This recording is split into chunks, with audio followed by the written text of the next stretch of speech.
Why? Why aren't you working? Maybe I should be on Wi-Fi?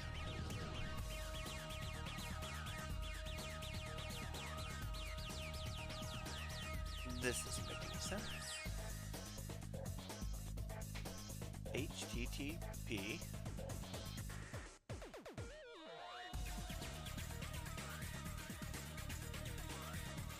remote access.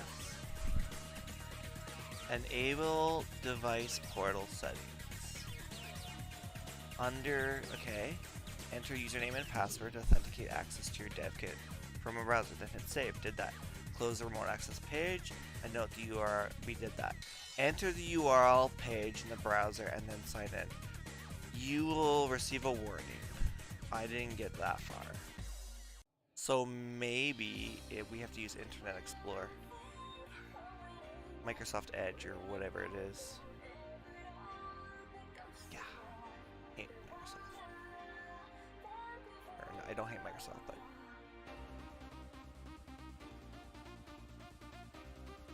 okay. So let's go back there and see if it's us.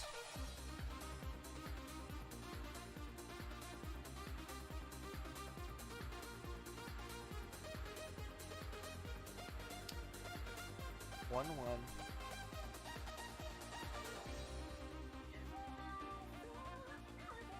It cannot reach this page. Okay, so it is... Something's wrong. Maybe it's because we're not on we're on wired connection.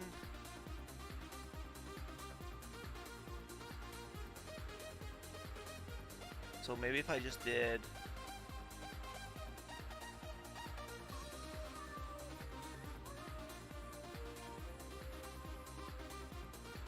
HTTPS and we'll just do Xbox.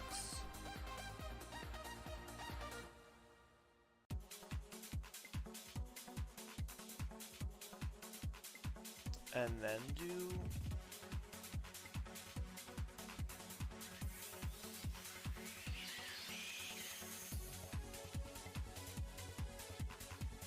maybe that'll work. No, that won't work either. I don't understand why it's not working. We're having trouble finding that site.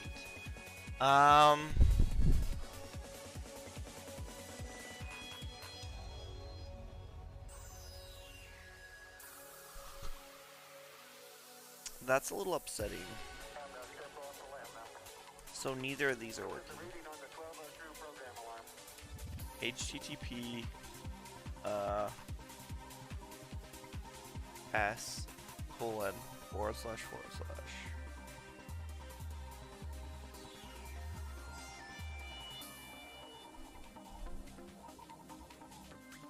Okay, it does not allow unknown.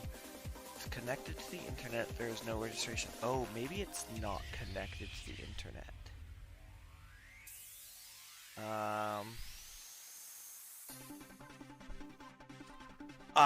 We're probably not connected to the internet. Okay, I'll be right back.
Okay, so we figured that out.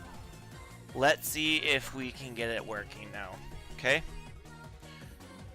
So, we are gonna go back into loading. Okay, so we're gonna go Xbox. Okay.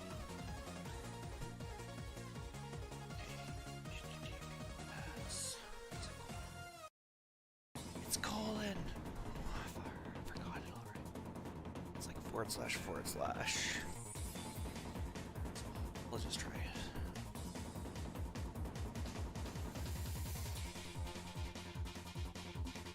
See if that works. It works! Xbox Series /1. It's going to need IP address : and the same number. And Okay. these numbers will likely be different on your Xbox, so use the ones that are on your Xbox, not the ones that are on your It's true, it's true. Okay, once you've made note of those numbers, go ahead and close out of this window. And now let's download RetroArch and install it on the system. So back in my written guide, go ahead and follow the link to the RetroArch page, and then scroll down until you find the Xbox Series /1. Here, just go ahead and right-click on the word download and download the file. Depending on your browser, it might give you an error. Just go ahead and accept any errors here. Now, we're going to type in that Xbox : number thing. And it may also give you an error here. Just go ahead and follow through again. Oh, wait. What did he do? And it may also give you an error here. Just go ahead and follow through again. So he had advanced.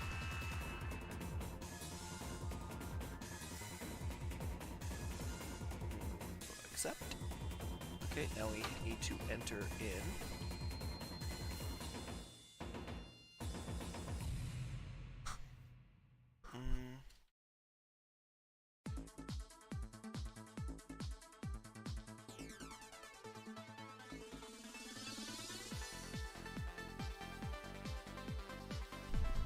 It's definitely the right one.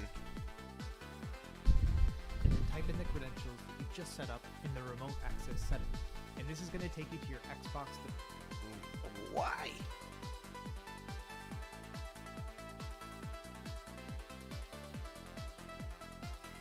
Can't tell me it's wrong. It's not wrong.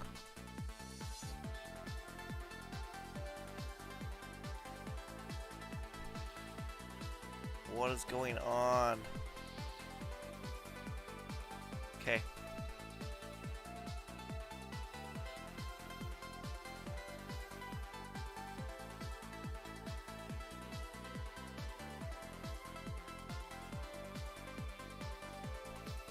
Okay, clearly I need to change that information one more time. God, I hate my life.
Okay, so there's a capital in the beginning that does that. Should work now. Save it. Perfect. We did it. Okay. Device portal. And here's where you can install apps. So under My Games and Apps, go ahead and click the Add button. Okay. Just move it over here. And then select Choose File, and then navigate to wherever it is you saved your RetroArch app. Where did I save my RetroArch app? Okay, there it is. After that, just go ahead and click on the Next button. It's it's going to ask you to install any necessary dependencies. You don't have any for this RetroArch build. And then just select Start. It'll Woo! take a few minutes and it might get hung up, but eventually it'll install itself. It's installing itself! Now, back on your Xbox, you'll find RetroArch under the Games and Apps. First thing we want to do is turn this into an actual gaming app. So hover over RetroArch, press the select button, and then select View Details. We're not there yet. And under here, change it from app to game. And that's all you have to do. I would recommend that you restart your console right now, just to make sure that it does go through. Okay. I can do those 3 steps. So we still have no one talking though. We need people talking here. We need to know what people's favorite games are. What are they?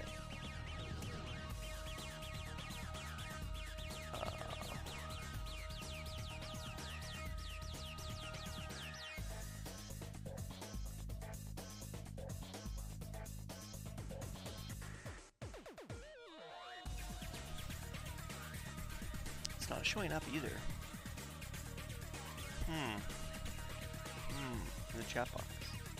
Oh, that's why. We need to make the chat box. Let's do that.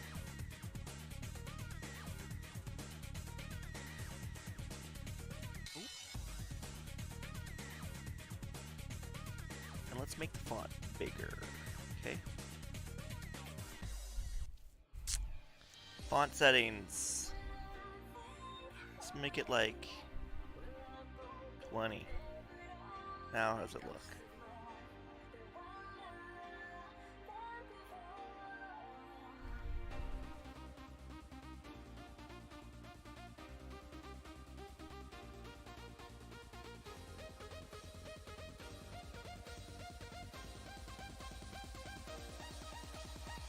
Okay.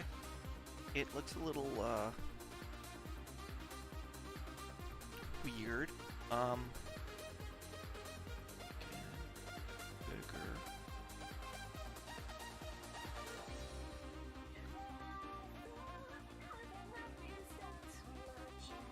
Sure. Okay. Is it done? Is it done? Chat, is it done? There's nobody even watching, but is it done? It is. Okay. So now we need to go upstairs, change it to a game.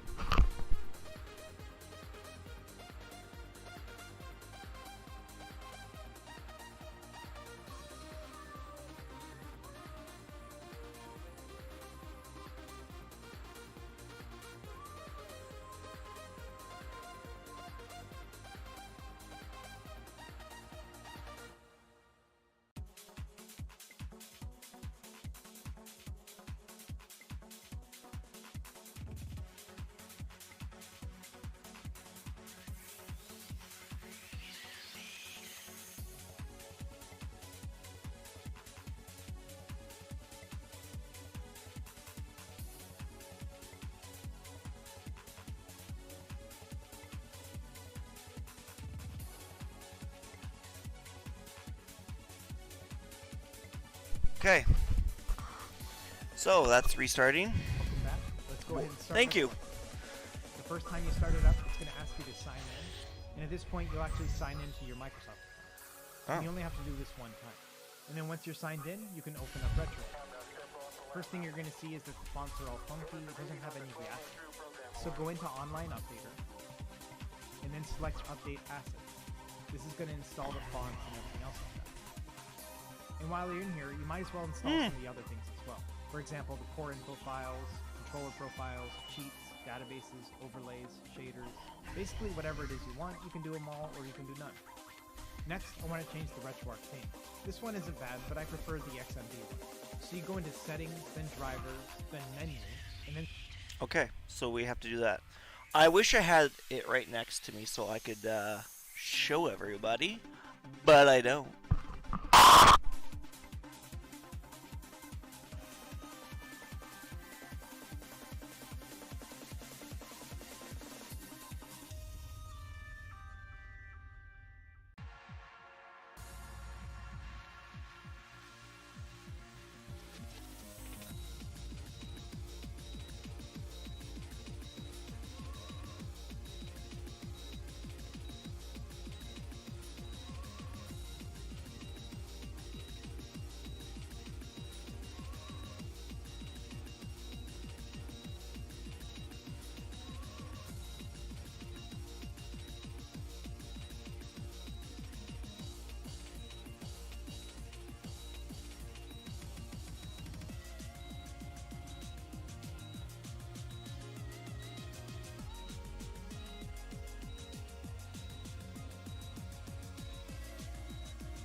Okay, so let's just make sure we did all that. Faces, overlays, shaders, basically whatever it is you want, you can do them all or you can do none.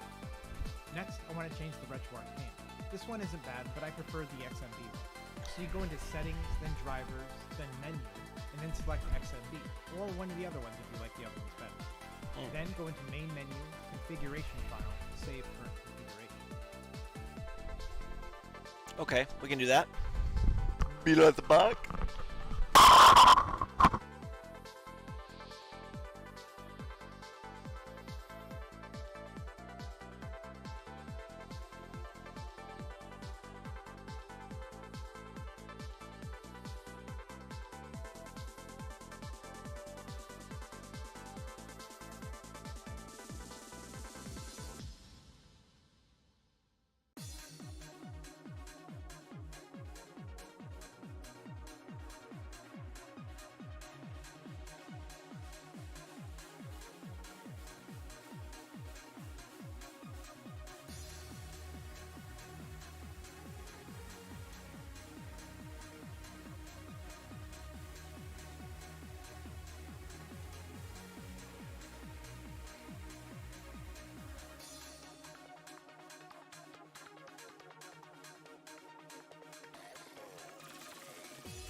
Still waiting on someone's favorite game. Yeah. Anybody have a favorite game? Need your help? What's your favorite game? What is it?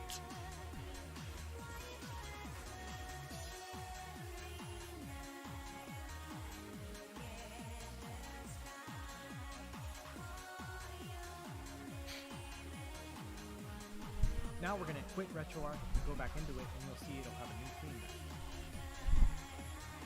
And there we go. I really just like using this one because it's a little bit more visually understandable, and it's pretty funny to have a PlayStation-style theme on the next one. I agree. Let's set up more settings. Let's do hotkeys first. So you're going to go into settings, then input, and then hotkeys. Okay. Within here, you want to set up a menu toggle first. Personally, I like to use the hold start 2-second one, but you can use whatever else you want. Okay. Menu toggle.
Still waiting on those favorite games, guys. It's a little bit more visually understandable, and it's pretty funny to have a PlayStation-style theme on an Xbox. Okay, let's set up more settings. Hey, Boca, what are you saying? Let me just see here.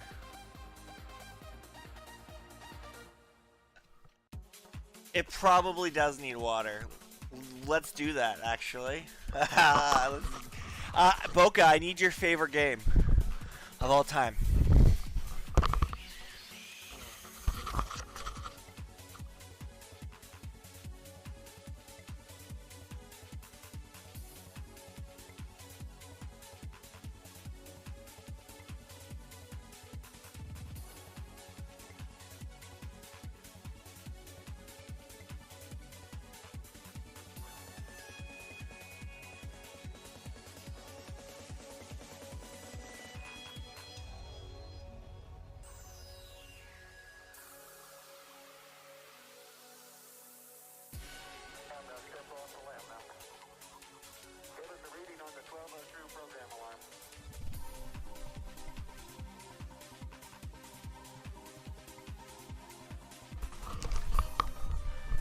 Okay, and it's got to be a retro game too. Okay, so it's got to be.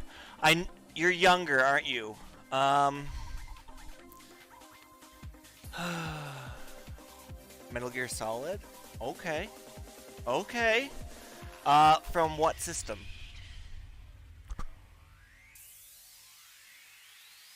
Because what I'm doing right now, I never got into the Metal Gear Solid era, but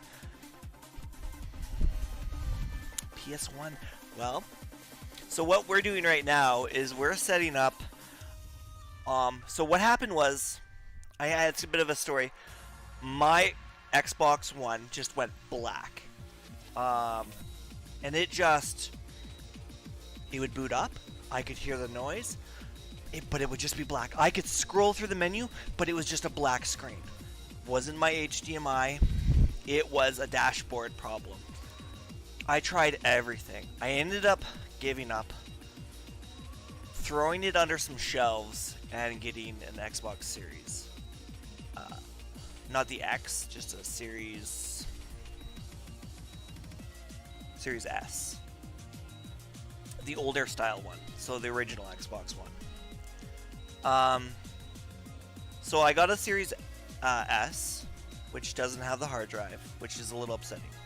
But I had tried everything. I tried the whole pressing certain buttons and whatever. I couldn't do it. So I was like, okay, I'm gonna take this sucker apart. Like I'm gonna do it. So I don't know what I was looking online, and I saw you can't jailbreak an Xbox One. Pretty much, like you can't put homebrew on there. So what I did was, because it wasn't working, I saw another thing on there, and it basically you had to hold the add a new controller button, the disc eject button, then you had to turn on the Xbox, and it completely worked. I got rid of my did a system update or something, and it worked. It showed up. It didn't show the Xbox dashboard, and so now what we're doing is, because I don't use it anymore, is I paid $20 for development.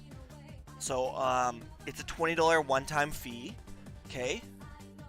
And now we are putting on RetroArch. So we just got RetroArch set up.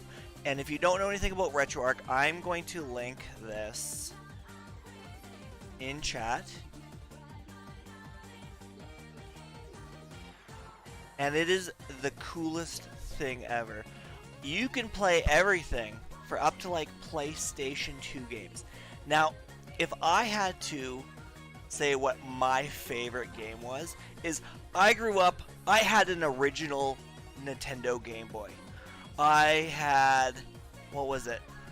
I had wrestling. Brett the Hitman Hart, I think, was like one of my favorite characters. And I'm not a wrestler, or I like wrestling. That's not what I like. But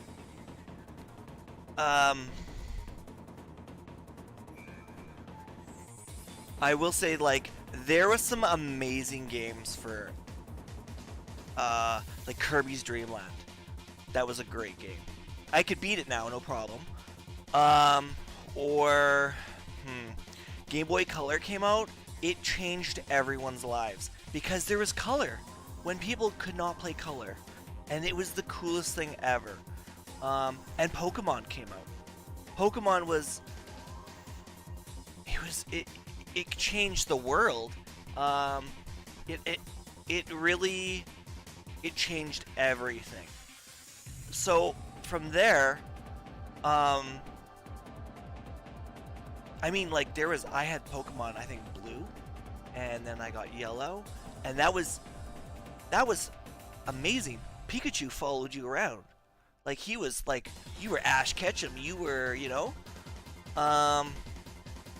yeah, you could totally take. Yes, absolutely. It was the best, right? You would go over, you'd catch Pokemon, you would trade them.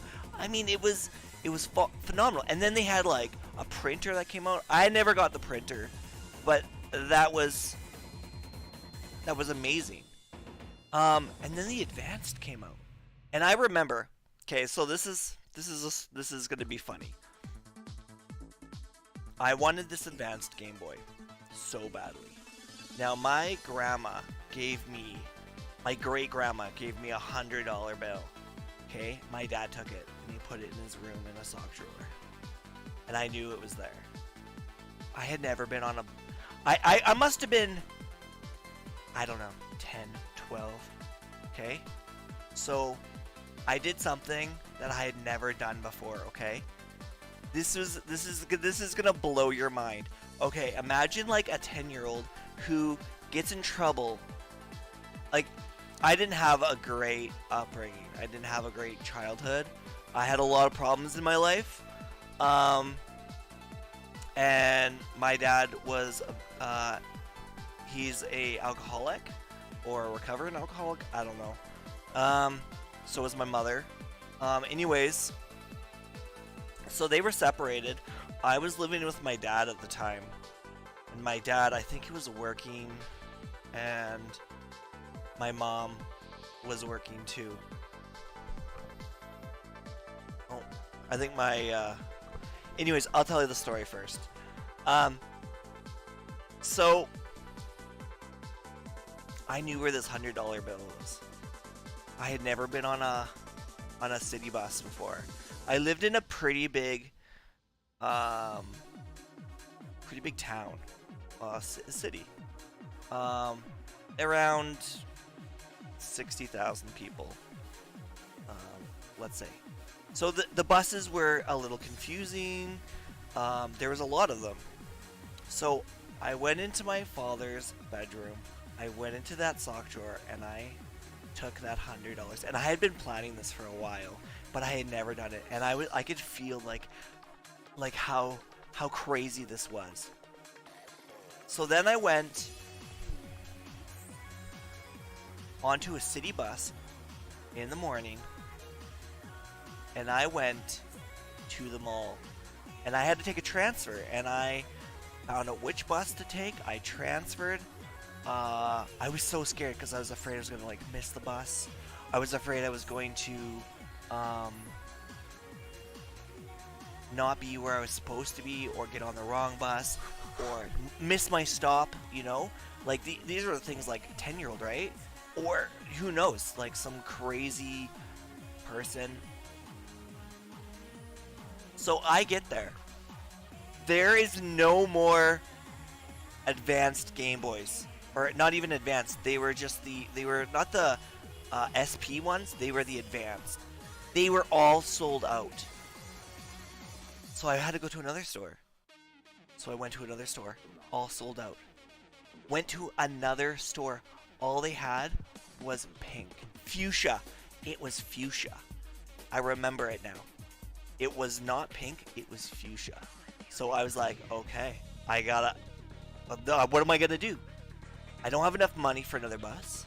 I gotta get it. So I went and I bought this Game Boy Advanced, and I think I got a game too, with money to spare, just enough money to take the bus back.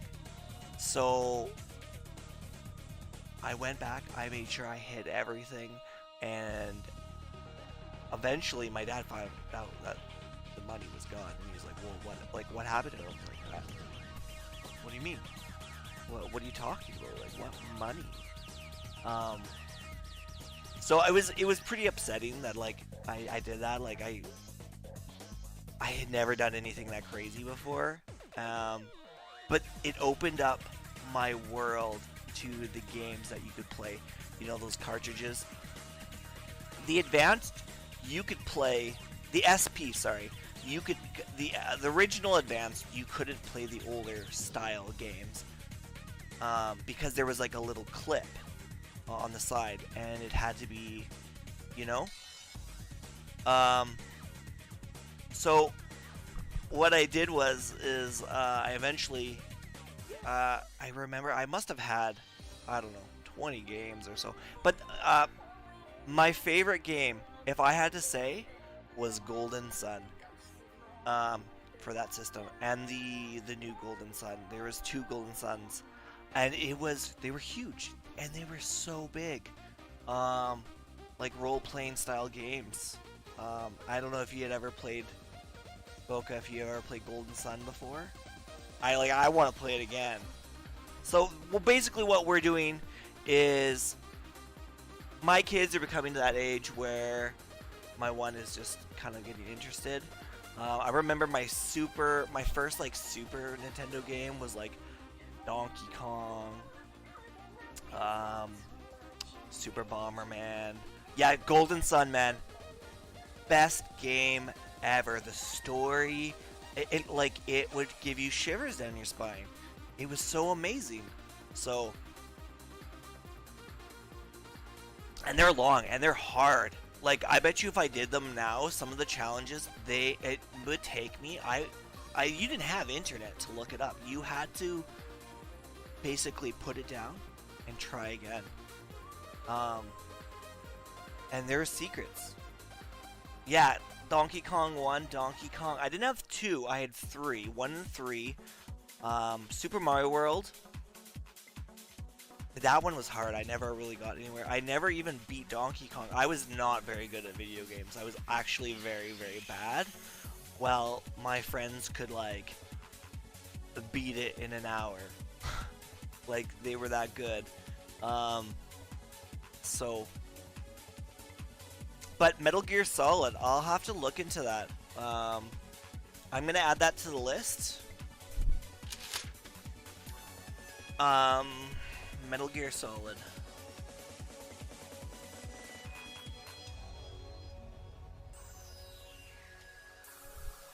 Because maybe I'll really like it, like the old style games. And I know Twitch has got things against emulator, but I don't know if you can own the game and play it on an emulator if you own the game. So we're watching on what to do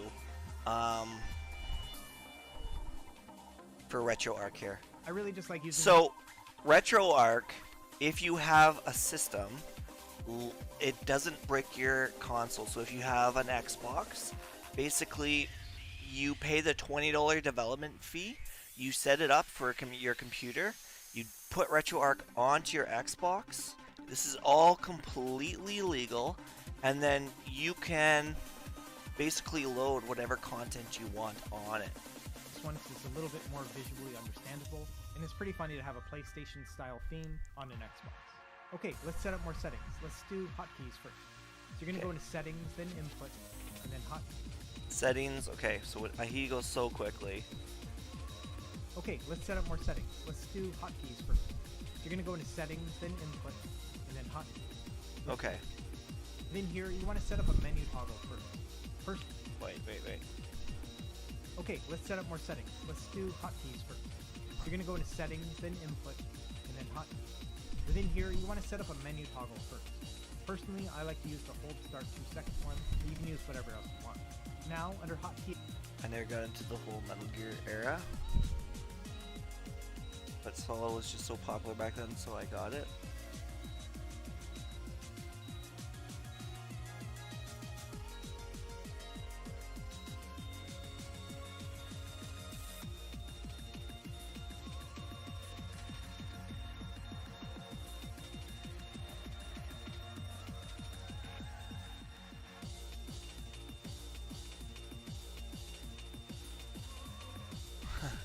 That's funny. So basically you got someone to read out the messages?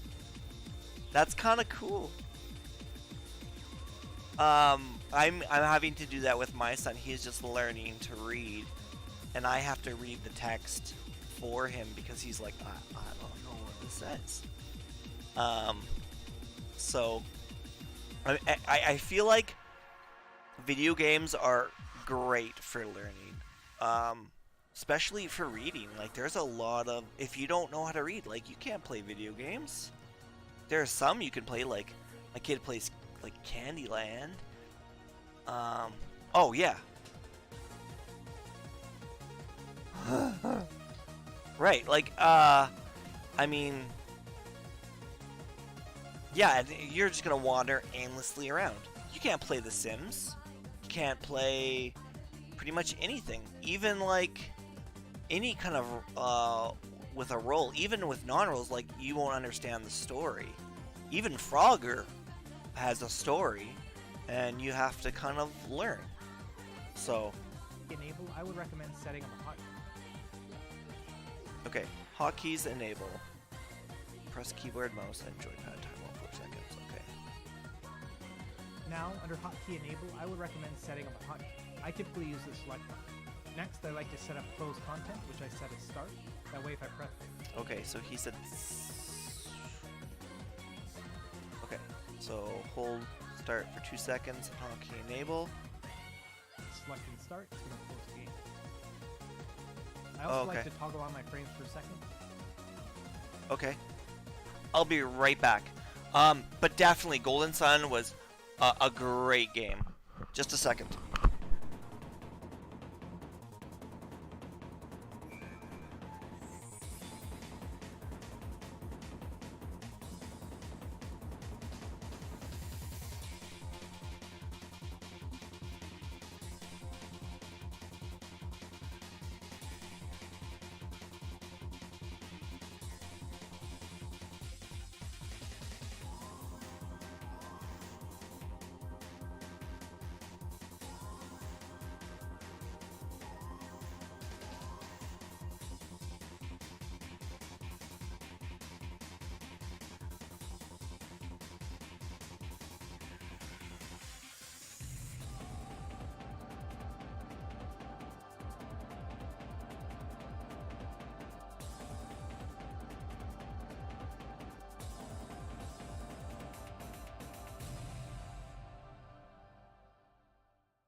So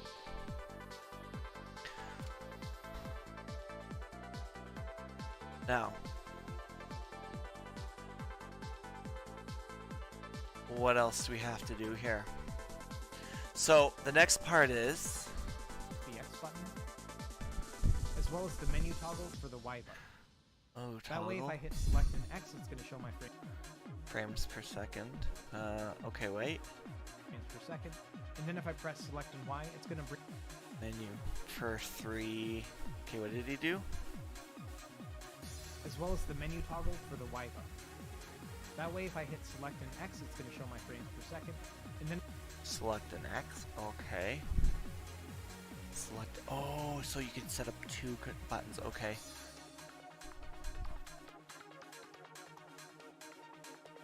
if I press select and Y, it's going to bring up the RetroArch quickly. Okay. So that's for a menu. So, couple things. Start. That way, if I press select and start, We need to have a save state. Okay, close content. Okay, what? set up a menu toggle first. Personally, I like to use the hold start 2-second one, but you can use whatever else you want. Now, under hotkey enable, I would recommend setting up a hotkey. I typically use the select button.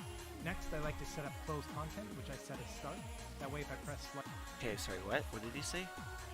setting up a hotkey. But how did you get into DCS? You know what? No, I am. I worked at an airport for 3 years, and that was interesting. I got to see A-10s. 2 of them fly, and they were actually really quick. They flew like straight vertical. And I got to see like de-icing and like how picky pilots are, and I've been in it since about January, and I like it, but if I spend too much time on it, I need to get away from it for a little while. You know, it's like, I don't know if you get that way when you spend so much time on something, you just like, you step away. And unfortunately I wasn't online yesterday, but that's kind of what it is. If I like, my whole community is DCS, so I feel kind of obligated to play it. But the problem is, and I'm trying to get path to affiliate, and the only way I'm going to be able to do that is if I stream DCS. And while I love doing DCS, it can be a little tedious sometimes. It can be a little tough, and then I get frustrated and I don't want to play anymore. Yeah, and that's the thing, like, people like watching that, and that's where my whole community base is. Like, I have 40 followers. I would say 25 to 30 of them are all DCS. So if anyone's gonna watch me, it's gonna be for DCS. It's not gonna be for Tarkov, which I have maybe 1 person, 2 people at most. It's not gonna be for Rainbow Six, because let's face it, there's nothing but cheaters in Rainbow Six Siege. It's actually not fun when you're playing a game and in the middle of the game, BattlEye kicks half the people. That's pretty awful. Like, that, half of those people were cheating. So it makes you not even want to play certain games. So I'm trying to find, and like, you know, like, I play Stardew Valley and stuff, but nobody wants to watch that, right? Like, people who have a community already watching that, like, my community wants to watch me learn how to get frustrated flying. And so while I like it, sometimes it can be a little too much. I think what I'm gonna do is I'm gonna, like, by the end of the day, I'm just so tired from streaming DCS. Like it is. You have to. You're learning. It's like going to school. Um, and I don't know if you are in school or you know what that's like, but by the end of the day of learning, you're tired. Like the last thing you want to do is, play video games or be near a screen. It's like, or learn anything. You want to like veg out because I'm exhausted after streaming DCS. I don't get like that playing any other video games really. I can play Stardew Valley for 6 hours and I'm like, I barely got anywhere, but I had a lot of fun, and I'm just like, I want to play more. DCS, it's like I play for like 5 hours, man. I'm like, screw this game, I'm done.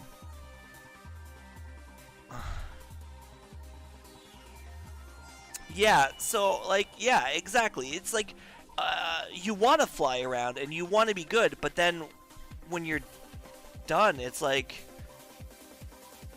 what do I do now? And I like the learning part of it.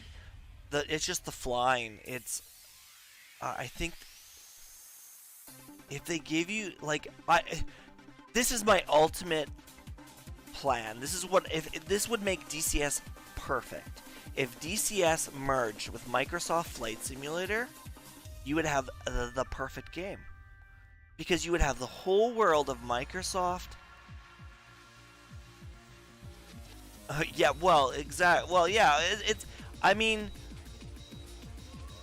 could you imagine? Like, I want to play with a whole bunch of other people, and you don't have to be like necessarily like destroy everything, but like if you go on. If you've ever played Microsoft Flight Simulator, you'll see everyone who's flying around. You can see their markers. You can see their names. It's actually quite funny.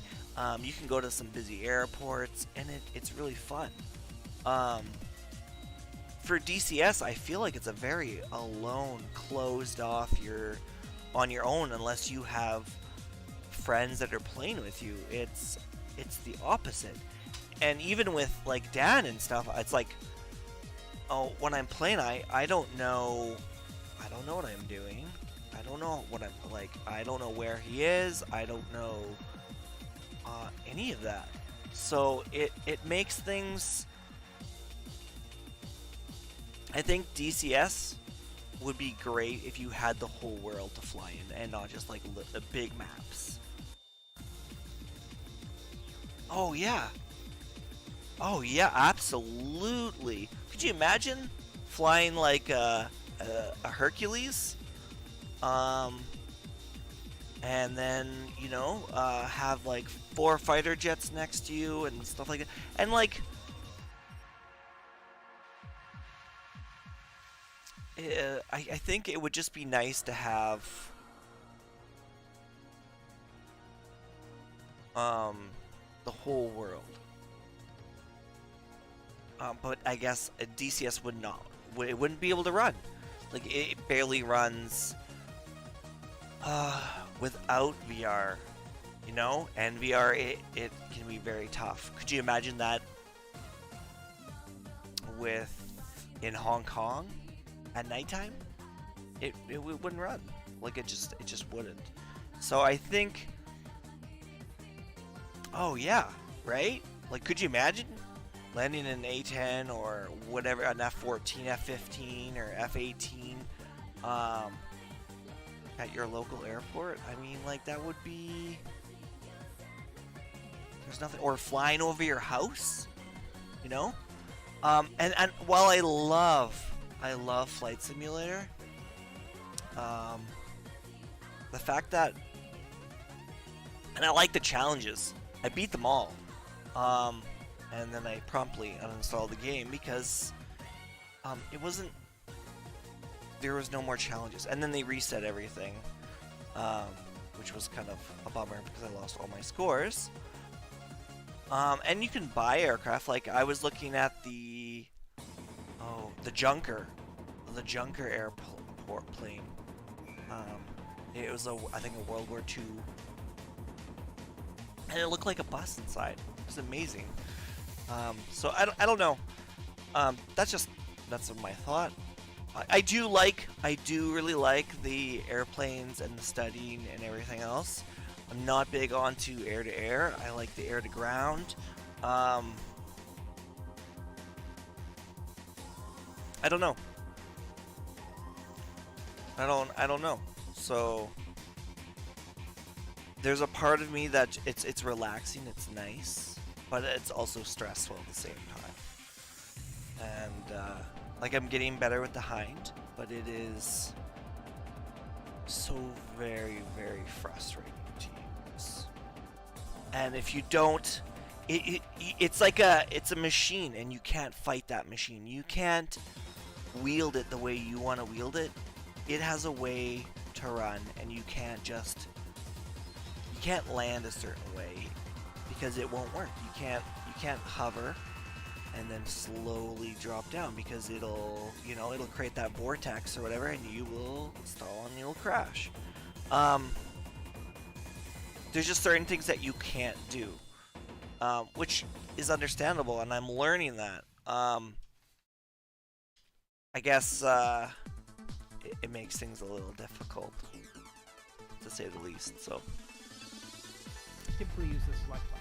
Next, I like to set up closed content, which I set as start. That way, closed content, which is start. if I press select and start, it's going to close the game.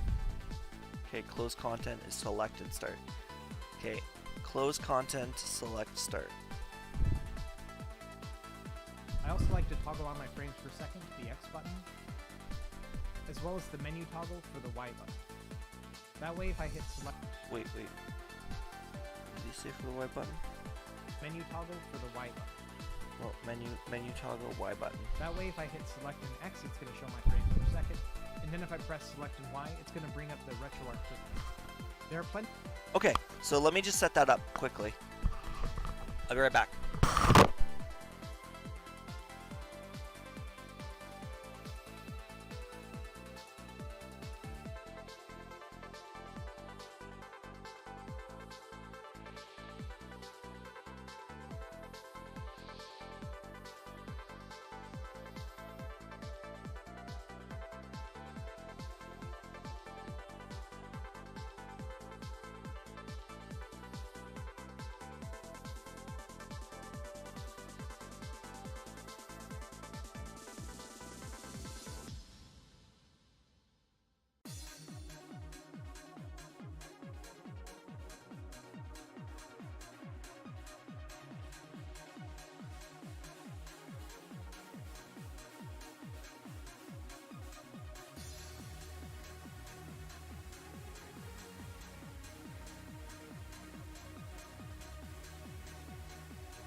So I don't know if that worked or not. Let's just see here what he did. If it shows the same thing or not. That way, if I press select and start, it's going to close. Okay. Let's just make sure. Personally, I like to use the hold start to second one, but you can use whatever else you want. Now, under hotkey enable, I would recommend setting up a hotkey. I typically Select. use the select button. Okay. Next, I like to set up closed content, which I set as start. That way, if I press select and start, it's going to close the game. Select and start closes the game. Okay. So that's it says 6 on his. I also like to toggle on my frames per second, the X button, as well as the menu toggle So it shows 2. for the Y button. That way, if I hit select and X, it's going to show my frames per second. And then if I press select and Y, Okay, so let's just make sure this is. I'll be right back.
Okay, so that's done. it's going to bring up the RetroArch quick menu. There are plenty of other hotkeys you can set up, but those are the basic ones I like to use. Next, let's change a little bit of the layout of the actual menu. So we're going to go to settings again, then user interface, menu item visibility, and then within here, there's several things that you can toggle off and on. Okay, so. Wow, he goes really quickly.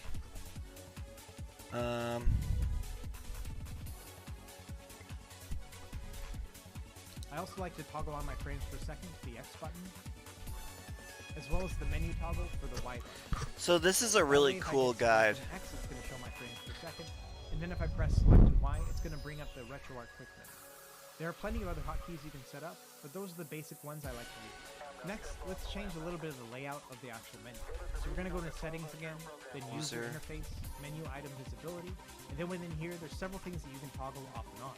A few of these you're probably not going to need. For example, the Explore one, which actually slows down RetroArch if you have that on. And then things like images and music. If you don't use those, go ahead and take them off. And once you've tweaked everything to your liking, just make sure you go back into the main menu, configuration file, save current configuration. Now let's go ahead and quit our RetroArch and start it back up. Ugh, ads. It's not a big deal to me. I'm on that page, same as you. And as you can see, you have a lot fewer things here in the menu bar. So, I guess we gotta know what he's turning off. I wish I could set up my Xbox so I could see what's on the screen upstairs from down here. That'd be cool. 2 seconds.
Also, Boca, have you ever tried flying a Cessna, like a little one on the Swiss Alps or up in the mountains? It is tough. Or at nighttime. I was flying. I think Hong Kong, somewhere like that, and it was at nighttime, and all of a sudden my wind speed went to 0. No, I don't know if you've played Flight Simulator or not, but it's a great game if you have Xbox Game Pass. You can use it on your internet or on your computer, the Ultimate Edition. Anyways, it was cold. It must have been really cold in Hong Kong or even like 0, because the airspeed went to 0, and I had no idea what had happened. So all of a sudden I was like, oh, something's wrong, and I'm in VR. Something's wrong with my, I don't know, with my plane. It says I'm going 0 speed. I can see what's going on, and then all of a sudden I stalled and I crashed. And I realized what happens is if you don't heat up your P-tot or whatever it's called, there's basically a little tube, and you have to keep your wings warm when it's really cold out. And what had happened was my wings and my it changes your airspeed. P-tube.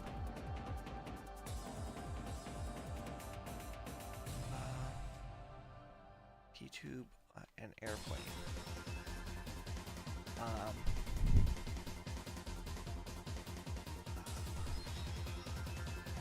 Wind speed.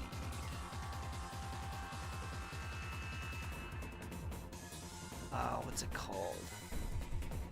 P-tube or something. Yeah, it's like a P-tube or something. Your P-tot or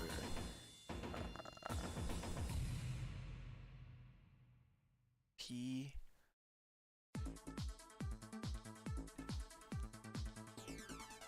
Oh, P-tot. I think it's P-tot.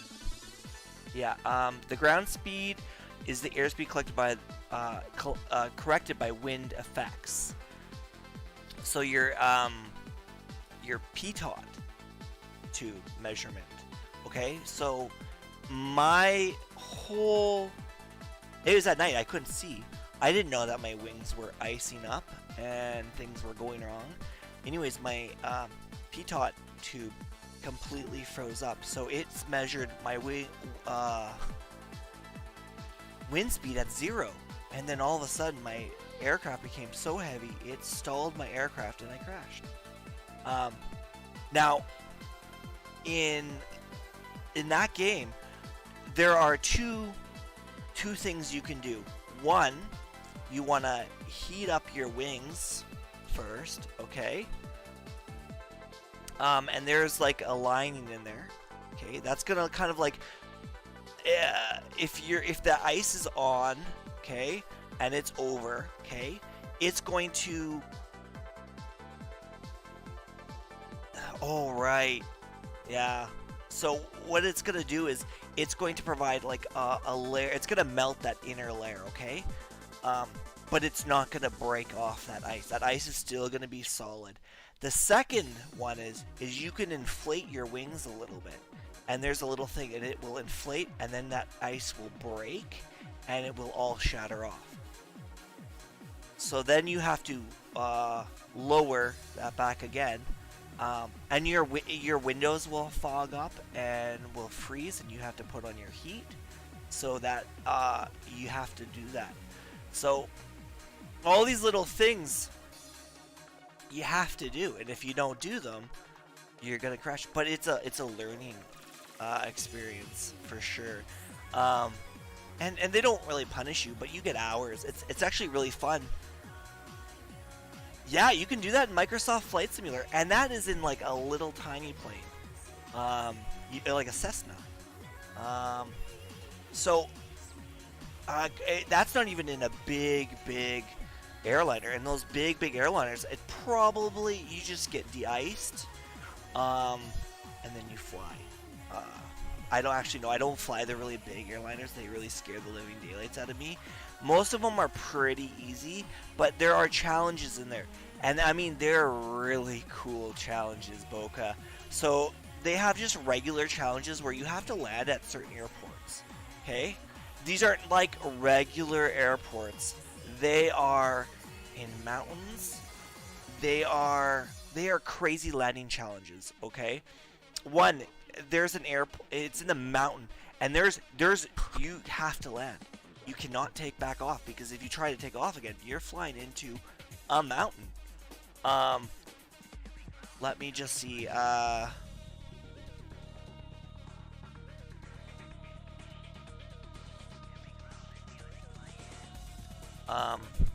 So I will send you these landing challenges here, and they are extremely fun. Triple B, enter. Okay, and so you'll start off in the air. They set you up perfectly, and all you have to do is land. And based on how well you land is how you get scored. And you and your friends can compare scores. It can show you all your friends' lists, and we're world ranking in how you do, depending on, because you have to land within a certain spot. You're when you land, how much movement you go from side to side, and how fast you land. So your distance. They take those three things into consideration, and basically, yeah, they judge you on that. And you can get, like, I think some people got like millions of points, and you could be like number 20 in the world, and someone's got to try and beat you. So it's a really cool feature, but there are some extremely hard. If I could show you where is it? There are famous ones. Rio de Janeiro is pretty cool. I think it's the epic ones. Maybe it's this one.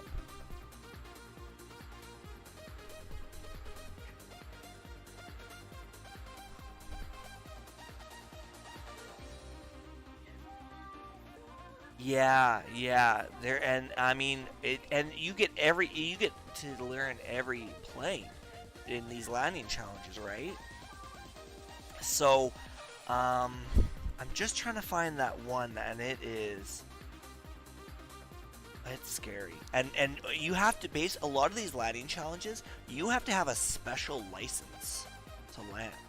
And if you're in the aircraft, like for the most part, I was outside looking at my aircraft landing, because they are extremely tough. Oh, and then there's like wind challenges too, right? So not just there could be different challenges, and then on top of it, they have there's one in this, I think in the Swiss Alps even. It's not a landing challenge. It's a, well, let me just go back and I will see if I can find it. So there's strong winds, there's epic, and famous. Okay, so if I go back to categories, there's also not just landing challenges. There's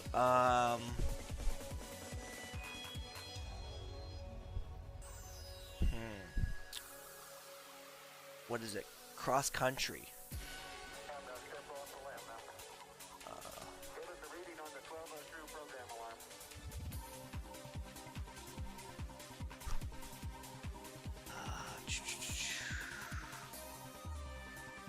And that one, those are really cool.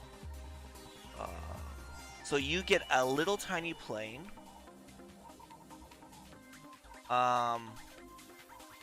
And it doesn't have any kind of specs on it at all. Like, we're talking a bushcraft. bush challenges.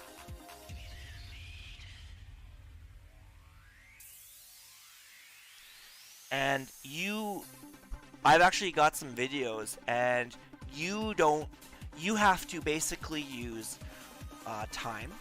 So they show you how to do this before you do it, and you get training. They're not the biggest training sessions, but they show you what you need to do.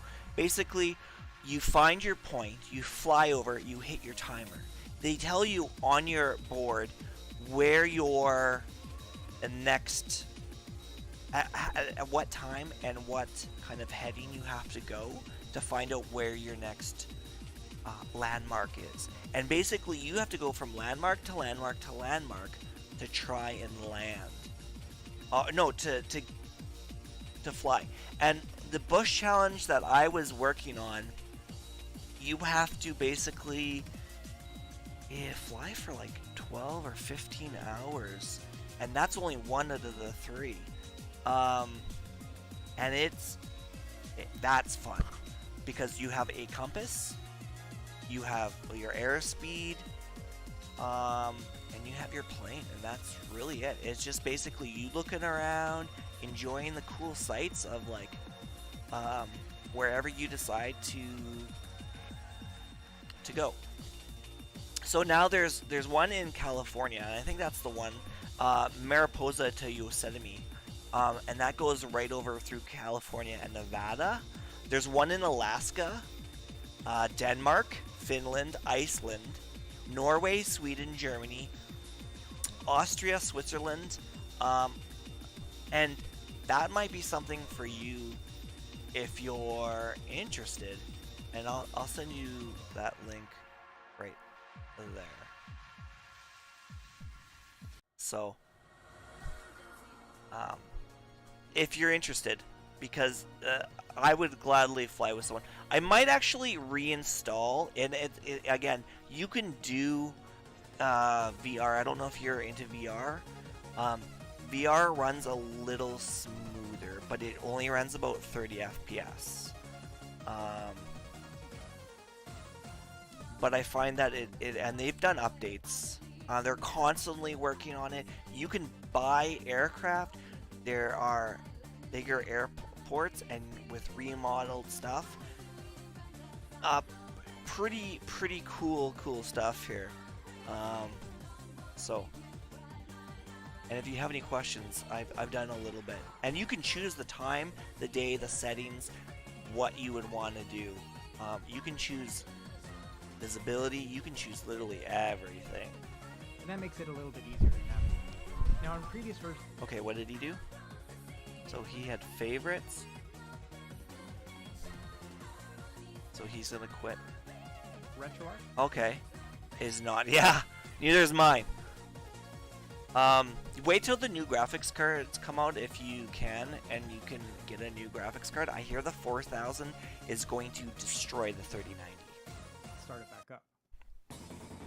So, And I as don't you know if can that's see, we true. have So we got load core, a lot fewer things to drivers, favorites, and that's it.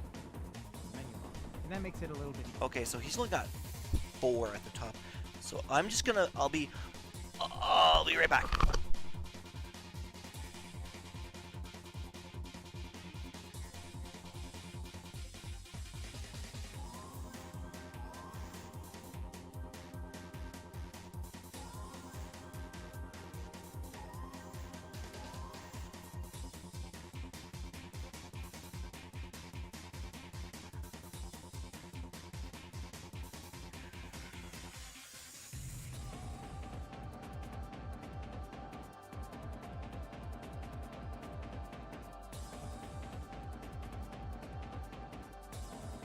And if that's something you want to see, Boca, I can make it happen. So, Easier to navigate. Now, in previous versions of RetroArch, you actually had to download and install specific ports. But on the newest Xbox version, it has them all preloaded. So you don't have to worry about any of that. cool. Now, let's set up a connection between our PC and our Xbox so we can transfer files back and forth. Back on the Okay. device portal on your PC, Okay. Back on the device portal. Oh. Something. Can we just go?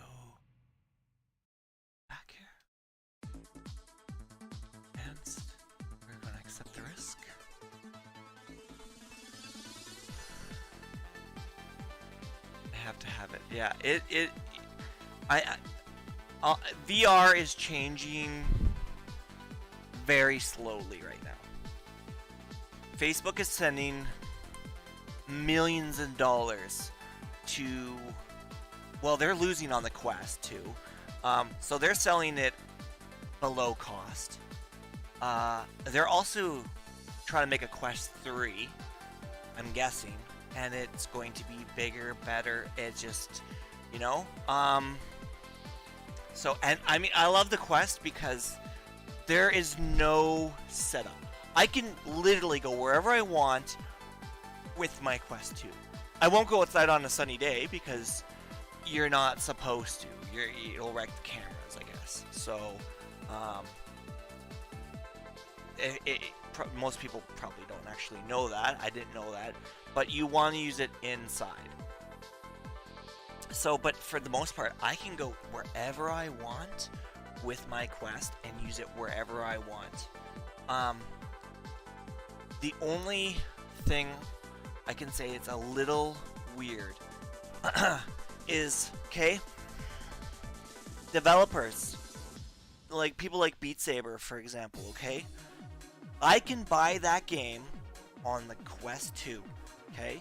Because the Quest 2's got everything on the Quest. They have the app.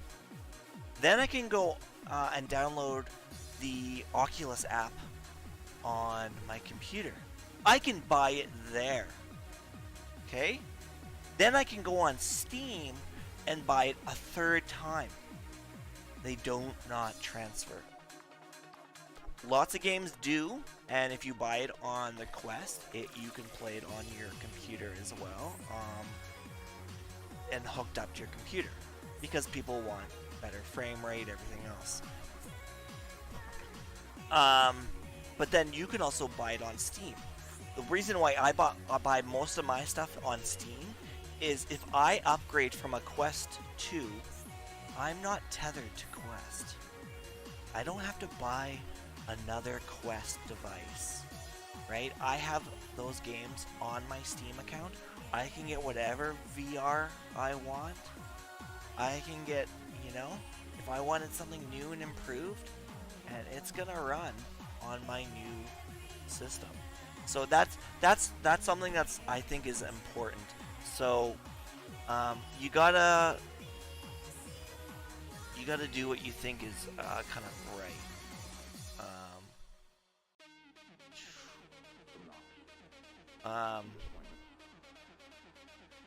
So yeah. So if anyone else has just joined, let me know what your favorite game is, because that is something we're talking about. So retro, it's got to be retro, a retro game all the way up to PlayStation 2. Go ahead and select the File Explorer option. Okay.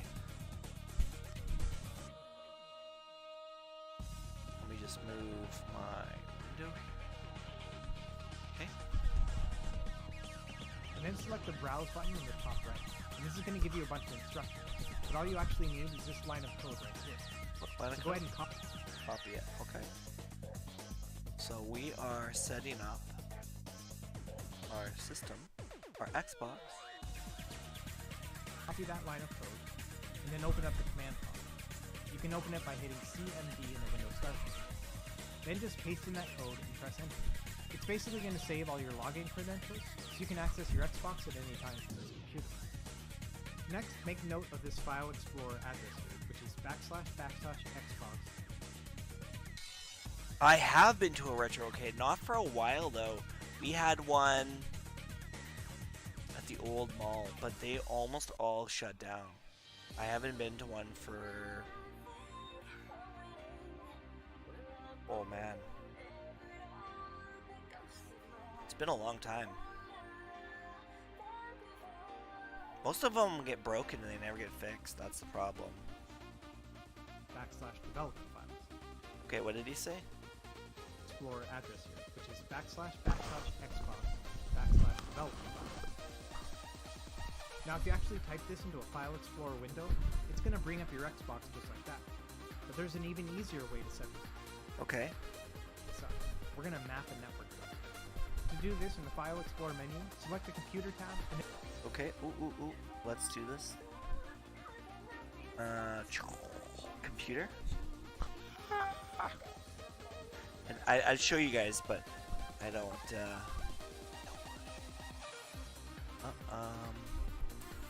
Where's the file? I don't have file.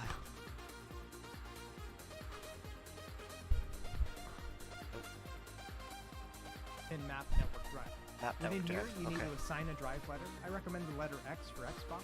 Yeah, let's Type do in it. that same Xbox/development files. And that's it. Oh wait. What did you say? What did you say? For X for Xbox. And then type in that same Xbox/development. Okay. So type that in.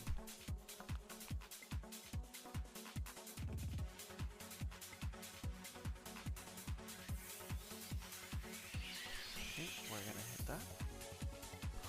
And what did he say after that? He's And gonna that's it. finish. And now, if you go over to this PC, under Network Locations, you can find development files. Oh, we can do it now. Let's see. Okay, this PC, and it shows it. Kinda cool. Okay. Which is your Xbox. When you open up that development files folder, you're going to see a folder called Windows Apps. Go ahead and Yes. open that up. Okay. Within there, you're going to find a bunch of different folders. But one of them is going to have the number of the RetroArch build and x64. That's the one we want to open up. This is basically your RetroArch folder. Okay. For example, if you go into cores, you can see all of your RetroArch cores. Okay, so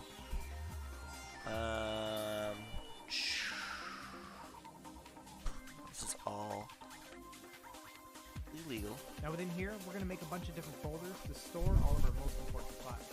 And I have all these listed in the written Oh, guide. what did you and do? It's basically your RetroArch folder. Okay. For example, if you go into cores, you can see all of your RetroArch cores. Now within here, we're going to make a bunch of different folders to store all of our most important files.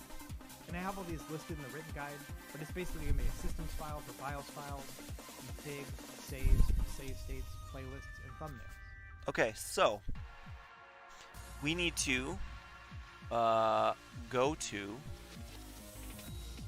We've mapped it. Okay, so now we need to go into RetroArch. The RetroArch folder, which we are in.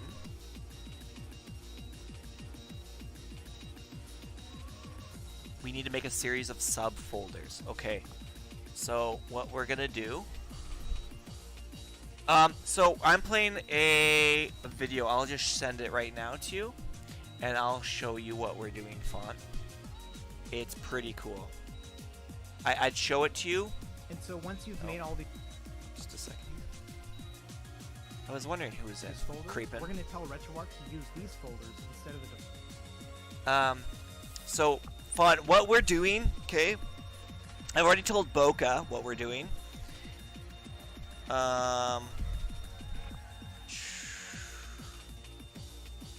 Just a second here.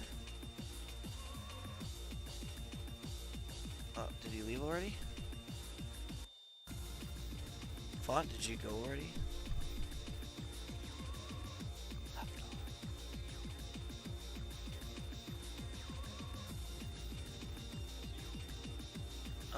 Okay, so we gotta make a whole bunch of save states and whatever. Oh, okay, yeah. So basically, what we're doing is we're setting up an Xbox One with a whole bunch of retro gaming. So I need to know what you would think your favorite retro game would be, and I need you to tell me, because I would like to get it, and I will tell you what mine is if you'd like. So we're gonna hit new folder. It's gonna be games. for game files.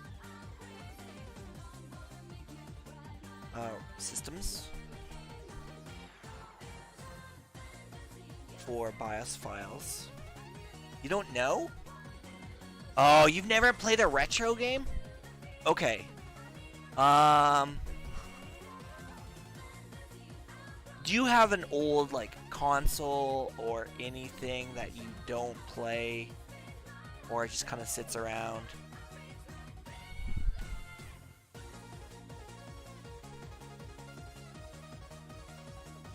Because you're missing out on a generation.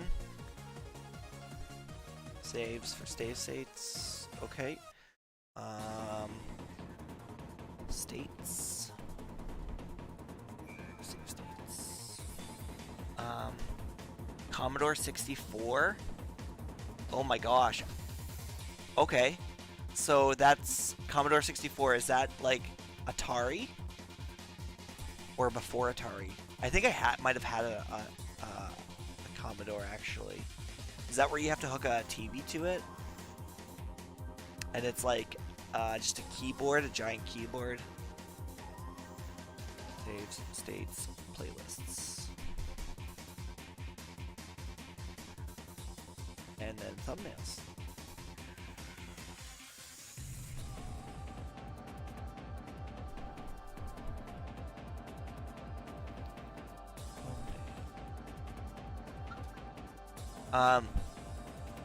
So yeah, basically, yeah, we'll be able to play all of those kind of old retro games. At like Commodore as well.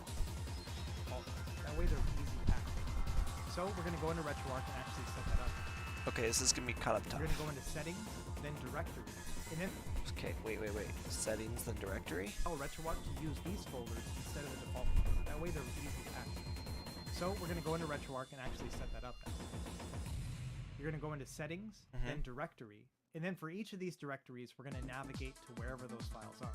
So for example, under the BIOS folder, we're going to go into the S drive, and then we're going to select program. Why the S drive?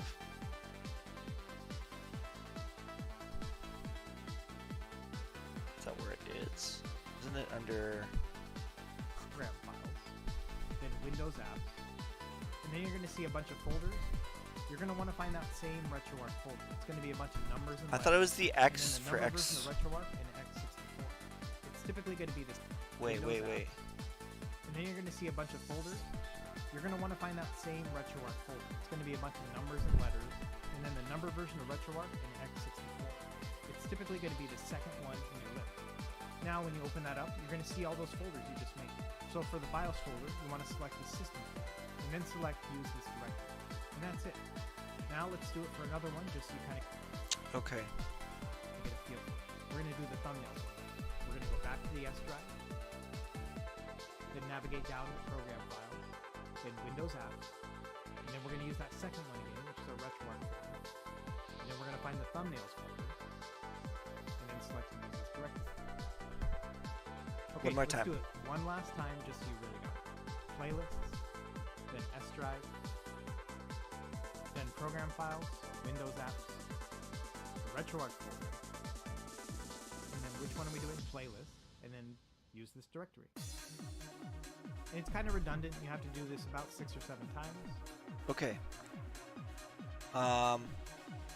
So font, if you're there. My favorite retro game is from like the Game Boy Advanced era.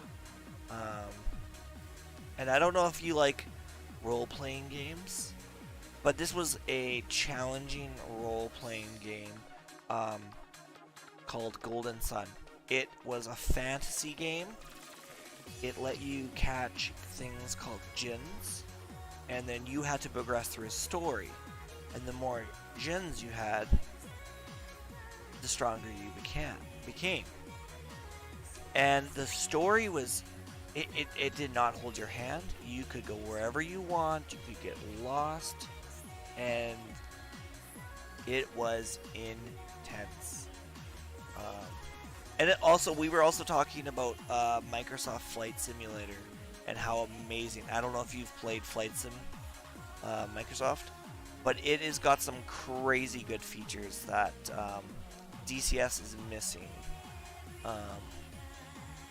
And I can go. I'm gonna try and do this first. I'll be right back. But if you guys, Boca was talking about Metal Gear Solid was his favorite growing up, and he didn't know English. And that, like, you know, so think about maybe what, like, your favorite retro. Yeah. The old ones, I'm guessing. I don't know. I think you said, what, PlayStation? What did you say? Let's just find out.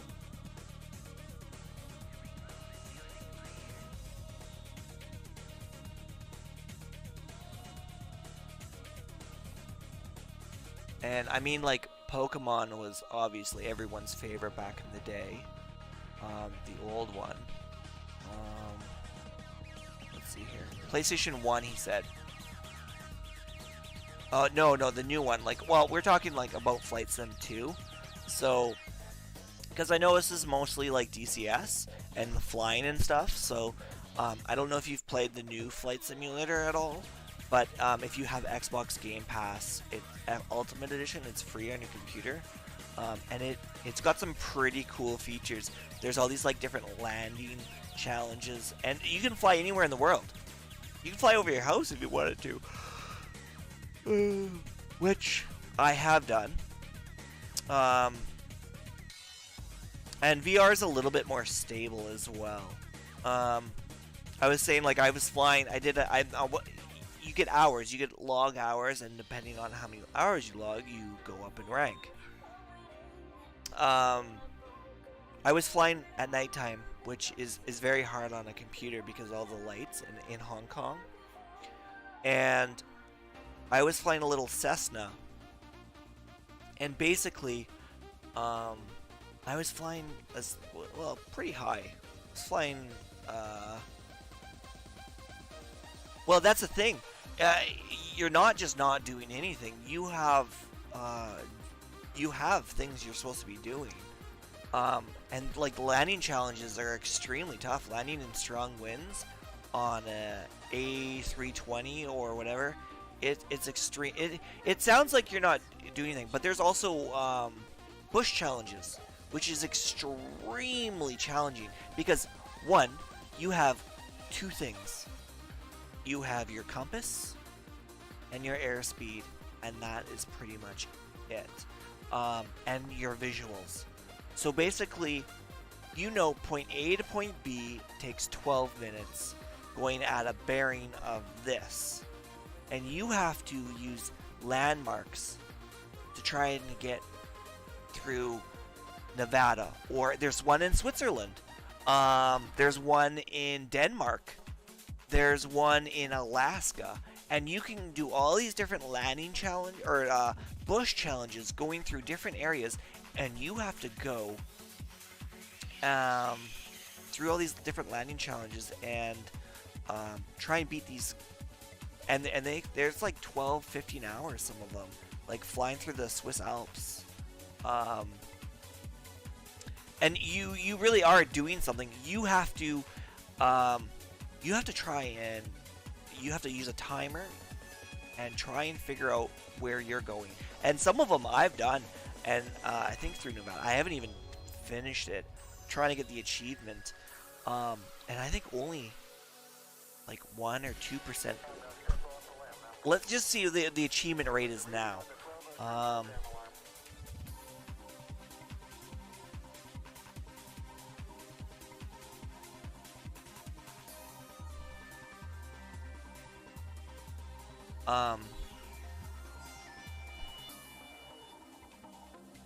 Okay, we'll see what the rate of people have actually done it. So you can refuel at a ground station, which is pretty easy. It is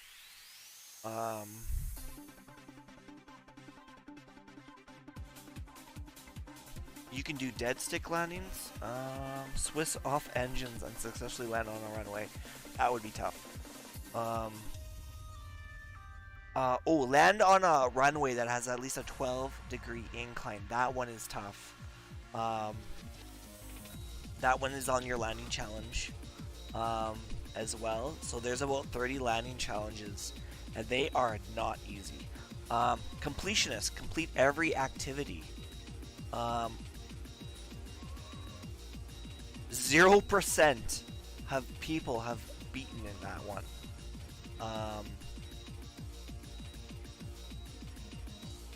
50 hours of flight time at night, only 1% of people.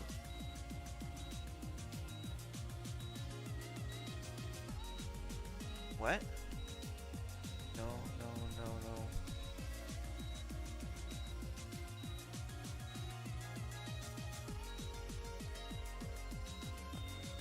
Okay. What is that? And doesn't care. Well, that's not great. He should be staying at home and isolating.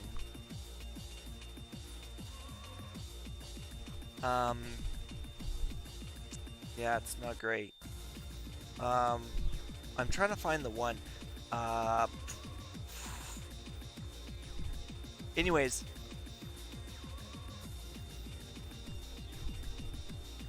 Well, he's gonna get in big trouble. That's what's gonna happen. So, I don't know. I would if you've got Game Pass, you should try it. It is worth it. Like I was saying, so a flight isn't just a flight in this game. It's a different type of challenge, and well, shooting shit and blowing stuff up is great, and getting blown up. There are different challenges in that are actually very difficult, and you don't know that they're challenging. Like I was saying, I was flying over Hong Kong, nighttime. All of a sudden, my airspeed goes to 0 font in a Cessna. Okay, I'm at like, I don't know, 12, 15,000 feet over Hong Kong. It's completely pitched up black, and I've just flown over the city, and I can't see anything. I'm just flying, and all of a sudden, now my instrument has gone to 0. Now, I had never experienced this before, so what do you do? What do you do when your airspeed goes completely to 0? Even on your instruments, it just says 0. What do you do?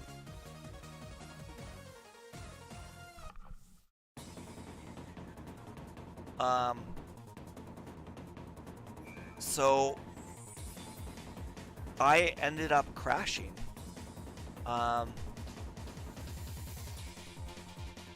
And the problem was, you have a little thing, and you don't really learn these systems, like, but you have this little tube.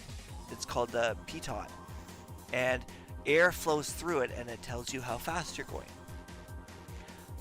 Well, it froze, and then my wings froze, and I couldn't see this happening.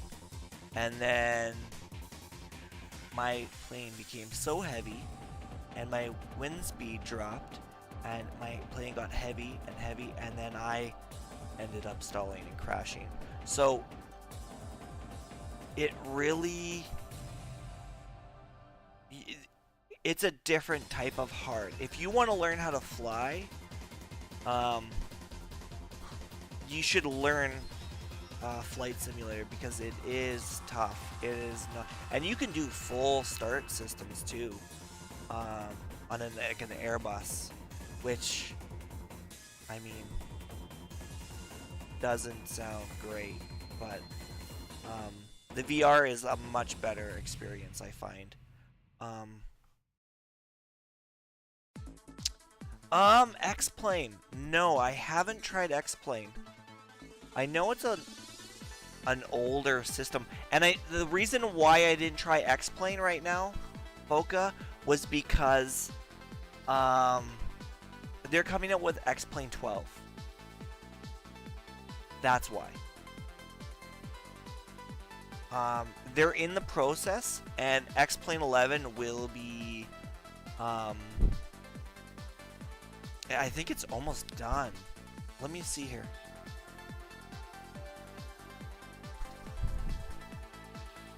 So March 4th, they came out with an update on it, on X-Plane 12, okay?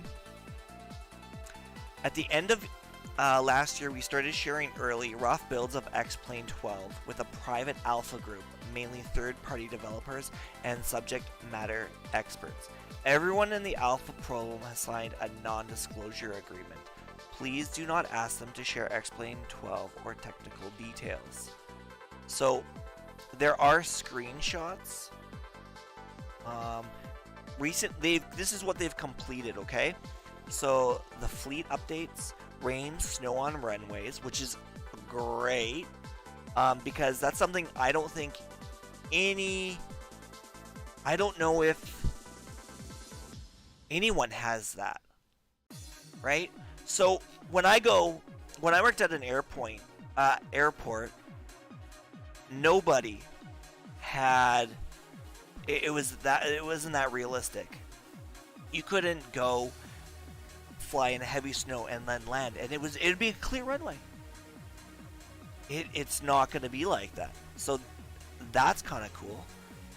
They finished prop physics, 3D HUD, ATC overhaul, seasons, 3D trees, UI refresh, this FMOD 2.0, and moving jetways. Right now they are working on low visibility water anti-aliasing and FSR, night lighting, and third-party APIs. Up next, they're working on rain improvements, performance tuning, restore VR, recut default DSFs, and bug fixes. Then they still got lots of bugs they say that it has to be fixed too. So they were going to transition to a private alpha to an early access beta program. And if you want, you can sign up for that. No, it's going to be a brand new game, and it's X-Plane 12. So they're gonna work up the night lights, the night lighting, and like I'm looking at so I'll just show you the development update right now. And basically, the picture, it looks real. The night, it looks like a real kind of city. Like even the illumination on the water. I mean, it looks kind of iffy. And the buildings look kind of, they could look better, but it doesn't look bad. And they're working on that right now. So for night lighting already. Low visibility looks really good.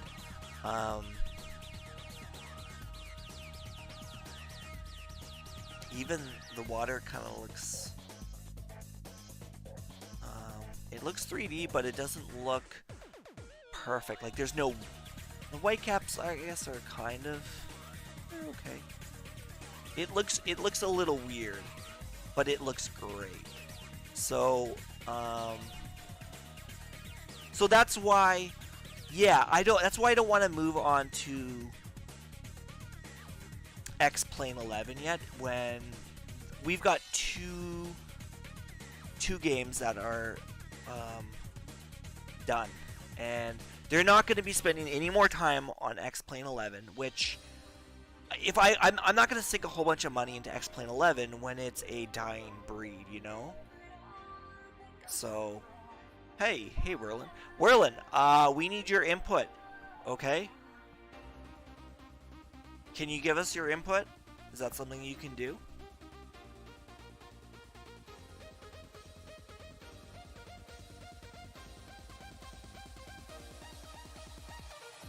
We need your help.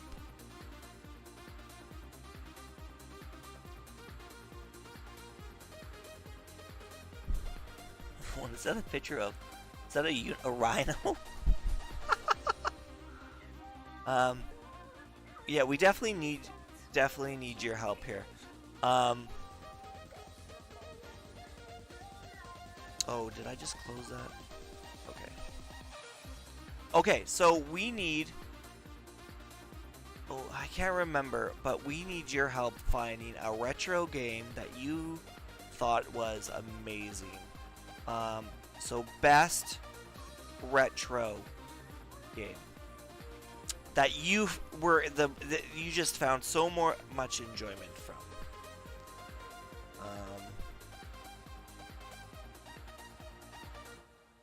So what we're doing right now, I will send you the link.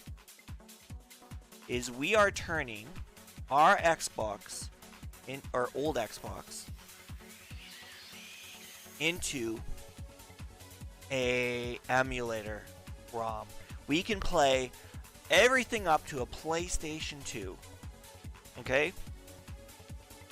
And so far, we've got Metal Gear Solid and we've got the Commodore. We don't have a game for 64, which is like older than old. I mean, like, I'm pretty sure the only game was Pong. Well, So that's really about it. I'm sure there's. Have you not played any old style games? Like, have you played an old Pokemon? You never. Your dad or your family never introduced you to anything. Maybe like an archaic old system or, like my son is 5 and I'm showing him like Game Boy games from 20 years ago, 15 years ago. So I guess that to him is going to be, oh yeah, Modern Warfare 1 and yes, that was iconic.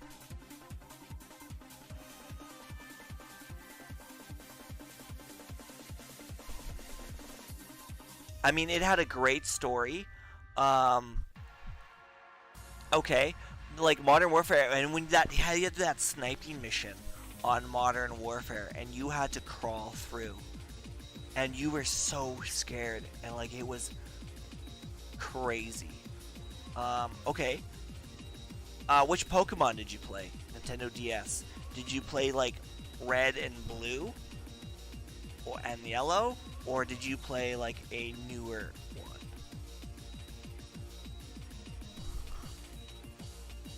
I'll be right back. I'm going to set these up. I'm going to try to set these up here. And then which one are we doing? Playlist. And then Okay, so. and then we're gonna find the thumbnails folder. And then select use directory. Let's Okay, do it one more let's do time. it one last time just so you really got it. Playlist, then S drive, then program files, Windows apps, the RetroArch folder. Emerald, okay. That was a pretty good one. And Sapphire, right. The very first one was I played was Blue. And I remember being stuck. I was like 25 hours in the game, and I was just stuck. And I needed to get a soda or a lemonade, I think, from the top floor. But I didn't know there was a top floor to this building. I thought it was just a wall.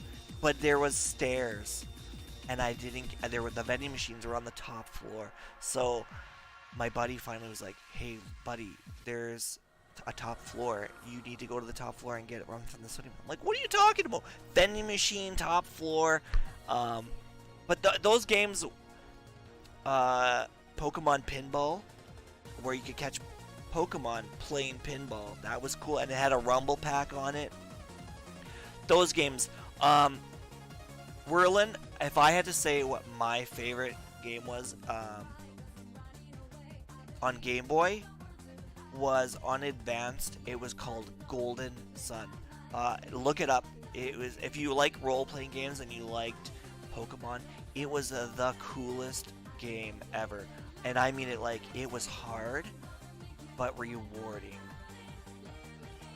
Yeah. Oh yeah. Totally. Yeah. Absolutely.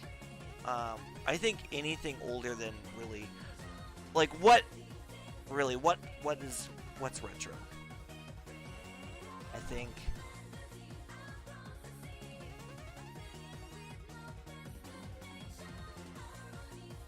So, like, it's a certain fashion, right? Like, I think Pokemon was its own. Like, I just saw. Okay, I just saw this the other day on Amazon. It was the number 5 best-selling in this category, and it was. You remember Tamagotchis? I don't know if you guys were around when those things were around. Yeah, absolutely fun. Tamagotchis were a huge fad, huge back in my day. Okay, there were these ones where they were square and they were Digimon, and depending on how you treated them, depending on the Digimon you got, and then you could battle your Digimon against other Digimon. And basically, like, if you didn't clean up this guy's poop, yeah, right? He would turn into this, like, really gross slime Digimon or whatever. Or if you just, like, if you wanted the best tier 1, you had to, like, follow. Yeah, you can buy them right now. They're $20. Let's see if I can find one. I think they're probably sold out now.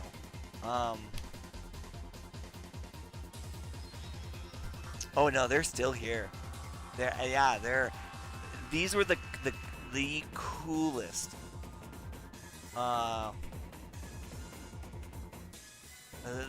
That's it right there. And you can get some cool different colored ones, and some are. Oh, did they raise the price on all of them? They raised the price on all of them. You could get them for $20 now. They're all. Oh, here we go. You could get the glow-in-the-dark one for $20. Oh, yeah, some are on sale. But I remember mine was like this, like, awful, yucky brown. And what you would do is, you had this little slip on the bottom where the battery is, and you would keep it in, and then you would pull it out, and then you would, if you did it at the right time, you could get the best Pokemon or the best Digimon. So, yeah. So, yeah, they just raised the glow-in-the-dark one to $33. It used to be $20. So, it's pretty funny. The things that, you know, we went through in our lives. Digimon Pet, I think it was. Yeah, they've raised all the prices on them. Oof.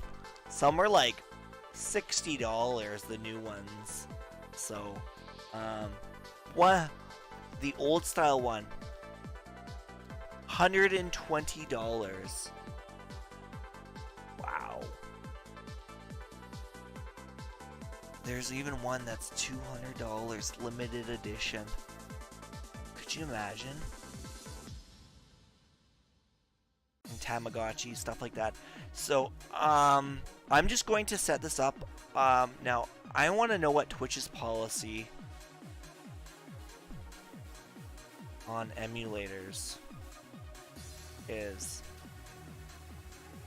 Yeah, that's a thing. Okay, so you are allowed to own a copy of the original hardware and do Twitch. So as long as I own the game, which I own Golden Sun,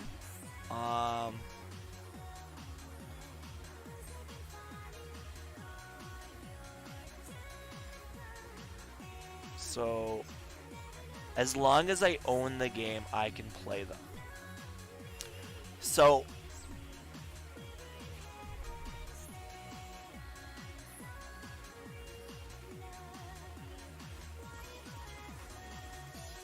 okay. So as long as I own them, I could use them. So but I don't know if I can do that through the Xbox, because Xbox has a. Do I need a capture card for that?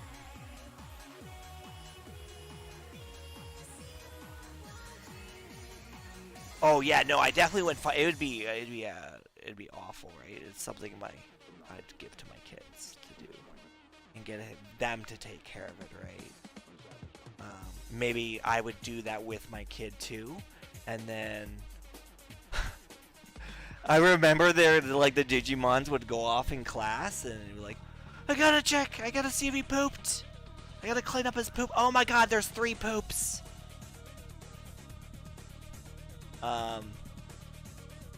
Yeah, and they would go off during class, and like teacher would get so mad and be like, or your mom would get so mad and be like, turn that off, it is so annoying. So, yeah, pretty crazy.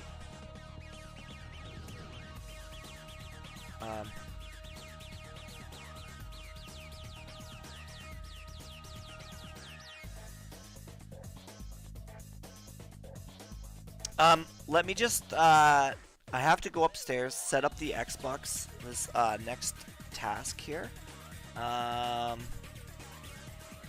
We'll just go back to the step, and I'm gonna play it. So you can access your Xbox at any time from your computer. Next, make note of this File Explorer address here, which is //Xbox/development file. Now, if you actually type this into a File Explorer window, it's going to bring up your Xbox just like that. But there's an even easier way to set this up. We're going to map a network drive. To do this, in the File Explorer menu, select the Computer tab and then Map Network Drive. Within here, you need to assign a drive letter. I recommend the letter X for Xbox, and then type in that same Xbox/development files. And that's it. And now, if you go over to this PC, under Network Locations, you can find Development Files, which is your Xbox. When you open up that Development Files folder, you're going to see a folder called Windows Apps. Go ahead and open that up. Within there, you're going to find a bunch of different folders, but one of them is going to have the number of the RetroArch build and x64. That's the one we want to open up. This is basically your RetroArch folder. For example, if you go into cores, you can see all of your RetroArch cores. Now within here, we're going to make a bunch of different folders to store all of our most important files. And I have all these listed in the written guide, but it's basically going to be a systems file for BIOS files, config, saves, save states, playlists, and thumbnails. And so once you've made all these folders, we're going to tell RetroArch to use these folders instead of the default ones. That way they're easy to access. So we're going to go into RetroArch and actually set that up. You're going to go into Settings, then Directory, and then for each of these directories, we're going to navigate to wherever those files are. So for example, under the BIOS folder, we're going to go into the S drive, and then we're going to select Program Files, then Windows Apps, and then you're going to see a bunch of folders. You're going to want to find that same RetroArch folder. It's going to be a bunch of numbers and letters, and then the number version of RetroArch and x64. It's typically going to be the second one in your list. Now when you open that up, you're going to see all those folders you just made. So for the BIOS folder, you want to select the system folder, and then select Use this directory. And that's it. Now let's do it for another one, just so you kind of get a feel. We're going to do the thumbnails one. We're going to go back to the S drive, then navigate down to Program Files, then Windows Apps, and then we're going to use that second one again, which is our RetroArch folder. And then we're going to find the thumbnails folder, and then select Use this directory. Okay, let's do it. One last time, just so you really got it. So I've got playlists done. I did it on playlists, so I need to do it on a couple other ones. So we need to do Playlist instead of the default one. That way they're... So basically he did, okay, so I need to do games, system, config, saves, states, and thumbnails.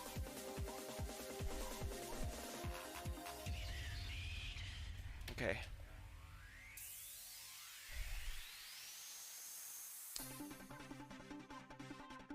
I would say, though, that any game that I played when I was a kid is my favorite of all time. It's a very tough question because there are a lot of games that I love. Right.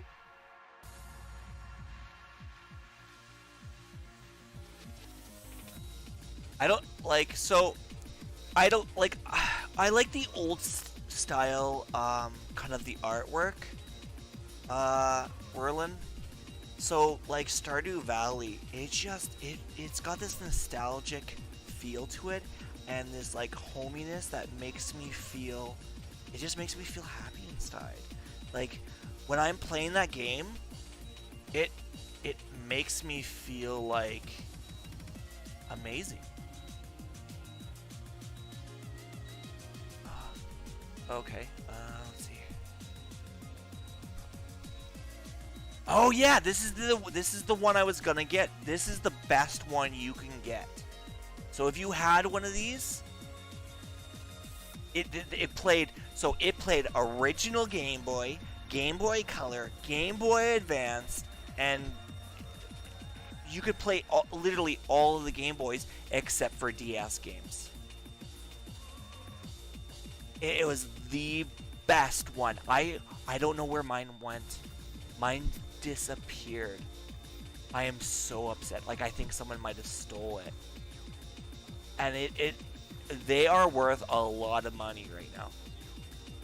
They're going for like, in Canadian dollars, like $100. 100 Canadian dollars. Like they're expensive. What currency do you use? KR. Let's see here. 610 KR to 80. Let's see what that is in 80 bucks Canadian. That one was goated as well. The DS Lite. So the DS Lite is what I have. The 3DS. Okay, and so they just turned.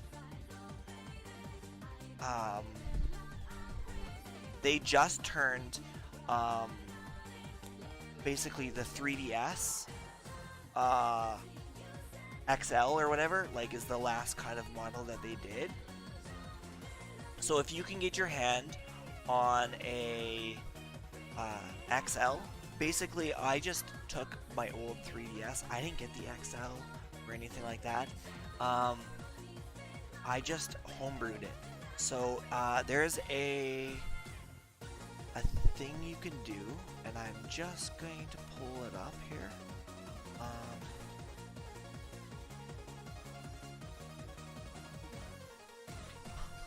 Okay, and you can. Here we go. This is the one. Oh, hey. We're not gonna play it though.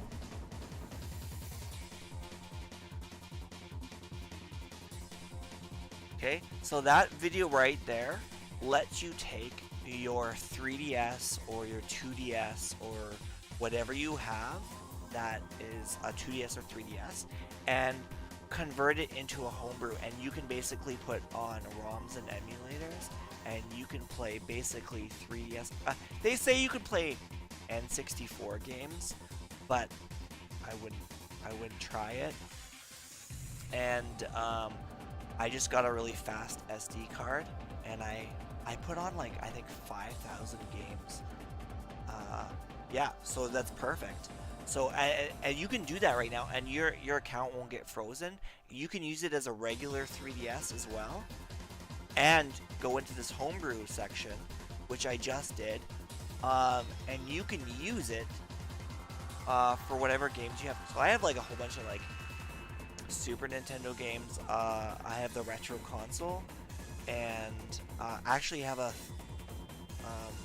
an NES, so I can put on my. Yeah, the DS Lites are a little different, yeah. But you can go in and you can homebrew. It's completely legal because it just uses exploits, and your account won't get bricked. They're not even monitoring those anymore, and they're selling for a lot of money. Those 3DSs. I was looking, and they're over $200 for the new 3DSs. They're going for a ton of money. So if you can do that, by all means, Um, that video I sent you, it shows you how to do it, and you can pretty much play those old video games that you own or whatever, and all you have to do is get the ROM, which is easy enough to do. And if you can search Google, you can find it. So, yeah, so that's what we're doing for our Xbox. And one game that I own on my N64 that I want to put on there. Oh yeah, it's huge. Oh, I don't think it's COVID. No, I think it's people retro, man. The generation. People want retro games. They are coming back. They're huge. Huge. My Mario games from my original Nintendo are worth a lot of money. If I were to sell Duck Hunt with Mario 1, 2, and 3, and 4, or 3, and Dr. Mario with my original Nintendo, I bet you I could get easily over $300 Canadian. About 300 bucks, I would say. So I could get quite a bit of money. So yeah. I'm also thinking about installing Flight Sim back on again. Yeah, Mario. Mario is huge. Pokemon is gonna be the next one that's coming back. Oh yeah, yeah. It's but the original ones, man. They want the original. People don't want to get the remakes or whatever. They want the original. It's just like Atari, man. People went through Atari, and Ataris were worth a lot of money. They were huge. I remember one guy was selling an Atari with like, I don't know, a couple games. He wanted like 500 bucks. They want they're, because they're rare, right? And people collect them, right? Skyrim. Before I met my wife, I had a game called Skyrim, and everybody knows Skyrim. Came out 11/11/11. So 2011, and I bought the most expensive edition. I bought the legendary edition. It was like 300 bucks. Maybe 200 bucks, and it came with a big giant dragon. Anyways, my wife's like, it just sits there. You should sell it. She's like, this is garbage. Just get rid of it. I'm like, what are you talking about? This is a collector's edition. Like, this worth a lot of money. She's like, Anyways, I sold it. I got, I think, 80 or 120 bucks, something like that, for it. And my wife was amazed. Yeah. Don't even... You might even want to hold on to them. Like, that's the problem though. The games aren't worth anything. You'll be lucky to get $5 for the games. It's the systems that are worth a lot. People want the systems. But if you have an old Nintendo or a Super Nintendo, they're worth a lot. The Game Boy games aren't worth too much because people can find them and whatever. But if you can get the nostalgic, honestly, I would hold on to those Game Boy games for a good 20 more years, and they'll be worth a lot more. Like, I have N64, and N64 is a big hit. It's an era where it's really taken off, and people want it. I have the system, and people want for GoldenEye. GoldenEye was like the very first first-person shooter where you can play split screen against other people. They want like $80 just for the game, which is more than the system was worth. Oh yeah, oh yeah, it's true. Yeah, Pokemon is one of those things where it can be a little hard to I still have my emerald, I believe. Yeah, those old ones, they're worth a lot of money. So it's hard to distinguish. But think of if they're worth that much right now. Think of what they're gonna be in GameCube. I have a GameCube. I don't know. In Canada, let's see.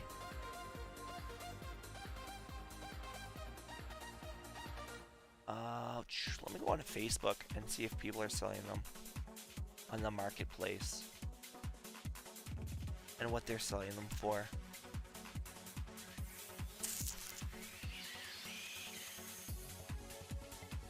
Because I don't know anyone who. Oh yeah, they're not going for very much.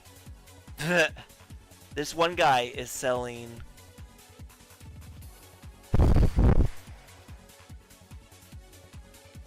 like a stack of like 50 or 60 GameCube games. Okay, so there's a. Oh, okay, it looks like it's a mini GameCube. It's a mini GameCube. Oh, it's a Wii U adapter. Okay, GameCube, complete with a controller and cord for $100. So, not very much. I wouldn't say it's worth much at all. Like, you can get them, and if anything, the more expensive one is going to be your Dreamcast. So, I doubt anyone is going to have a Dreamcast up for sale. Let's just see. So, if you know about systems, the Dreamcast was it was iconic in the way that it came out. It came out during a really, really bad time. Okay, it only made like 80 games. I think it was like 60 or 80 games, and it shut down. But it was. I remember it in store. I played one, and it was like Sonic. It was mind-blowing. It was amazing. But I think it was at a very bad time in people's lives, and it died. And they only sold.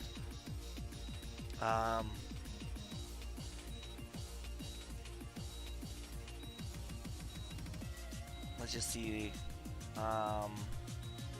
The Dreamcast was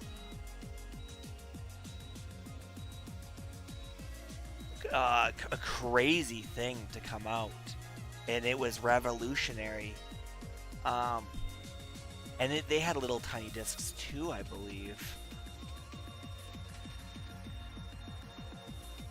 Okay, sounds good. Yeah, I might be going here soon too, so I'm gonna go upstairs, and I gotta set this up. So 10 centimeter long. Oh, is it really? Yeah, what was it? Is that what they said? Where did you read that? Oh. No, I don't think it was that. No, I don't think it was that. They sold 9 million units, but I think they took a big hit on it. It was, I think, Sonic. Sonic was the best one. It sold 2.5 million units. Oh yeah, I want pasta for sure. Okay, I'm glad you're still here. Okay. If you can, stay on, because I really need your viewership. It's the only way I'm going to get...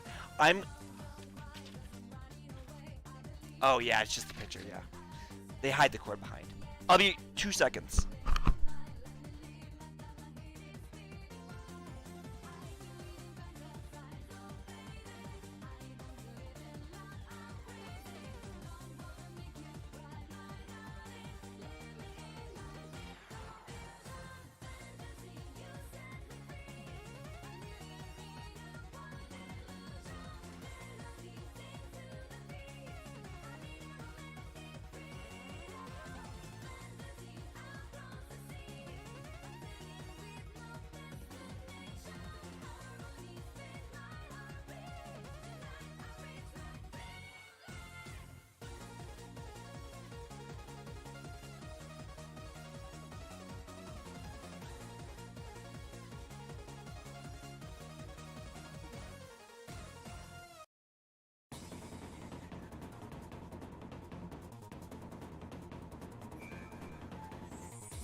Ah, thanks.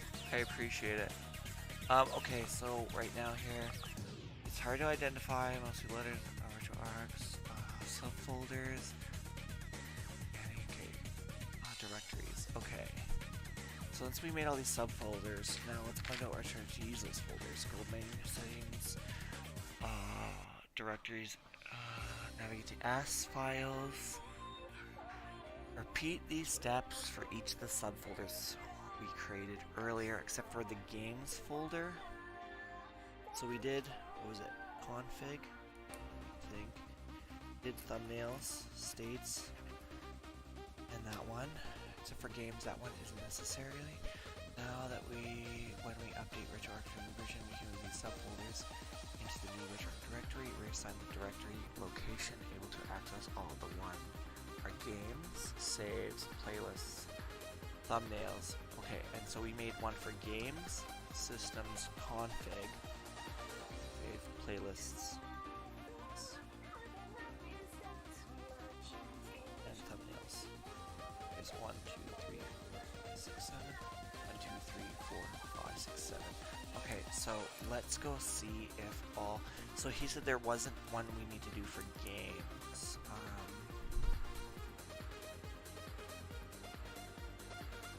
Except for the games, that isn't necessary. Now, the version of subfolders into our directory. Reassign these directory locations. You will be able to access all of our games, saves, states, playlists. Okay. Okay, once you made the adjustments, go to the main menu configuration, save current configuration to lock in your changes. We definitely need that. Okay.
Okay, let's see if we did that properly. And this is going to give you a bunch of info. Just in that code and press enter. It's basically going to Did that. /development file. Do this. Here, we're going to make a bunch of different folders to store all of our Okay. most important files. And I have all these listed in the written guide, but it's basically going to be a systems file for BIOS files, Oh, okay, for Save, BIOS files. save, Okay. save states, playlists, and thumbnails. And so Okay, once you've saves made for all these game saves for save states. Playlist for playlists. Thumbnails for thumbnails. Games for game files. Okay. folders, we're going to tell RetroArch to use these I think we folders did all. instead of the default folders. That way they're easy to access. So we're going to go into RetroArch and actually set that up. Let's see what he does. You're going to go into settings, then directory. And then for each of these directories, we're going to navigate to wherever those files are. So for example, under the BIOS folder, we're going to go into the S drive, and then we're going to select program files, then Windows apps, Whoa, whoa, whoa, that just okay. those files up. So for Change. example, under the BIOS folder, we're going to go into the Okay. S drive, and then we're going to select program files, then Windows apps, and then you're going to see a bunch Okay. of folders. You're going to Second want to find one. that same RetroArch folder. It's going to be a bunch of numbers and letters, and then the number version of RetroArch and X64. It's typically going to be the second one in your list. Right, which it Now is. when you open that up, you're going to see all those folders you just made. Yes. So for the BIOS folder, you want to select the system, and then select use this directory. Okay. And that's it. Now let's do it for another Let's one. make sure we did that to all the other ones now. We're going to do the thumbnail thing. We're going to go back to the S drive, then navigate down to program files, then Windows apps, and then we're going to use that second one again, which is our RetroArch folder. And then we're going to find the thumbnails folder, and then select directory. Okay, let's do it one last time just so you really got it. Playlist, S S, drive, program files, then program files, then Windows apps, Windows apps, RetroArch folder, and then and then which one are we playlists. doing? Playlist. And then I did the same thing, it's kind of redundant. You have to do this about 6 or 7 times, but it's worth it. but that's really about it. Okay, And it's then, done. of course, once you're done doing all this, make sure you save your code. We did this. This is going to be really helpful when you update RetroArch in later versions because you can just grab all these things and move them into the new folder.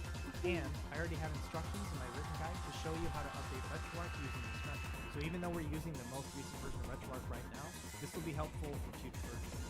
Okay, let's start moving over files now. We'll start with the BIOS files. Now, if you don't know what BIOS files are, they're basically system files that allow specific consoles to work. And I can't share those files because they're copyrighted and I can't tell you where to get them. But you can either dump them from an original console or maybe find them online. Either way, Okay, so here's my collection of BIOS files, and I'm going to move them over into that system.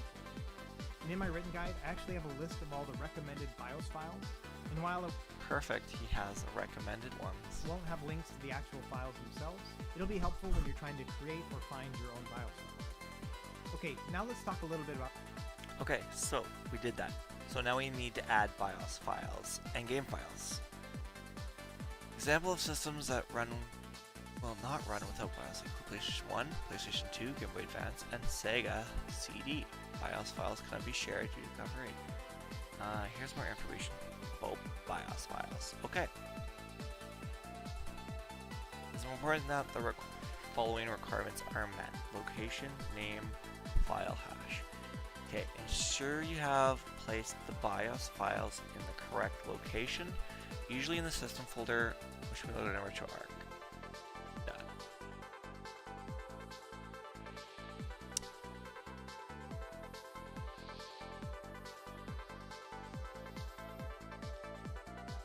So,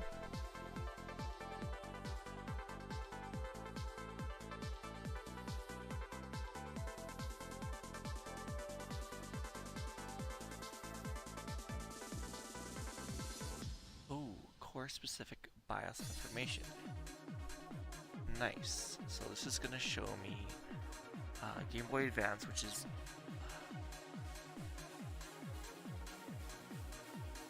all the information.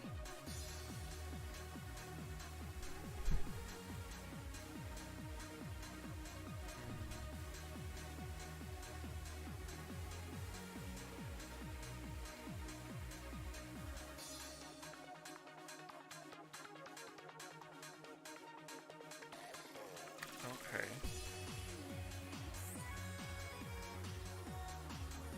So now we need to find out where to get those.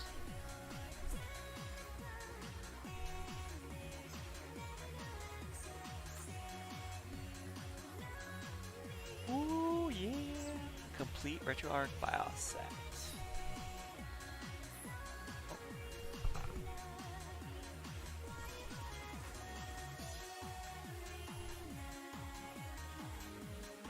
Oh, nice. Oh, pizza? And there's nothing better than pizza, man.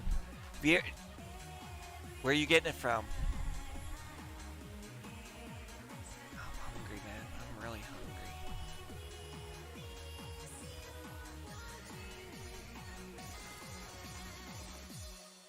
Not found.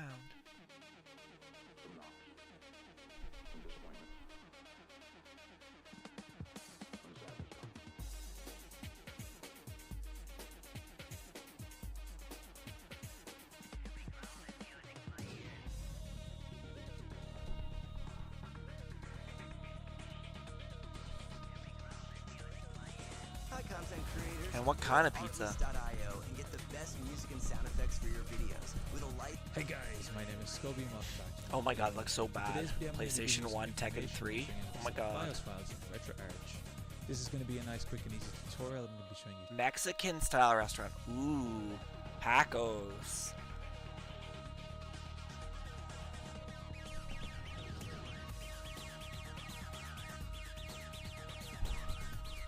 Step by step how to do everything. Yum. Let's jump right into this. So the first thing we're going to be talking about BIOS files is what they actually are. A BIOS file is basically system information or similar to an operating system that allows us to reproduce how the original system would work. So a number of consoles and therefore a number of cores Sounds in so good. RetroArch require BIOS files to be able to run effectively and efficiently. The first thing I'm going to be showing you is how to find and locate to where your BIOS files are installed. I love I'm going to be showing spice. you how to change the directory so you can actually change where they will be installed. So what we're going to be doing is opening up RetroArch. We're going to be coming down to the settings option right here. We're going to be coming in here and we're going to be scrolling all the way down and fixing the directory. I haven't, man, I am so cheap, Boca and Whirlin. I refuse to get delivery. Because, okay, for one, if I get delivery, okay, this is what happens, okay? One, it comes cold. It comes like 30 minutes later than the pizza was like made. So basically this is what happens. The pizza gets made, it gets hot, it's fresh, it's ready, it sits on top of the oven or wherever. It sits there for like 20-30 minutes. It gets all weird. Then it gets picked up, gets shoved around with a whole bunch of other stuff in some random person's car, and then sent to the door. And then you got to tip the delivery guy. Oh yeah, I wish I had a restaurant across my street. I really do. I can't do it anymore. Like I have to get pickup. I always pick up. And I know that delivery guys, they got to make a living. And there are people out there that will not do that, and they always do delivery. Some people don't drive, right? So I mean, you gotta, I like to be lazy sometimes too, don't get me wrong. I just one of those things that I refuse to do. I feel like I should do those meals that come pre-packaged to your door and all you have to do is make them. Option. We're going to be selecting this, and the very first item here is going to be system/BIOS, and here we can see the exact location of where our BIOS file should be located for RetroArch. So by default it's going to be RetroArch/system. However, you can feel free to come in here and change this to any other location if you would like. For me, I always leave it in the default location. It's easy to refer back to this place if I ever need to change anything. We can feel free to experiment with that here. The next thing I'm going to be bringing you to is the RetroArch website, or more specifically the documentation, and here we can get some more specific information on what cores need BIOS files. Oh yeah. Well, I don't want to talk about politics, but that's because, well, for us in Canada, gas shot up 20 cents a liter because of Russia and Ukraine. Because the US said they were not importing any oil products from them. So what did the companies do? Shot it up. And the exact naming structure you should give these BIOS files That would be like $11 per gallon. Okay, $11 per gallon. Let's see what that is. Okay, Google. 11. No. How many gallons? How many gallons in liters? I think it's like 4.54. Oh. No, it's 3.75. Okay. Okay, Google. 11 divided by 3.785.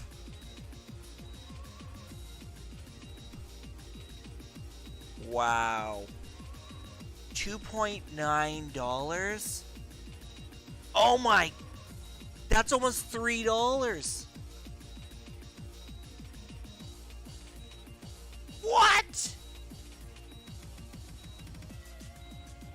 Okay, we're at $1. We're at half that right now, and I thought that was expensive. Like, some people in Canada are paying over $2. Are you isolated from the rest of the world, Whirlwind? Because that's just, that's crazy. $3? I mean, you guys must have, like, really smart vehicles, though. Like, all four cylinders. Like, I know in the UK, that's all they drive is, like, 4 cylinders and... Oh, wow. That's nuts. I'm fucking hungry, though.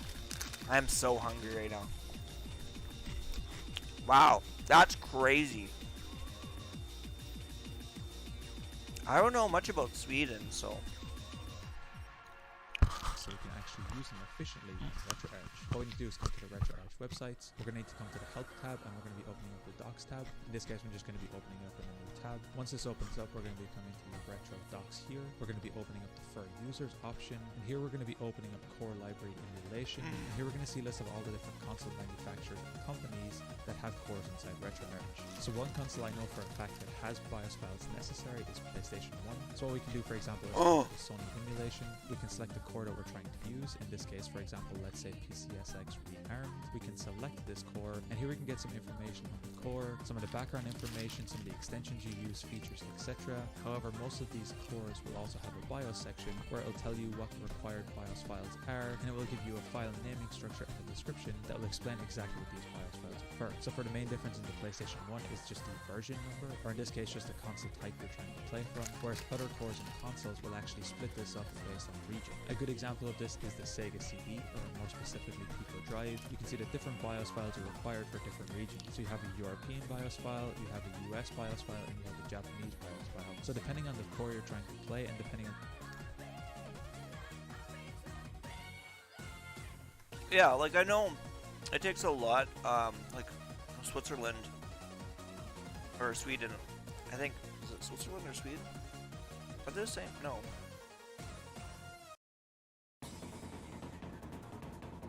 Wow. Yeah, but it's, like, really spread out, isn't it? Like, people just live everywhere, like, in the mountains. Like, I know there's, like, big metropolitan, probably, areas, but... With this core, you might need specific or even multiple BIOS files to make sure you cover all of the system bases. So the next question is how to actually retrieve and get these BIOS files. Well, there's a number of ways to do this. One is actually dumping the BIOS from the console that you end up going. This varies dramatically from console to console, although I'll try to leave some links in the description down below that will help you put in the right direction. But you will basically need to Google your specific console. So in this case, let's say Sega CD, how to dump Sega CD BIOS, and then you have to go through the steps of this. Some consoles are easier to do than others. The second method, of course, is to just download these BIOS files from different sites on the internet. I won't be leaving any links in the description down below, but of course the usual Google search here will put you in the right direction, and they're relatively easy to find without too much difficulty. So now to actually put these BIOS files... Okay, that's easy.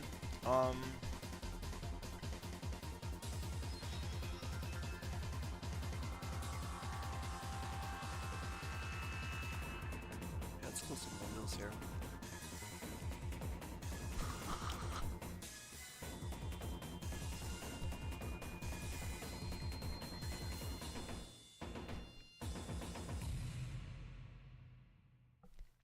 Okay. Oh, I love GitHub. Here we go. Nice. Please tell me these are BIOS files. Oh, yeah.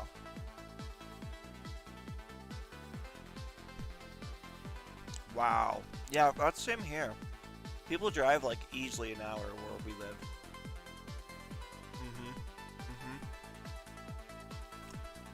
I have to drive for an hour and a half to get to the big city.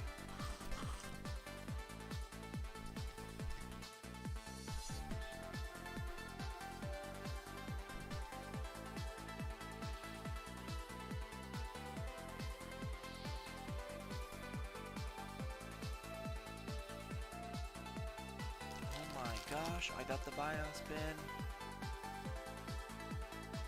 Oh, what did I just do?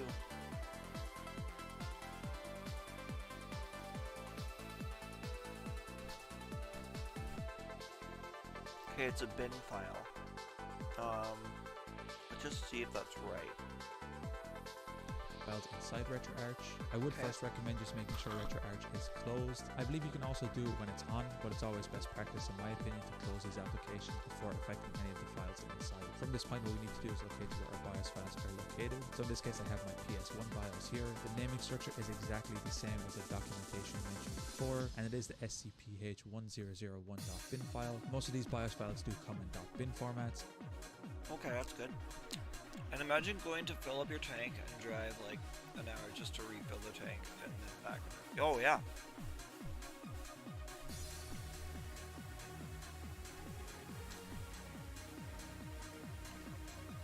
Yeah, I mean, that's why people are getting electric vehicles. Electricity is so much cheaper now.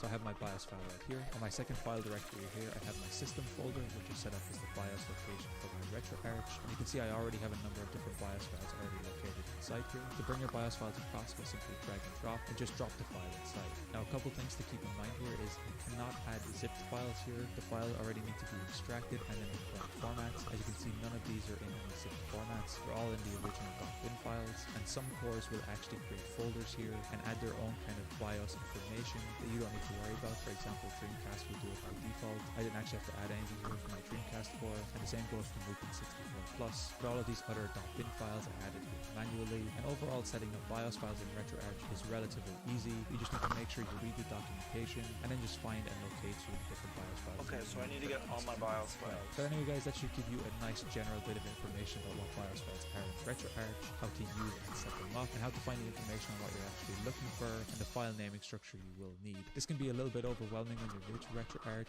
but thankfully I do have a number of videos breaking down all the previous consoles on RetroArch, so if you need any specific help, feel free to go to one of those videos. Hopefully it'll put you in the right direction. And Okay, so let's see what this other guy is saying. So this guy's got Game Boy bin, Game Boy Advance bin, Game Boy Color bin, Commodore. Is there one I can just get everyone? I wonder. Oh yeah, exactly.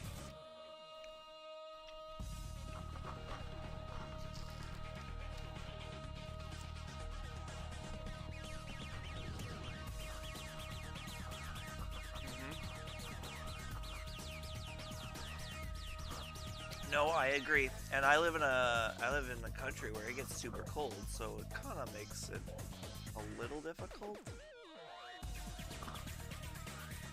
Can I just get all of these bins, please?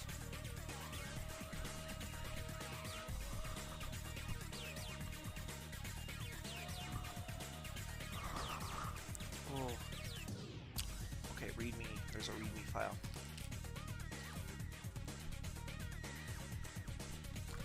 Ethanol? Yeah, I don't think I'd want to create ethanol in my house. Or in my garage. So my house would explode. And if my insurance found out I was doing that, I wouldn't have insurance.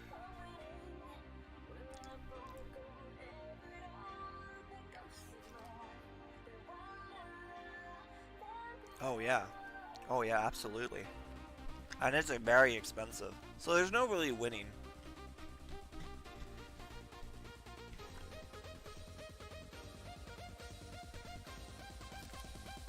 Okay, so there are Commodore ones here. I don't know what Fairchild is.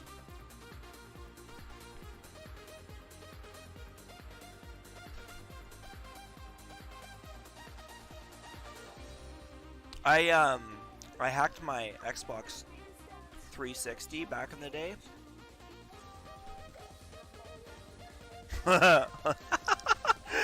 They're goldfish, man. Look at.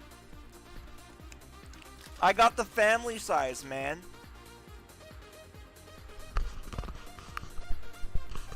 Sorry, my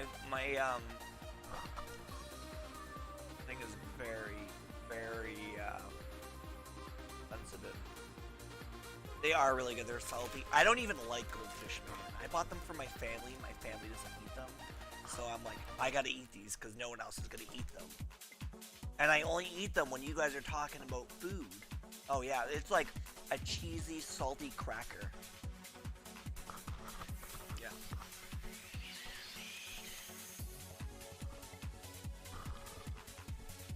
Okay, so Nintendo. Game Boy. There's a couple for Game Boy. Game Boy Advance, there's only one. Game Boy Color, there's two. Oh, Nintendo 64. Okay.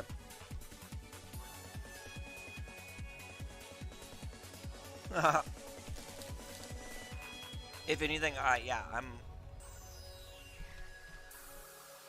Okay, there's a lot of bin files here. Oh, Super Nintendo Entertainment System, SNES. Oh.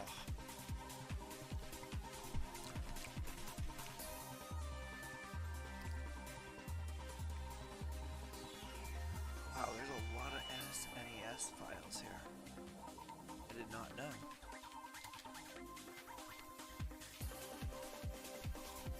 Dreamcast, there's 3.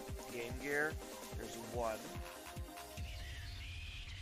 There's 1 for Philips. There's 3 for Philips. Sega Genesis.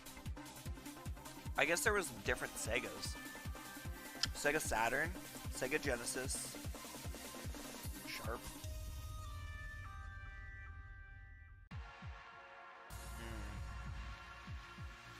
Sony PlayStation.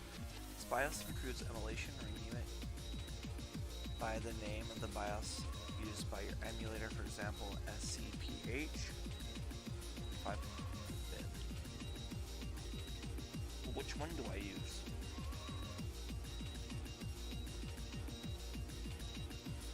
Okay, so I am way over my head here.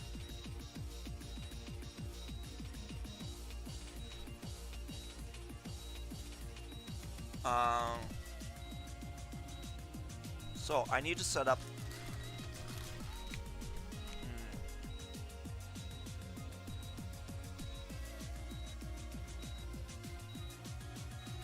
BIOS files. Starter guide. Okay. Hopefully. Setting up a BIOS. Okay. Let's do this one.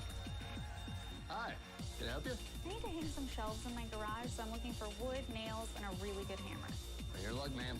We have the finest assortment of wood and nails. I got your hammer right here. Hammers we don't carry. You don't sell hammers? May I? By all means, please. Francis, this is a hardware store, isn't it? Yep, And you don't sell hammers. correct, sir. Never have, never will. Francis, the word hammer is in the name of your store. Not sure where you're going with this. Okay, what would you use to hammer in a nail, let's say? Excellent question. Take this baby.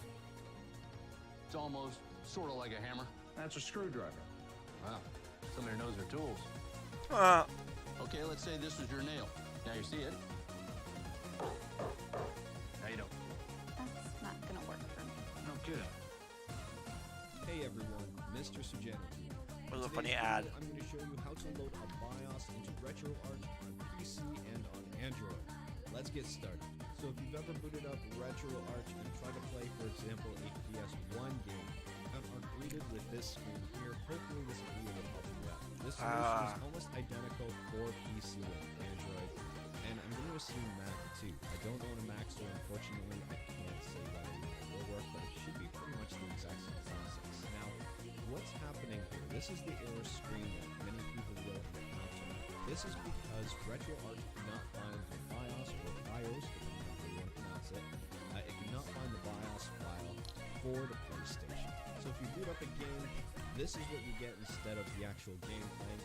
But fortunately, this error message is very, very helpful. It says firmware is missing scph5501.bin. That's nice. The exact BIOS file that this emulator is looking for. So that's awesome. It's telling me exactly what I need. Now, depending on the game you're playing, depending on the region, this message may change. So right now, I'm trying to play a USA region game, and this is the message that I'm getting. And to clarify things even further, I'm using the Beetle PSX core. So PSX Beetle, that's also known as Mednafen. So that's the one I'm using right now, and this is the exact error. So this is the problem I'm having with my 3DS too. This website here, it's a wiki page, and it has a lot of information regarding BIOS files for different systems. So I'm just dealing with PlayStation, for example, in this video, but there is information here about other systems as well. Alright, so I have my BIOS file up and ready to go. You can see here. Can I get all these? H5501. This was the exact BIOS file, if you remember correctly, that RetroArch was asking for when I was trying to play Street Fighter Alpha 3 USA version. So it's asking for this file. I have it ready to go. Where to put it? It's very simple. All you have to do is open your RetroArch directory. So wherever you install RetroArch, open that folder up, go to System. Once you're in here, it's a simple drag and drop. So let me bring that back up. So I will drag this and drop it in. That's it. So now the emulator will automatically pick up my BIOS file and let me know the game. So I have RetroArch up and running now. I'll head over. You can see Street Fighter Alpha 3 USA. The core I'm using is the PS1 Beetle PSX core. So wait. What did you say? The game should stay. The core I'm using is the PS1 Beetle PSX core. So I'll select this and the game should start. Now you can see my game is up and running with no issue. And that's literally all it took, was just that BIOS file inside the system folder in your RetroArch directory. That's all it was looking for. So I never got to this point before, and now I did. And that's literally the only step. And you can repeat this on Android, and I'm going to assume that is right. On Android, it's pretty much the exact same process. So this is my phone right now. It's plugged into a PC, Galaxy Note 9, you can see, and I'm on the RetroArch storage. I gotta stop eating this. So I'm just going to go into System here and drag and drop the BIOS. There's the drag and drop, and that's pretty much it. Now when I go to load the game, it should work. And just to double check, yes, the game is running on Android. That's So crazy. simple, pretty straightforward.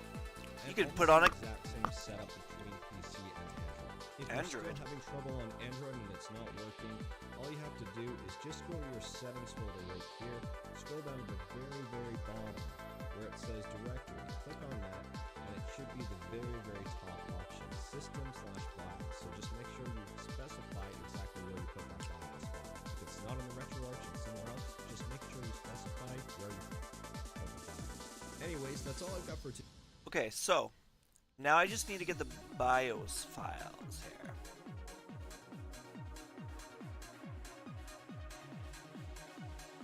So, can I get all of these? Open this file on GitHub. Can I just get all of them? It's only... Okay. Let's start off with the ones I guess I'm going to use first. There's arcade ones.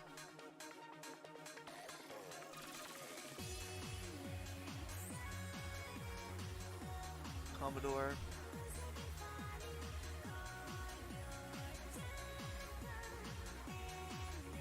I guess I could...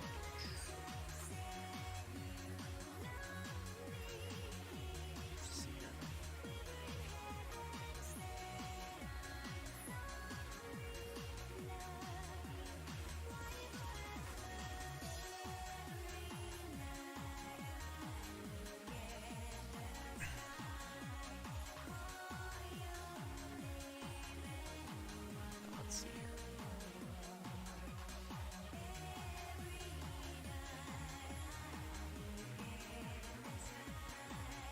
PSX,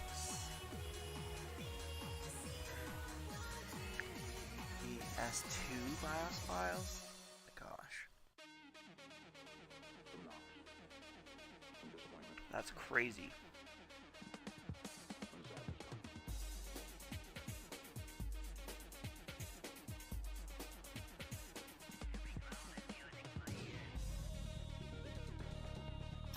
Let's see here. What else are they? Bin files.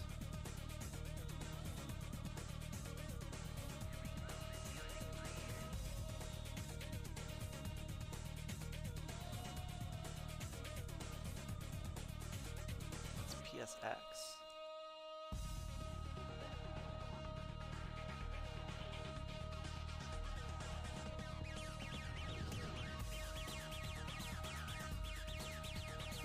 Just find out.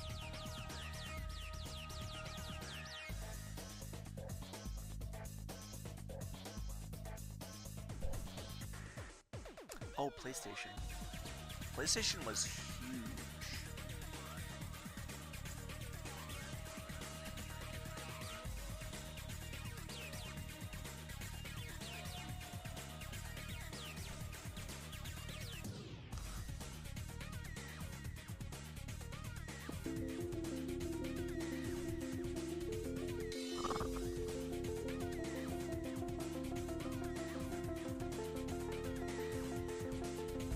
Hey everybody, this is Russ from Retro Game Core. Today we're going to do a starter guide for the RetroArch emulation platform.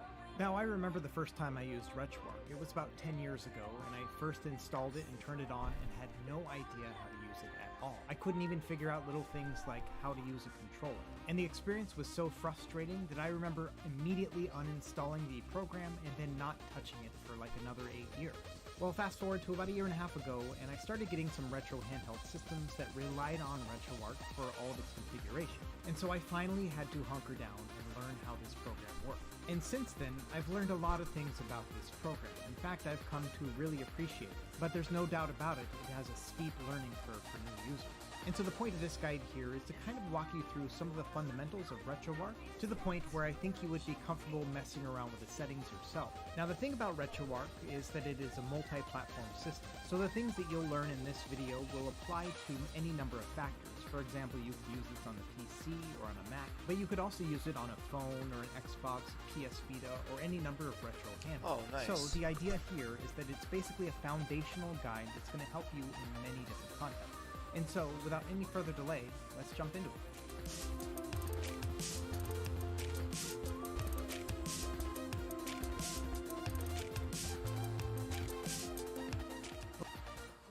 Oh, ads.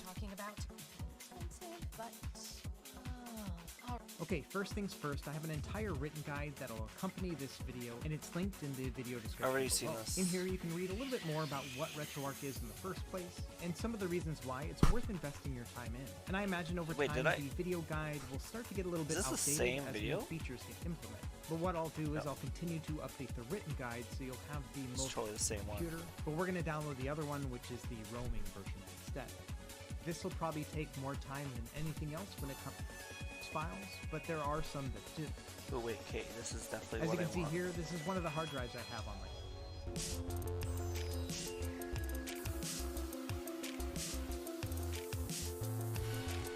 Okay, here we go. Okay, first things first, I have an entire written guide that'll. What I'll do is I'll continue to update the written guide so you'll have the most up-to-date data there. Not only that, you'll be able to reference this and then tackle everything at your own pace as well. So either way, you can watch the video or use the written guide or use them both. Now before we start messing with RetroArch, first thing you need is a game library. And typically what I recommend doing is building a ROM file structure that basically has one folder per every system that you're going to emulate. As you can see here, this is one of the hard drives I have on my PC. And within each of these folders, I'm going to have my specific ROM files that apply to that system. Now, RetroArch does work with zipped and 7Z files, but in general, I prefer to keep them unzipped for smaller retro games. Additionally, all of my ROMs are named a specific way. It's called the no intro naming convention. And typically that'll be the name of the game, then the region, and then any other amplifying data after. And this naming convention is important later on, as we'll see in this video. Now, Okay. I understand that building your first ROM library can be a little bit overwhelming. And of course, ROM files are copyrighted, so I'm not going to have any links or anything else like that. You're on your own to find and build your own library. But the RetroArch team does have some good documentation that will help you along your way. For example, they have a Libretro docs page here, and within here they have a core library. And what you can do here is you can find the specific platform that you're looking for, and then you can find the different emulation cores that are supported within RetroArch. Say, for example, with NES, we're going to use the FCEU MM core. And within here, you're going to find all sorts of data. For example, the file extensions they prefer with this core. On top of that, you're going to be able to find information about BIOS files that are relevant to that system. And if you're not sure what BIOS files are, these are basically system files that are embedded in a console that allow the games to run. And not every system requires BIOS files, but there are some that do. And RetroArch also has a listing of all the different BIOS files that are required per system. And of course, I'll have this in the written guide, but you can click on this here and then see specific BIOS information, whether or not they're optional or required and things like that. So in addition to building a ROM library, you also need to build a BIOS collection. Well, and the RetroArch website will tell you system by system what's the best. In addition to this, in my written guide, I just have a list of some of the common BIOS files and the ones that I recommend. So if you're looking to build a BIOS collection, these are two different ways to see. Perfect. That's what I'm looking for. Let's find that. Start. But in general, you're just going to want to make a BIOS folder and then throw all those files into there. And you can do this piecemeal by downloading the BIOS files one at a time and putting them in there, but you can also find RetroArch BIOS packs available on the internet as well. So if you... Ooh, RetroArch. What? But you can also find RetroArch BIOS packs available on the internet. RetroArch.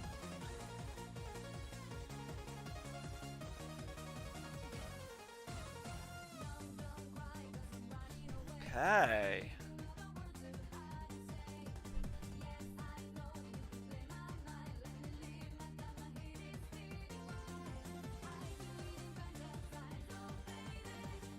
Ooh, they added PS2. What's it got? What's it got?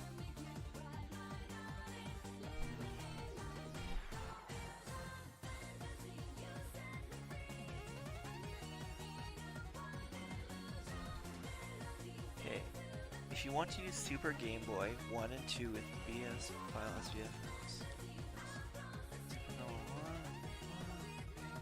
extract what you need in the RetroArch system folder. Okay, what does it have though?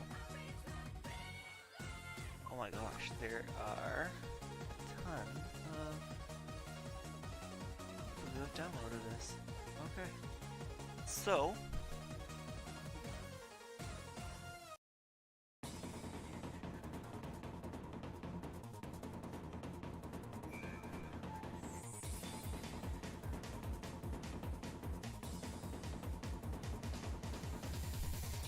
latest packs. Okay, here we go.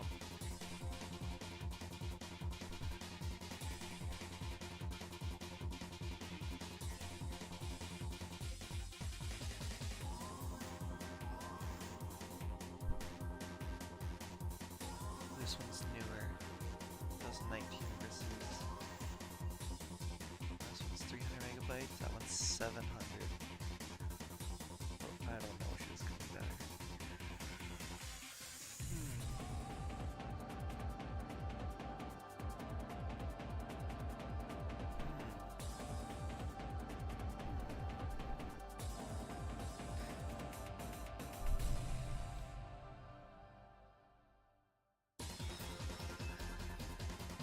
Okay.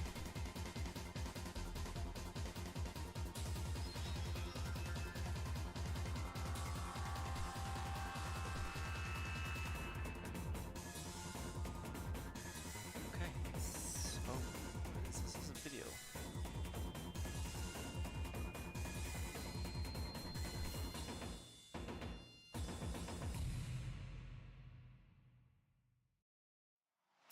You picked a bad time for a tropical vacation, lads.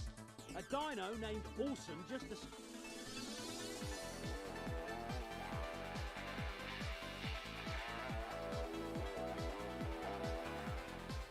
Hey everybody, Rich Spy Guy here. Today I want to talk to you guys about BIOS files. So this is a question I get multiple times a day, every single day. Where the heck do you find BIOS files? And usually I don't have a great answer because they are super hard to track down. So regardless of which emulation platform you're using, whether you're building a completely new image or you're going in and just trying to add different collection, you need to have ROMs, but you also need to have BIOS files in order to play all these different emulation collections. So not all emulation collections require BIOS files, but most do, and you definitely need to have all of the ones that are required for the particular collection on the particular emulation platform that you're using. So it's really tricky to track all these down. It's really easy to find ROMs for the most part. You can do a simple, you just might have to spend a little. Typically, I do most of my stuff on RetroPie, but recently I've started working with Batocera a little bit in order to get into some more advanced collections. So, you know, GameCube, PlayStation 2, Xbox, Wii, all of these are collections that you're not able to get into on RetroPie because RetroPie is connected to a Raspberry Pi, which maxes out its capacity in terms of what it can emulate, right around PSP and N64. Dreamcast you can get most of the games on as well, but that's about where everything starts to fall off in terms of different BIOS file requirements than what I'm used to, of what I needed to get everything up and running. For everybody that's doing anything, and that gives you all of your BIOS files for all of their life to put this together, because it's such a win and such a home run for everybody that's in emulate image right now. You're not adding a new collection. A BIOS set for every emulation platform out there, so you can go on here and download all of the different, most of the BIOS files that were needed for that particular collection, but I still was a couple shy of what I needed to get everything up and running. So hours and hours were spent trying to track everything down. So today I actually go on Reddit and I'm able to find that somebody put together a BIOS set for every emulation platform out there. So you can go on here and download all of the different collections BIOS files for Batocera, for RecoBox, RetroArch, RetroBat, RetroPie, and a bunch of other ones. So the fact that somebody took the time to put this together, you know, obviously there's no financial gain for them to do this, but they obviously were considerate individual, and they put this together for everybody in the emulation community here. So click the link in the description below, save this. You know, even if you're not doing anything with an image right now, you're not adding a new collection to your current image where you need BIOS files, you know, I guarantee you it's going to come in handy for you or somebody that you know later on down the road. So, you know, copy the link down, write it down, email it to yourself, bookmark it on your web browser, whatever you have to do, because I think that it's just an amazing reference for everybody that's doing anything with emulation to have on hand.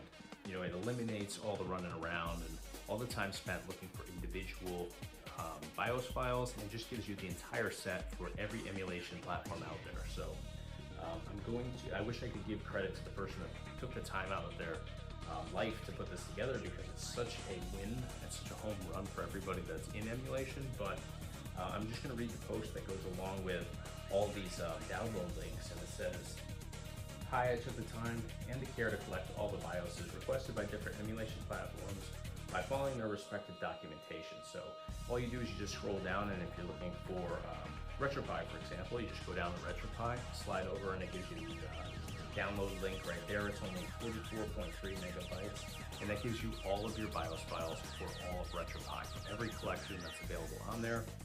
The Batocera one's a little bit bigger. That's 230 megabytes, but obviously Batocera, you're getting everything that RetroPie would have, plus, you know, all those additional collections that are available on there. So again, this is for all of the major emulation platforms out there, so I guarantee you that it will come in handy to everybody out there that's doing anything with emulation. So definitely click the link, you know, share it with anybody else that you know, that's doing anything with emulation. I think that it's just a massive home run and a great reference for everybody to have. So I didn't plan on doing anything with this video, actually.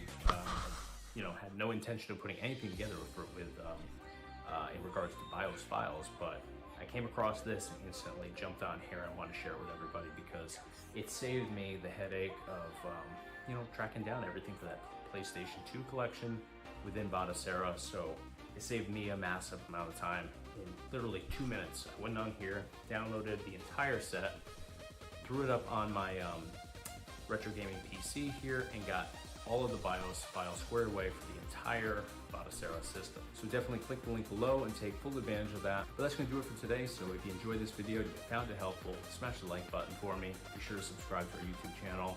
And of course, check us out online, www.retropieguy.com. Thanks for watching. This guy's even got ROMs too. Picture your future in a Ford F-150. A future where you're the boss with available Power Boost full hybrid engine. Bring it on, the 2022 Ford F-150. For great offers, contact your local Ford store or visit Ford.ca. Go back.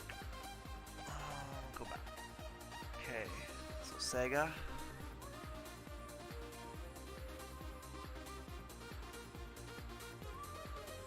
Oh, these are ROMs. Stone.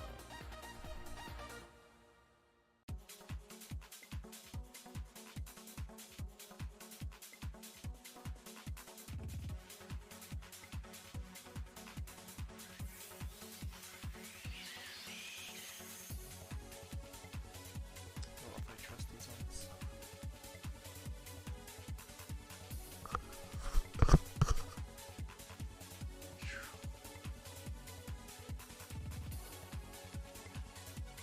These ones look better. It's BK.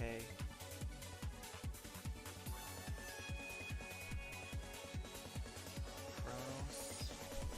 Saturn. Okay. PC.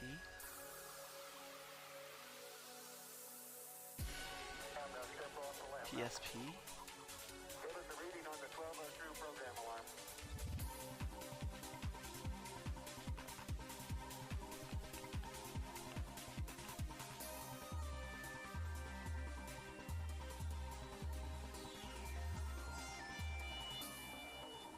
There a readme file.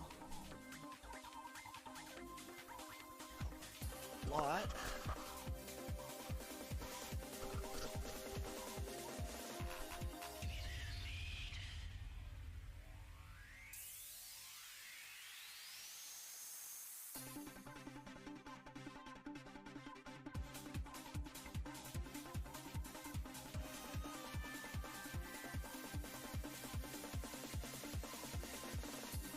Okay, so I guess the biggest thing is you need to go to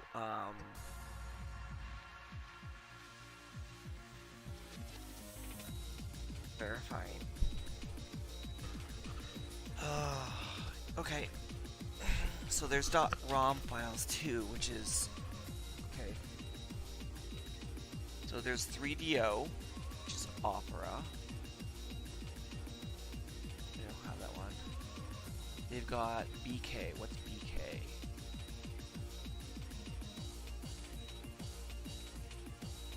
I don't see BK at all.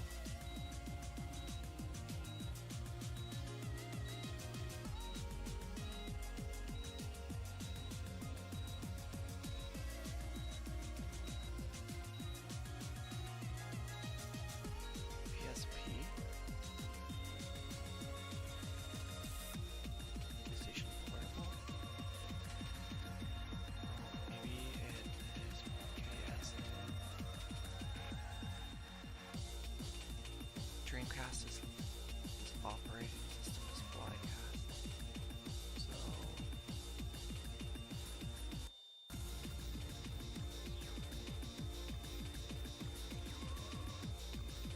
okay, so we got 3DO here, which is N64 DD 128p.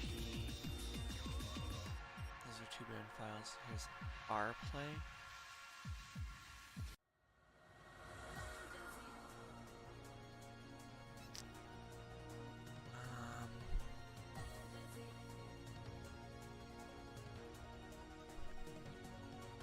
J or CD.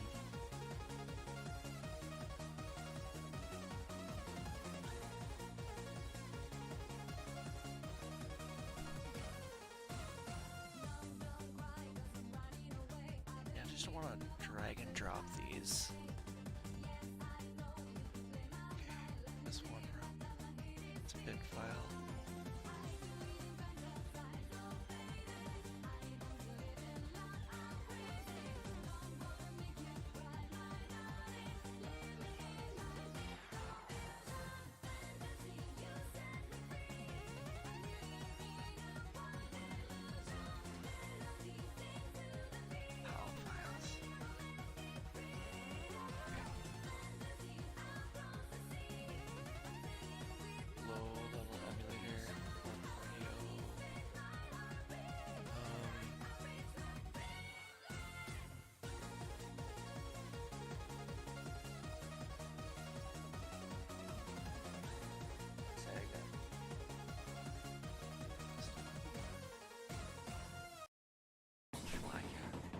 no flight class. Okay.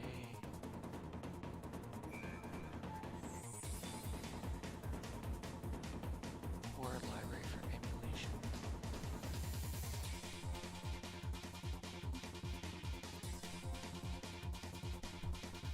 Bias information hub. Okay. Hash file. So we have identify cards, which I do. If I rename .jpg to bias.bit, how would you know? That's not which one you check. So software can generally generate a hash for files known as a valid file hash.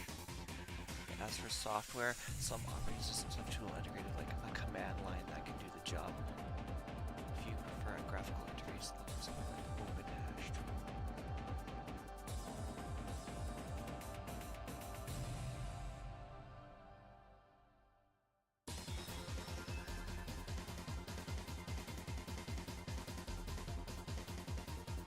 So if I wanted to find like Game Boy Advanced, it would be GBI a bios.bin. See. Oh, that's because I'm not in bin. No. So if I go into system here. Hey, how was it? I am trying to figure out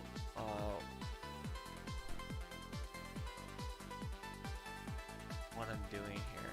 I'm having a hard time here. Okay, so these system files here. We've got all these different N64. Let's do N64.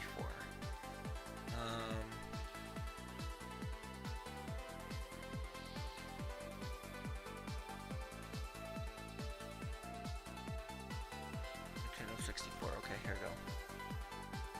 So for N64, Muppin 64 Plus. Next is Liberto's up to date port Muppin 64 emulator.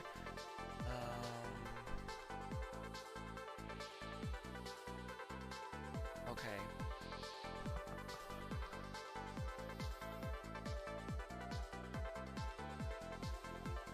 What?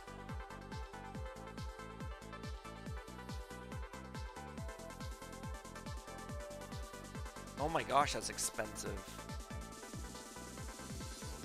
Oh yeah. Oh, but this is a remake, I think. It looks like Game Boy Color GBC Atomic Purple Shell. It's just the shell. Logo color can change with a backlit LCD. Okay, only one available. IPS 2 LCD kit. You can buy these brand new for way cheaper, the newer version. It's called the RG351.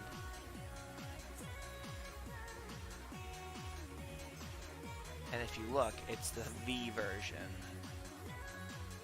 So if you go RG, what did I do? Oh, I just cleared everything. RG. Why is it doing that? Just trying to type RG 351V.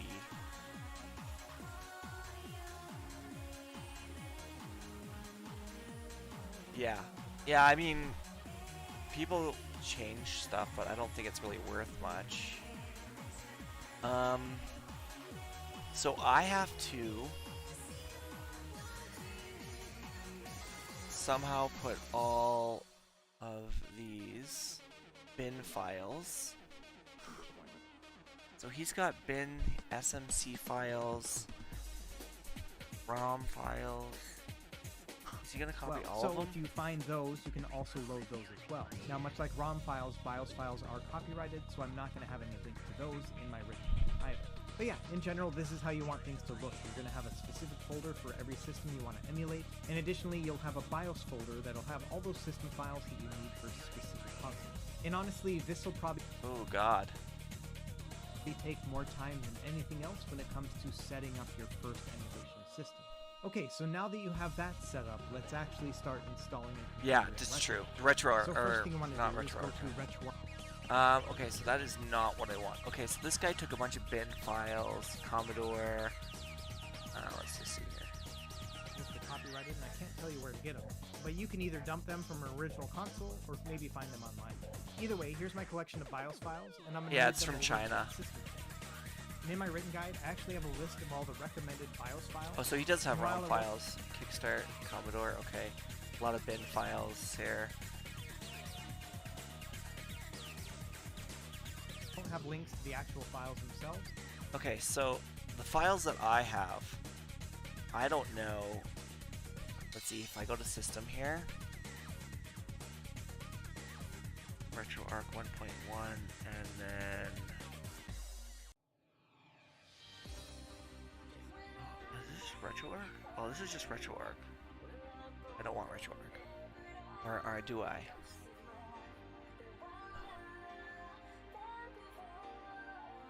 Okay, systems.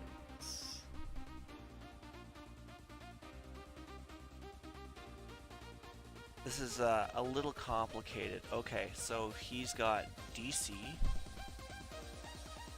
And what else does he have here? He's got a bunch of Kickstarter. He's got some N64 ones. There's a whole bunch of bin files here. And Kickstarter ones. So let's try to put these on here. And see here. But you can either dump them from when you update RetroArch in later versions, because you can just grab all of these things and move them into the new folder. And I already have instructions in my written guide to show you how to update RetroArch using this method.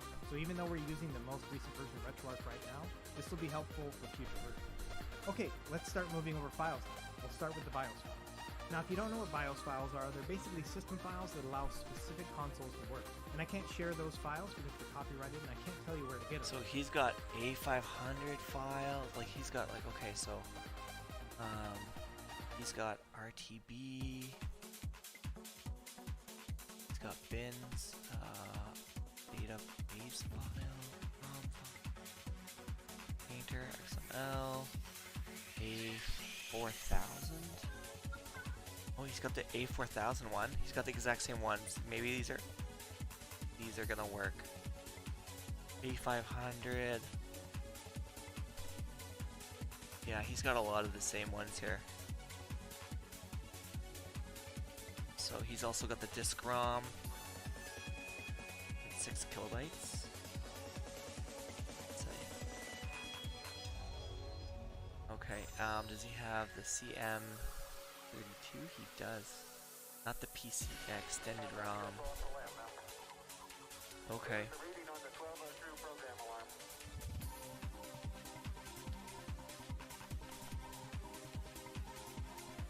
So, I mean, I guess I can just try these.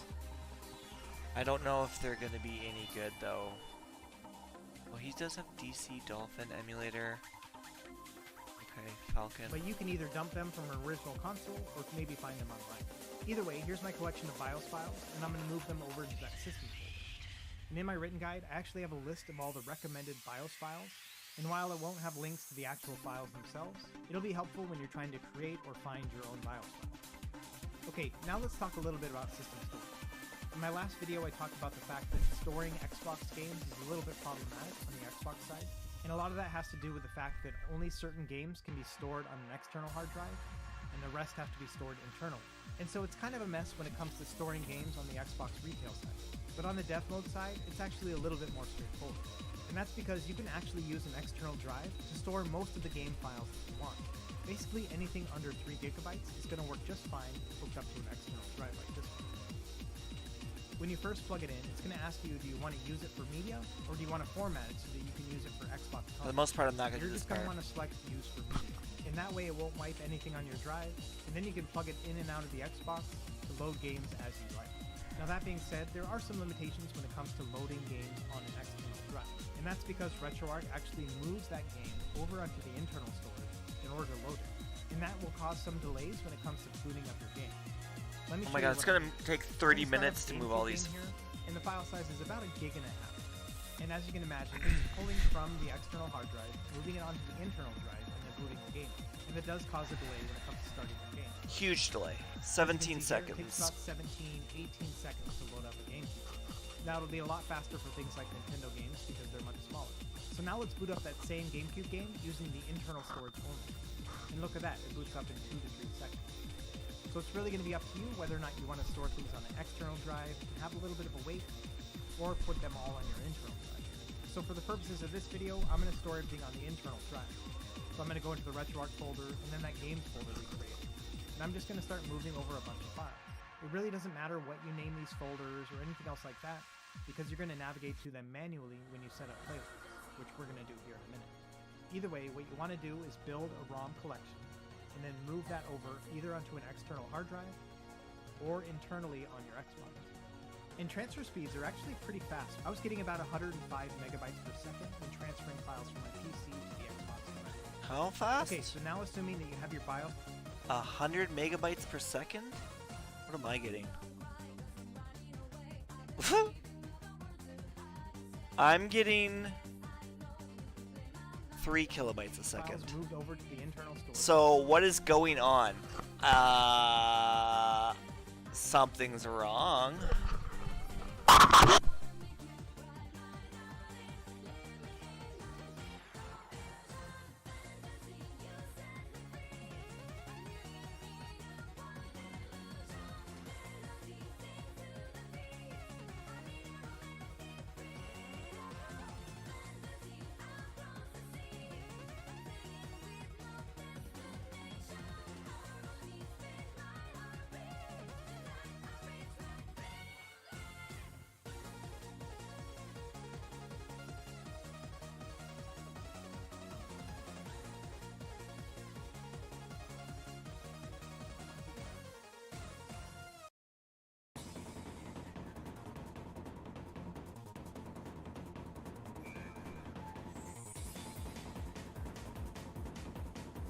I don't know what's going on. Is that a picture of me? Please tell me that's a picture of me.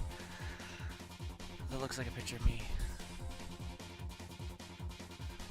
Oh my god, is that a picture of me? Alright. Okay, no, it's not a picture of me. Thank goodness. Rhino? Oh my gosh, that's hilarious. It looks like me though. It looks a little like me. I was a little worried. So, let's see. Maybe I'm going faster now. No. I am going incredible. It's gonna take an hour. Sorry, what? Oh my gosh. I should have started transferring these years ago. Wow. I mean... So, let's see here. He's got GBA. Well, that's under games. Okay. So, I could do Game Boy Advance games here.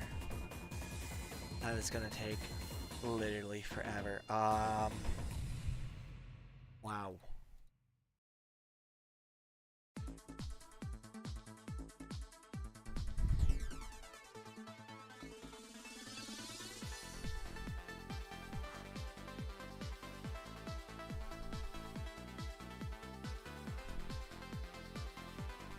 Pokemon Stadium, that was a good one. It was a really good one. Perfect Dark, that was a good one too. Bomberman 64, that was a good one. Mario Golf. A lot of people played Banjo-Kazooie, I never got to. Tony Hawk's Pro Skater 1, that was a good one.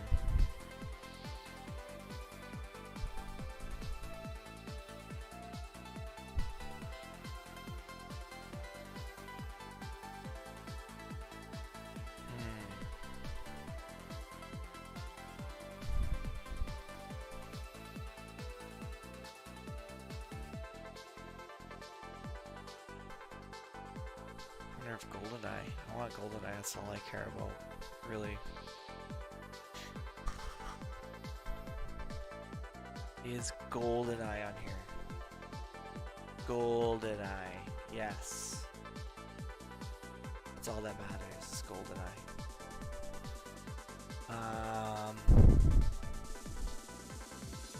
Wow.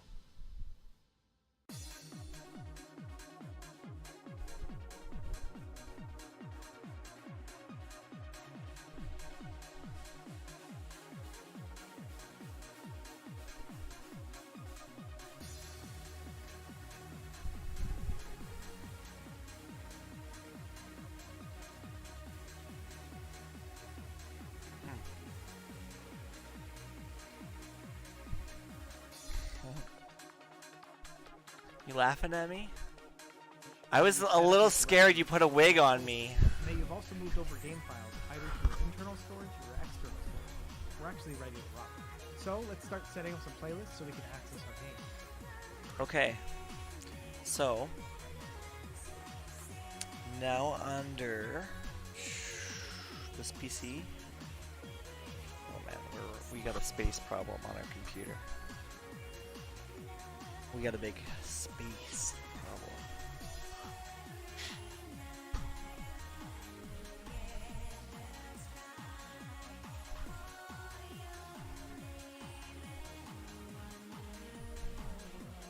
Okay, that's a disk image, that's not gonna work.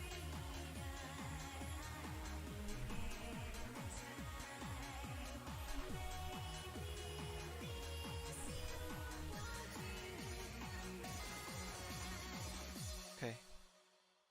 So wait, downloads under extracted games. We've got NES. Saga. That I don't know what it is. Delete that. My Game Boy Advance ones, I deleted them all. Darn it. Ooh, and I did not extract these ones. Okay, I did. Oh, and I deleted them. Okay.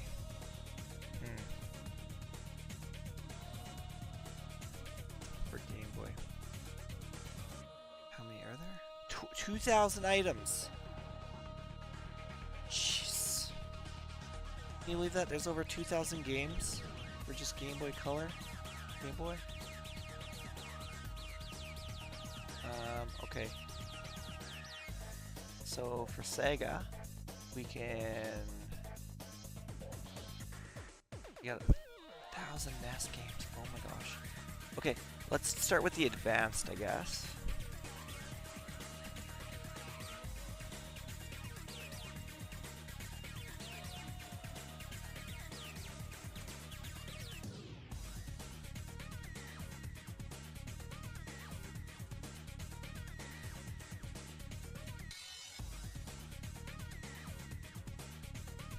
Things I do for my kids. The things I do. Okay, there is one file in here that... Oh, did I delete them all? I hope I deleted it. I click. We're gonna load. Hopefully I deleted it. There's one file in my extractions. Yes, I did. Okay. God, I love you, WinRAR. So, Merlin, what I'm doing right now is I'm uploading my database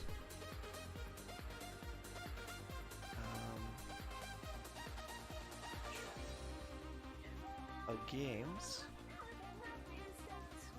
to my advanced folder.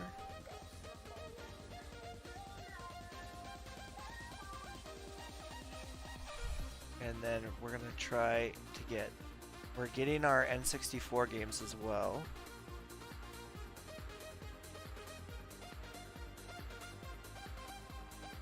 And then I can move over those items.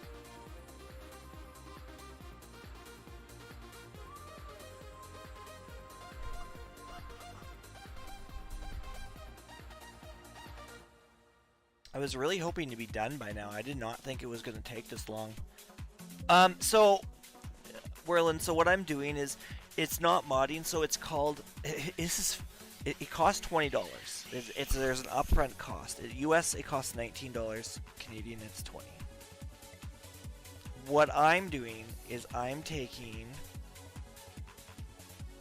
my original Xbox One, which I don't really use anymore, turning it into development mode. And this does not break or cause any damage. It's completely legal. Basically, all I'm doing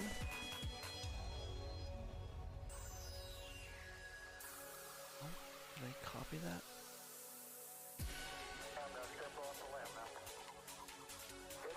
Sorry. JTAG? It's JTAG. Basically, it lets you go into the develop mode. So if you were a developer and you were making something, you can do this. But you don't need to. You just pay the $20 fee. You can turn your Xbox into development. You hook your computer up to your Xbox, basically from there. You download RetroArch, which is a program which has like emulators and everything on there. I'm putting I guess you need BIOS files, which allows you to play those emulated games with the emulator. So it's super cool in the regards that you can literally use your Xbox on your TV and play literally whatever game you want from N64, PlayStation 1, PlayStation 2, even original Xbox games. It's actually not too... Did you get the link that I sent you? Because it's not complicated. It just... I don't know if the BIOS settings that ooh, did it work? I don't know if it worked. I'm basically just moving files onto... It looks like it might have worked. Okay. So now all I have to do is go into games. I'm going to do GBA. I'm going to hit paste. It's going to move all of my Game Boy Advanced ROMs into... It's basically onto... I'm moving all the files from my computer onto my Xbox here. So now I'm moving 7 gigs of Game Boy Advanced games to my Xbox, which then I'm going to see if I can play. And then you have to basically find the BIOS files. You have to find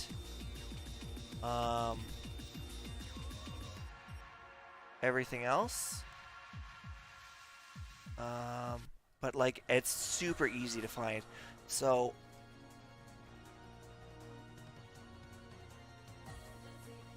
if you ever everyone uses QTorrent now, I guess. I don't know if you've heard of QTorrent, but you can get all your kind of files from there. Or you can get them from the internet, but basically QTorrent takes all your files from all over the internet that it has, finds them, and yeah. So right now I have my N64 ROMs, and they're all ready to go. They're already done. All you just have to move those 4 gigs of ROMs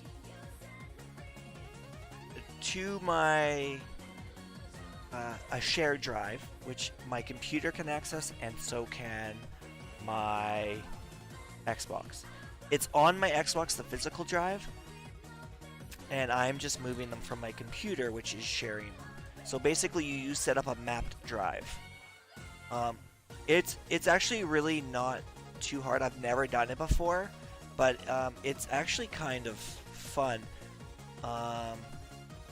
So if you're new to the channel, we are trying to find what your favorite game is. So that's what we're trying to do right now. So,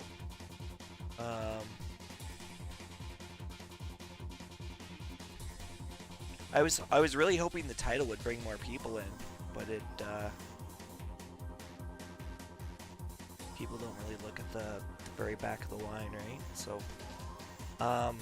there's some really good ones like Worms Armageddon. Worms Armageddon was a really, really good one.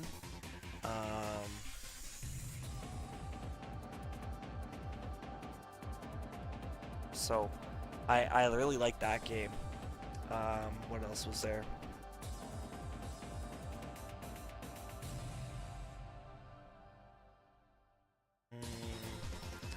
GoldenEye was really, really good.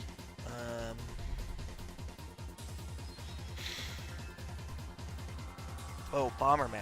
Bomberman was like all the way from like Nintendo, but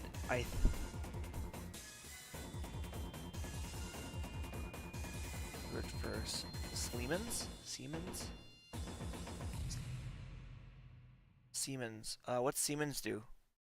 I haven't thought about moving it. Canada's a great place to move. I mean, you could move right into the mountains, and you'd probably be right in heaven. I mean, it does get cold, if you don't mind the cold in some areas. And certain areas are very expensive to live. What area was he thinking about Canada? Do you know? Because we have 10 provinces, 3 territories now. So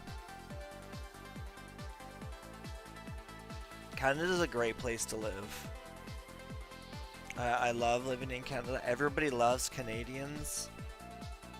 Destruction Derby, that was a good one. Loved that one when I was a kid. Doom. Oh, Siemens. Yeah, it is, yeah.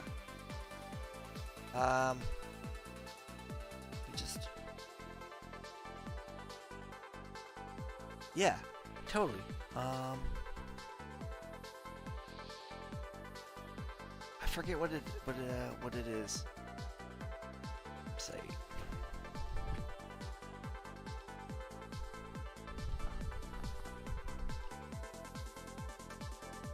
Building technologies, drive technologies. Okay. Yeah. It's I'm guessing he's an electrician. If I had to guess.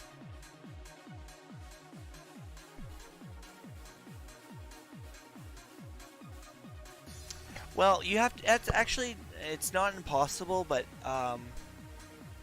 basically, do you guys know anyone in Canada? You need to kind of get it depends.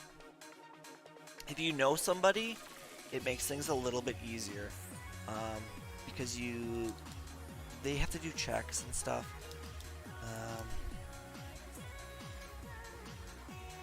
See, like if you were to come to, okay, yeah. No, that's, yeah, I understand what that means. Yeah.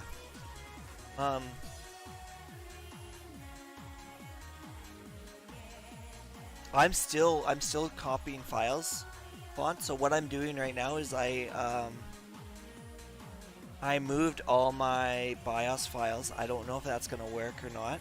I'm moving something like, I don't know how many Game Boy Advance games, honestly.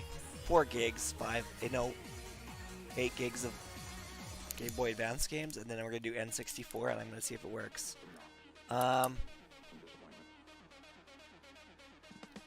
Yeah, I mean, if you want to move to Canada and you got offered a job, I mean, make it a condition, make it like a yearly temporary contract or something, because who knows, maybe the way of life that you guys are used to is gonna be different. In Canada, here's how it goes. Everybody drives, or if they don't drive, they have transportation. Like transportation is pretty much needed in Canada. It's one of those things. People are very friendly. We all say hello. I wave to my neighbors. I mean, I go out and I'm. You just gotta be. You're a friendly guy, right? Like, so I mean, like, if you're not a friendly person, it makes things probably a little difficult because, yeah. I mean, nobody wants to be difficult. Like, I don't know.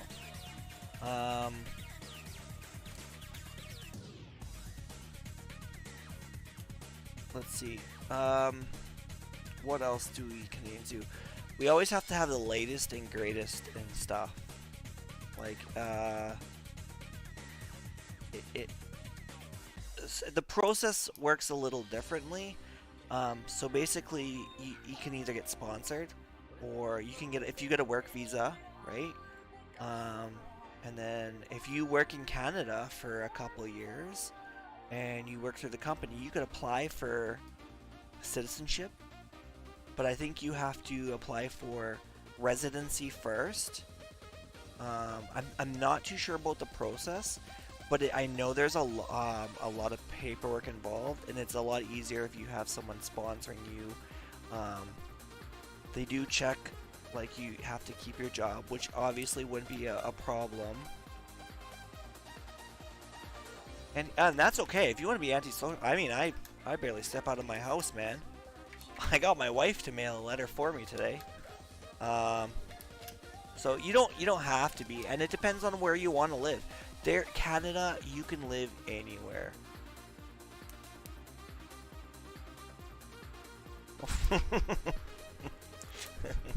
That's kind of funny. It's okay. Well, ours is we all live in igloos, so as you can see, I kind of do live in an igloo. No. So no, I get it.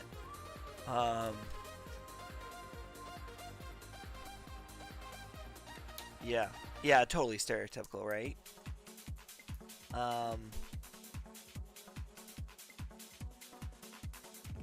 So you could live,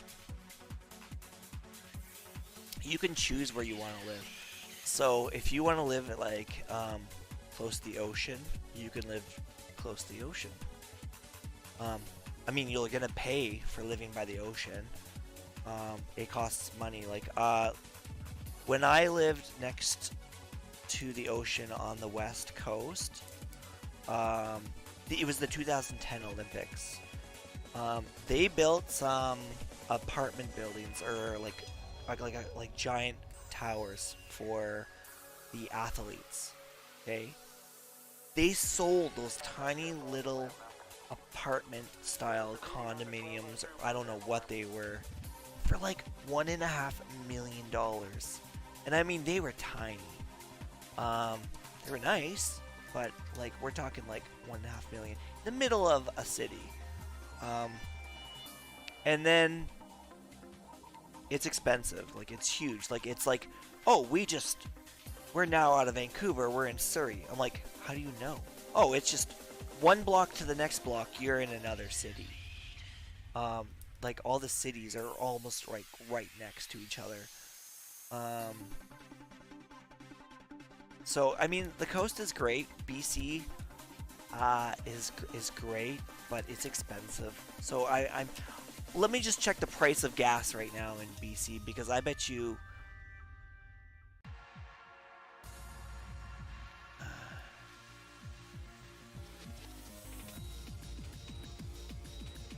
I really want to know their gas prices right now.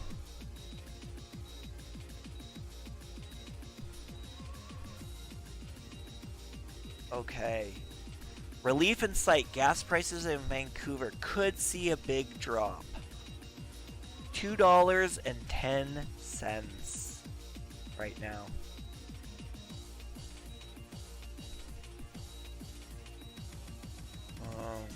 And everything's gone up. Montreal's gone up 15 cents. Okay. So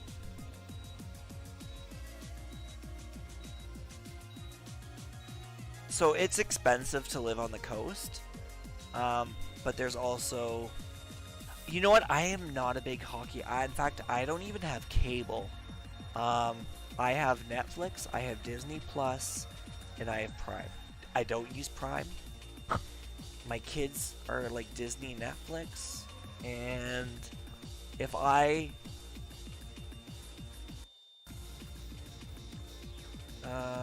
not Orcas, the Vancouver Canucks. Vancouver, right? I think it's the Vancouver Canucks.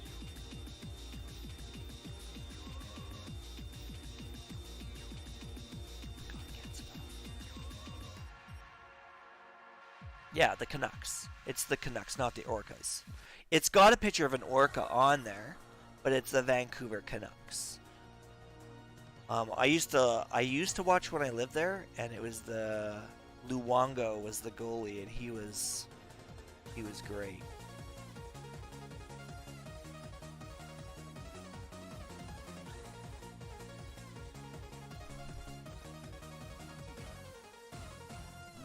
Let me just change the name of this.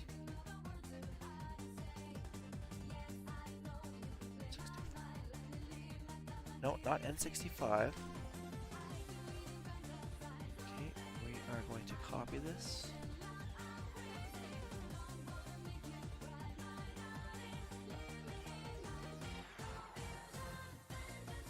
Okay, we're almost done the Game Boy Advance games. Yeah, it's like, yeah, they have the orcas there. Yeah, I don't know if you would see them. They'd probably migrate through. I know there's whale watching, and one of the largest aquariums, but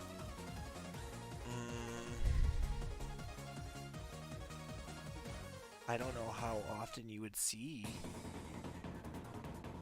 the orcas, you know? Like, I don't think it would be a daily occurrence. Honestly, I like, hey Boca, I love the ocean. I'm scared of water, but I don't think I could live in Vancouver. So I had to drive over, I can't remember what bridge it was. It would take me an hour and a half to drive home. Oh, that's it? Oh. If I had a guess with the three Swedish, I'm gonna say like Wolverine.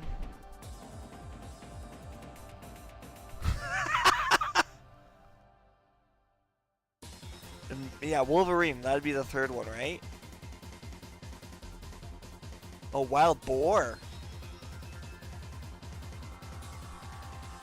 Wow. Yeah, we have lots of moose here. Bears aren't deadly if you know how to handle them, period. Yeah. If you know how to handle... Okay. Wolves are cool. I feel like they have a territory, though. Like, they won't bother you if you don't go in their territory. Okay,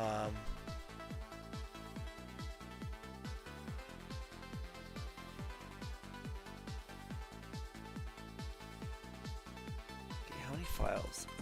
Let's see, show more options. Properties. This is 1.5 gigs. Okay, we can move that too. In Denmark, we also have wolves.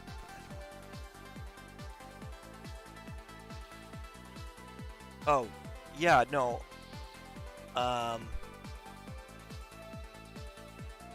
In Canada, we have bears, but and you see them often. They're very common. Like we went camping last year, okay, and we tent camp.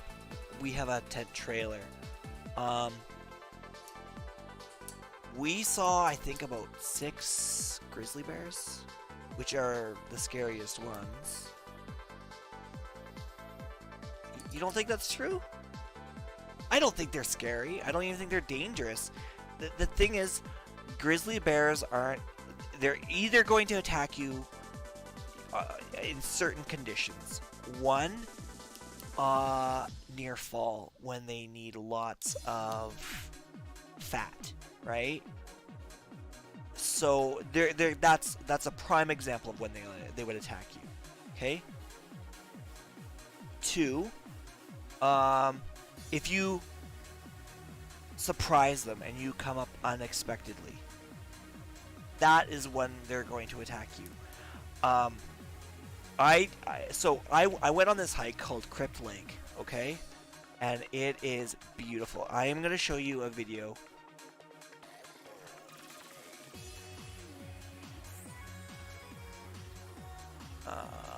Let's go video, and it is one of National Geographic's top 20 hikes to do in the world.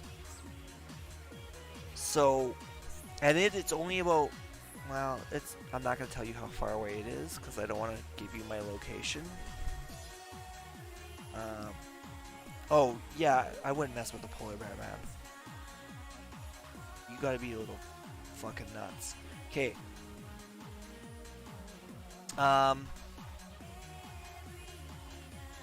So that video right there, I don't know if that's a good one or not, but yeah, they will, absolutely, because they're starved, especially in like Alaska and you know, the polar ice caps, everything that's going on. Yeah, absolutely, I completely agree with you 100%. And they will, yeah, they'll F you up.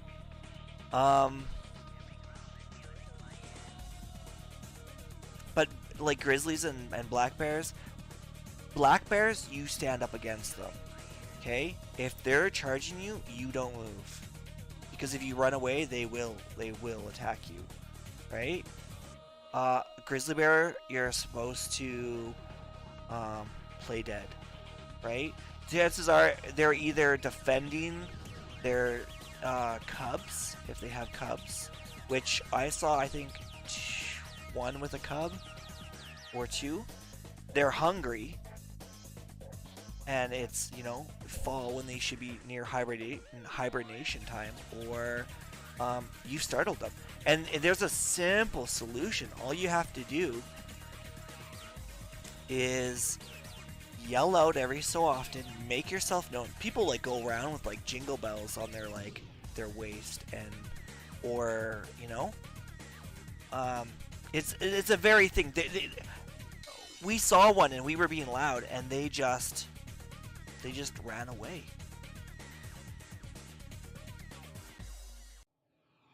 Let's see here.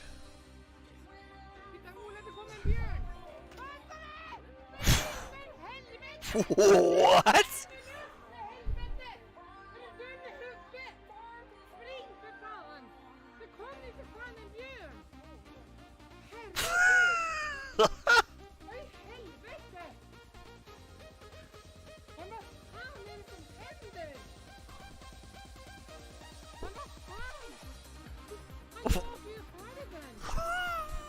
I gotta watch that again!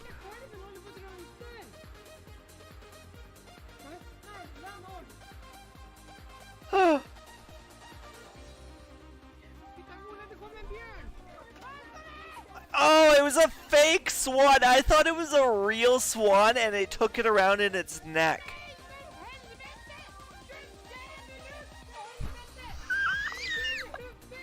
That woman just screaming bloody murder, eh? And this is like this big beer-bellied guy in like a Speedo. You might as well just lather him up in some honey, man.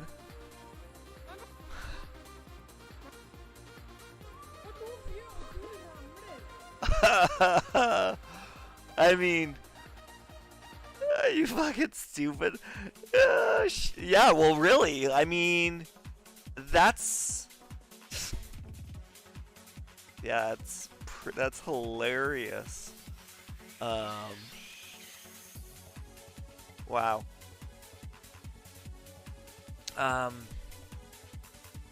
I've got a funny video for you. This one's is viral. You've probably already seen it.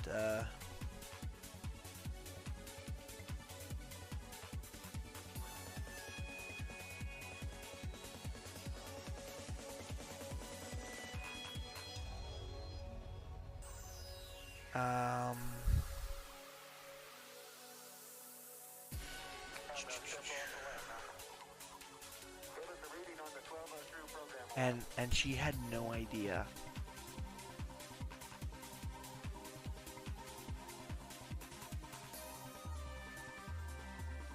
Oh yeah. Oh yeah, it was hilarious. Is it this video?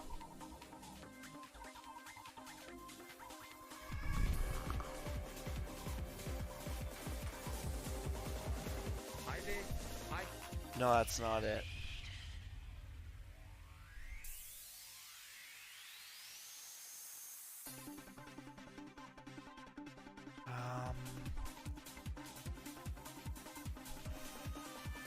Oh yeah, here it is. I found it.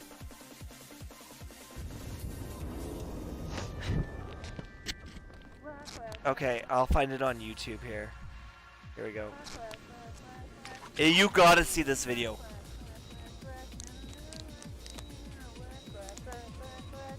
Okay, she's singing. Okay?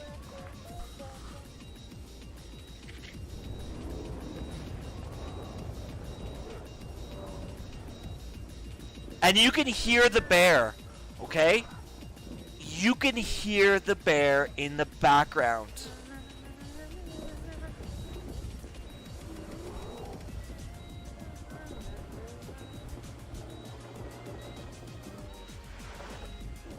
I gotta go back to this part again.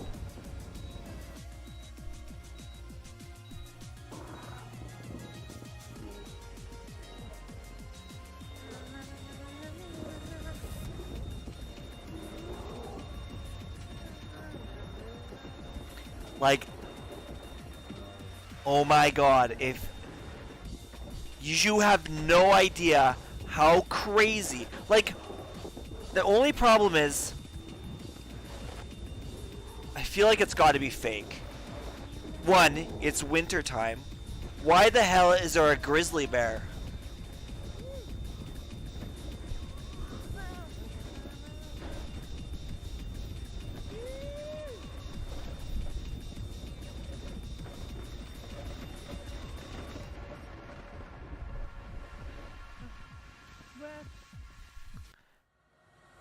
But is it real?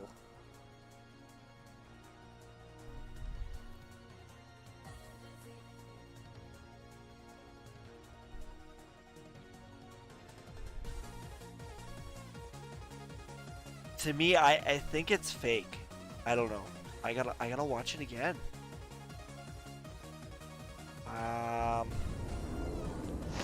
Yeah, they totally do. They hibernate. Usually. Unless they are hungry. And that was a fat ass bear.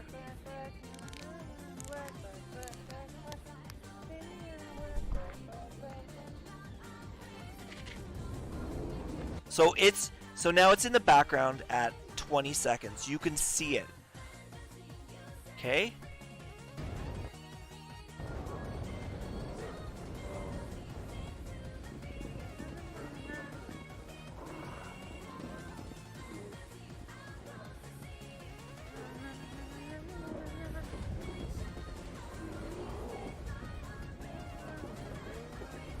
I don't know, that kind of looks fake to me. No, that kind of looks fake.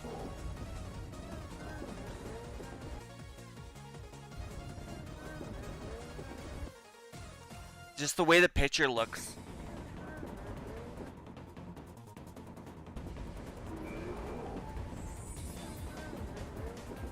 Oh, I don't know, man.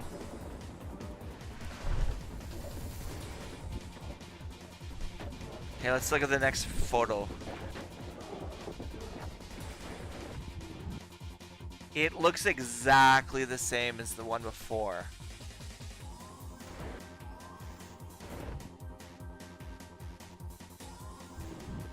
I think it's fake.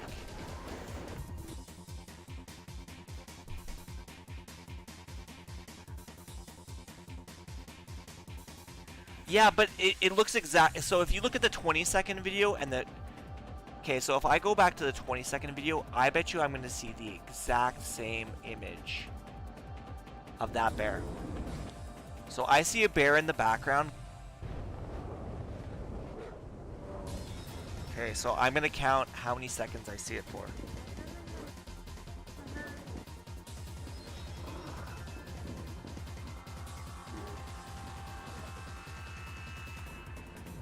And I think it's the same image.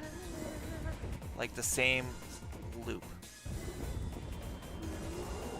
Okay, ready? So we're at 38 seconds. Okay, and the bear is like hunkering down. You can see the snow on its back. Okay, I can see it kicking its right paw up, and there's snow. And it's literally like 30 seconds.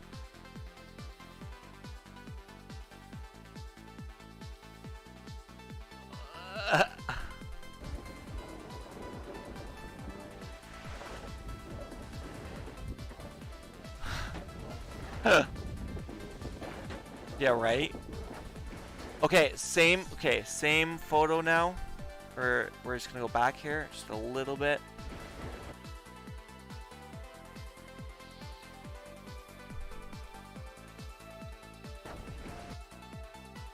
It looks...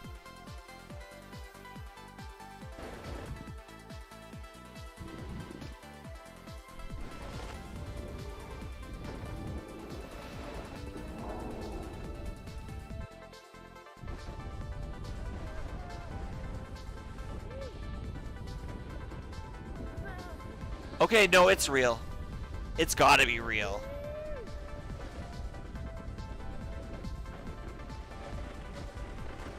You can see that the bear gives up. I don't know.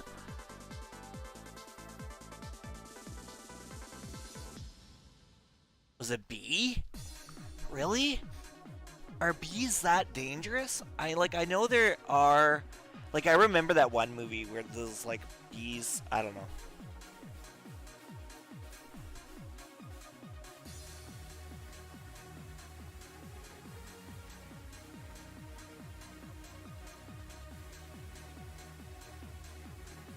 Oh, okay.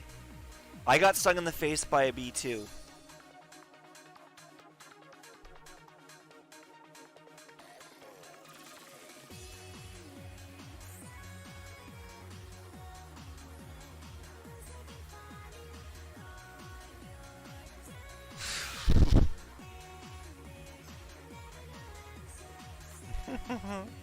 That's a little funny. I also got stung in the face, Boca. I think it was... I don't know if it was it wasn't last year. I think it was the year before. And there was this older gentleman who... He would pay me to... trim his hedges. And... I would trim them in a certain way. He told me... He didn't tell me that there was a flippin' hornet's nest. Or, I don't know if it's a hornet or bee. I'm pretty sure they were hornets, which are a little worse. And in this big hedge.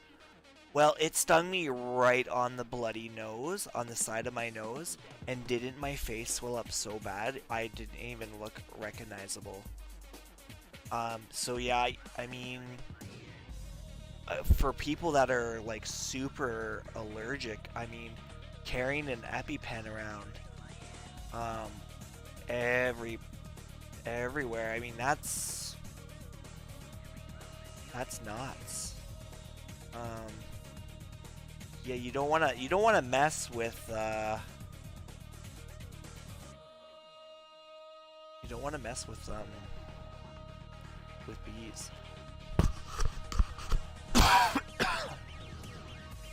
So we have bees, hornets, and then wasps. I think they were wasps. bees, wasps, and then hornets. Hornets are extremely scary. I have never been snugged by one, but they put the living fear into you. And they just drop all their legs drop down on the ground, and they eat the bees and wasps. That's how scary these things are. And they can live in the ground. I often will work at a establishment, and where it's being done renovations. They were doing groundwork. There were bees, wasps coming out of the ground. Oh. Yeah, no, and there's nothing really you could do at that point. It's yeah, it's a little messed up. I think we're almost done though. Ticks? Ticks are like Lyme disease is coming back, I guess, hey? So kind of scary. We're almost done, I think. So we have moved all our ROMs over. We're almost done here. We've got, it says 2 minutes. We're going about 6 megabytes per second here for transfer speed. Now there's two ways Let's see what to it set up says here. playlists. We'll start with the easiest one first. Go over to the import content section and then select scan directory. Here we're going to navigate to wherever that game folder is. Typically it's going to be in your S drive, then program files, Windows app, RetroArch, then game. Now if you're using an external drive, it's going to be in your E drive, not the S drive. Let's just go ahead and pick. Okay, what did he say? It's going to be in your S drive, then program files, Windows app, RetroArch, then game. Now if you're using an external drive, it's going to be in your E drive, not Okay, the S it's not. Okay, so I'm getting the Vipers, not the Fs. Oh.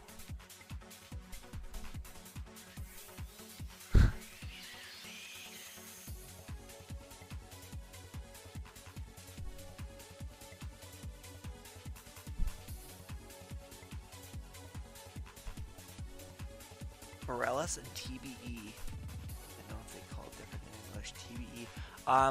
I think it's just TB here. I don't know what Borrelia is. Let me look it up here.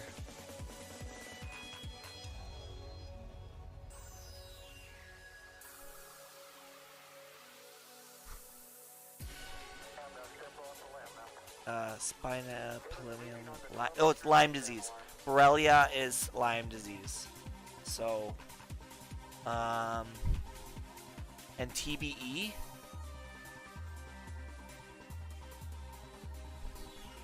Tick-borne.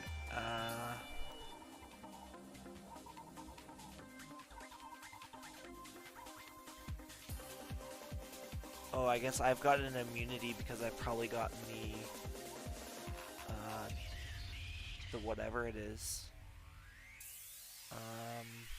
So yeah, that's always scary. Did you get the vaccine against it? Vipers. Ooh. I don't know what is a viper. A snake, I'm guessing? I'm guessing. Ooh, yeah, those are. Ugh. Yeah. We have rattlesnakes, but those vipers look much worse. Wouldn't want to mess with them.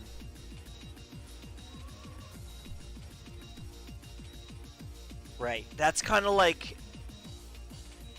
Oh, yeah. But you would have gotten this when you were like 5, though.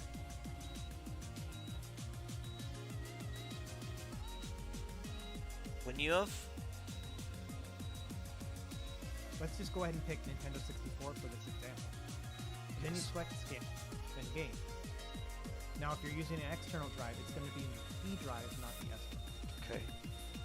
Let's just go ahead and pick Nintendo 64 for this example. And then you select scan this directory. It's going to take a minute, it's going to scan through all the files, and then hopefully it'll recognize that they're all Nintendo 64 games, and now you're going to have a Nintendo 64 playlist. So we have all the games here, but no thumbnail. Let me show you how to set those up. You're going to go down here to Online Updater, and at the very bottom... No, you don't? Oh. Yeah, see, like, my 5-year-old is now eligible for his second shot for COVID already. He did do well on his first try. Unfortunately. And then, so there's a whole bunch of kids. It's a kids thing on this day where they just do kids. Okay, he comes out crying. He's like, "Don't do it! Don't get the vaccine! It hurts so much!" And I'm like, "Will, you can't say that!" Like, scaring all the other kids.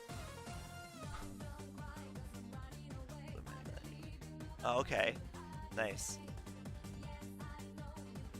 Isn't that a little sketch doing it out of a minivan, or is it like stereo? You'll see on-demand thumbnails. Now, go ahead and turn that off. Now, when you go over here, you should be able to see the thumbnails as you browse through. Now, if you're not seeing nice. the Okay. It's like $5. You want the vaccine? I'll get you the vaccine. thumbnails, it's probably because the naming convention on your games doesn't match the no intro naming convention. Yeah, I get it. They do that with the mammograms here. They have a giant bus with a trailer attached to it, and I guess they do awareness, and they even do mammograms on this bus. Not that I would know. I mean, I'm only an A cup, so... So just refer to my written guide. Oh, it could be a B right now. Alright, so I think we're ready to actually start up a game. So we're going to pick F-Zero here. Now, Nintendo 64...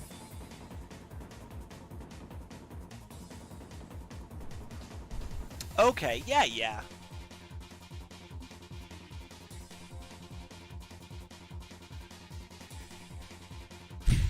It's not some sketchy white vehicle. Has 2 different cores that you can choose from. I recommend using the Nintendo 64 here. So you just set that the first time, and then from there... Okay, what did I miss? You should be able to see the thumbnails as you browse through. Now, if you're not seeing the thumbnails, it's probably because the naming convention on your game doesn't match the no intro naming convention. So just refer to my written guide where I talk a little bit about that and how to set those up. Alright, so I think we're ready to actually start up a game.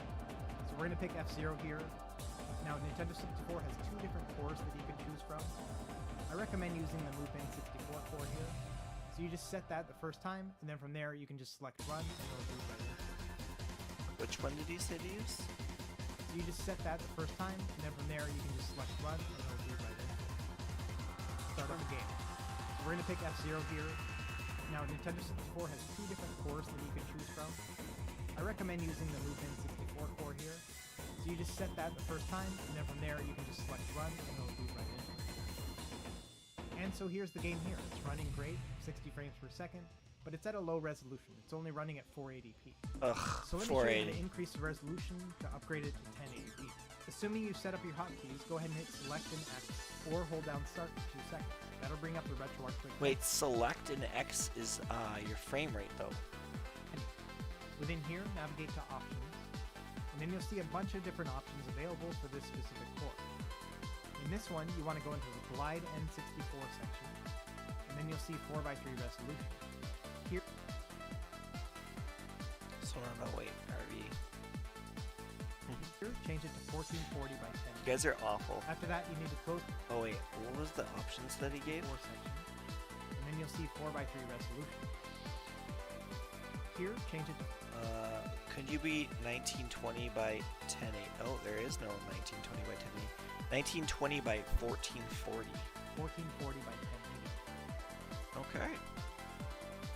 Oh. After that, you need to close down the game and start it back up. And it'll actually automatically save your core options, so you don't need to save configuration file or do an override or anything else like that.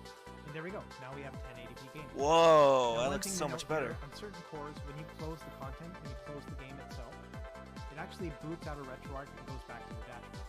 And it doesn't happen with most of them, but it does happen with Nintendo 64. Okay. Okay, so now let's jump back into RetroArch, and we'll do the other method of making playlists. This is called a manual scan.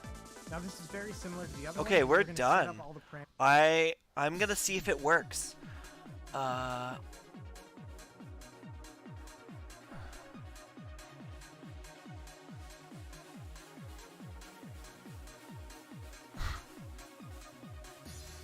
Oh, I didn't notice that.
I forgot what I was supposed to do.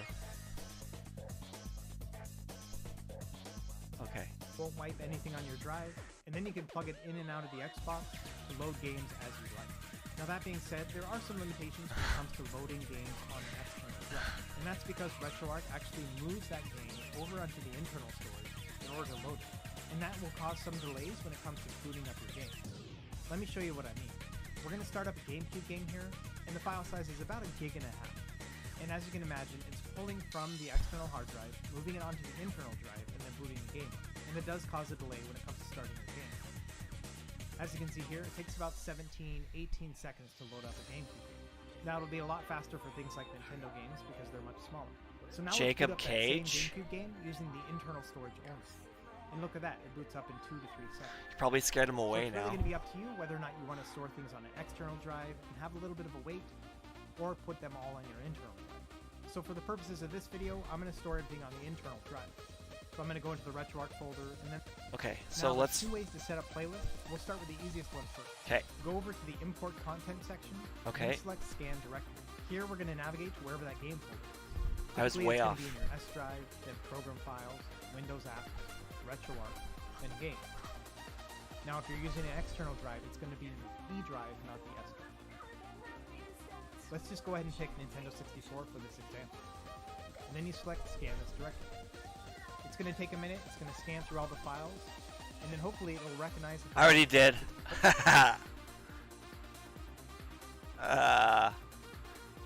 Jacob Cage.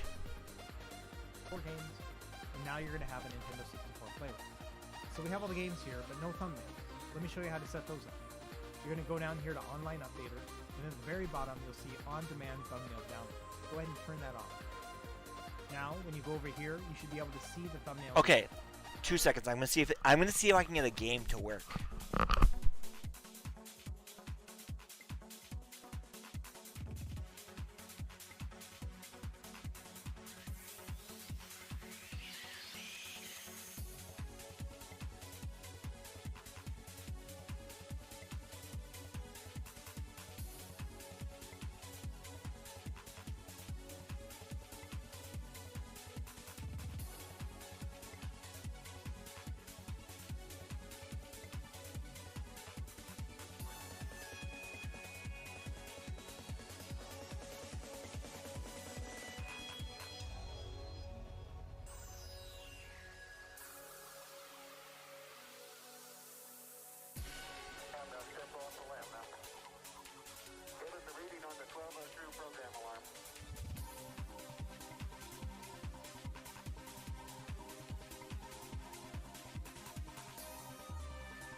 So it's only 50% time done. It takes a long time to update the cores.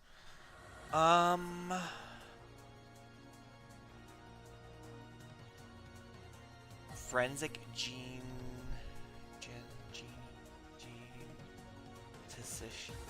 I can't say it.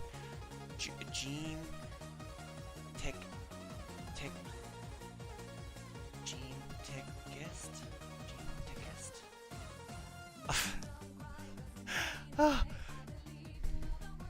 geneticist.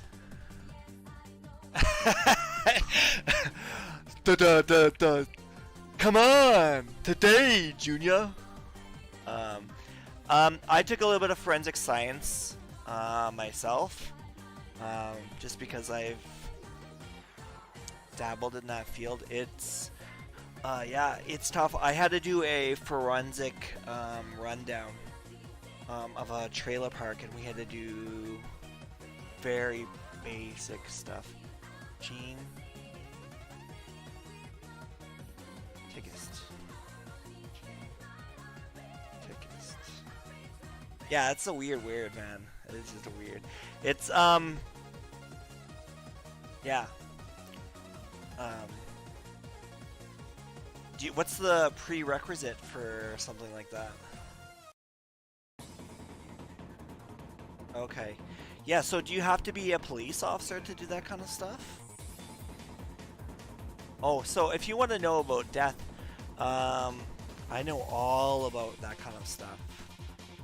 So if you want to learn about like comorbidities, or not comorbidities, how somebody died, or that is super fun to do. So there are things like entomology, the study of bones, not entomology. No, wait. Is it entomol? It's entomology.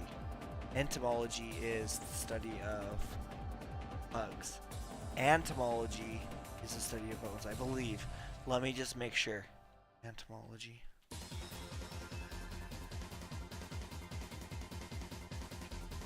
Entomology is the study of bugs. Yeah, I got it right. Entomology is the study of bugs. Entomology is... No, not entomology.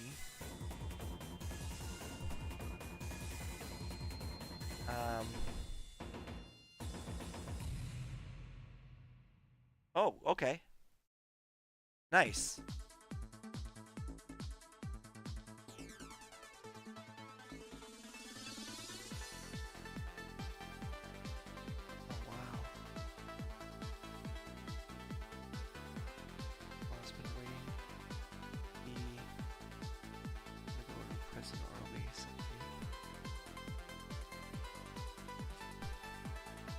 Okay.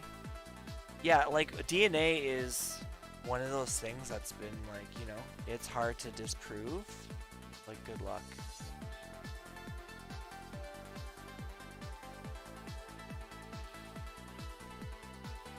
You know, I also like rigor mortis. What's the other one? Rigor mortis is cool. You can basically tell when a person died from rigor mortis to an extent, depending on the conditions that they're in. Obviously, rigor mortis, if you're in a cold environment, is going to take a lot longer. Or if the changes are going to, you know. Also, there is livor mortis, which is a really good one.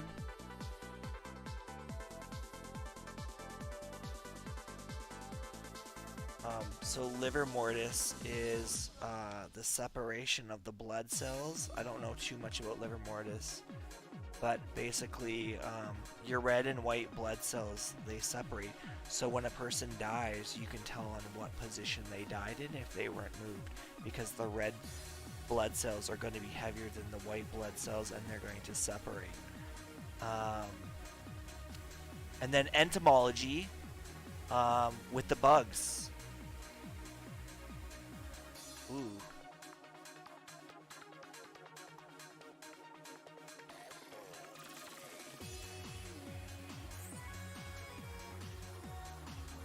Yeah, those cases are, yeah. The study of bugs is really a whole nother field within forensics,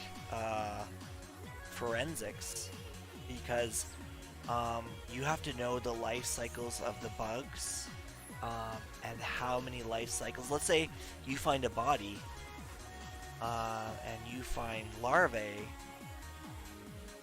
You know he's been dead for a while.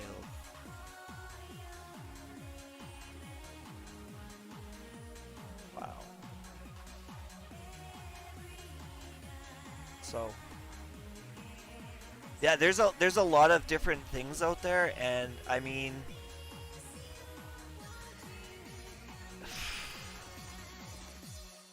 it's crazy.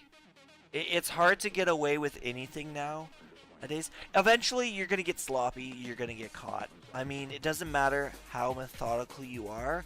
You're gonna get caught. So, right. And that's probably one of the part of it, right? So I would ask him, what does he do for work?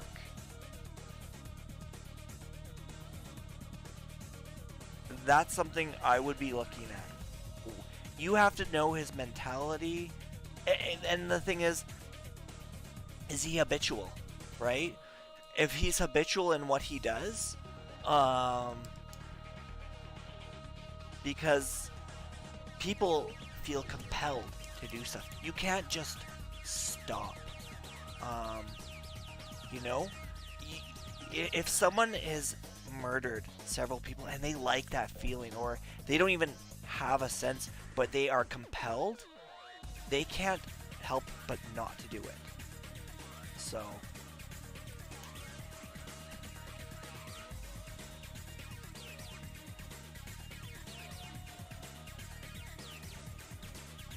yeah, I don't really know too much about botanicals and stuff like that.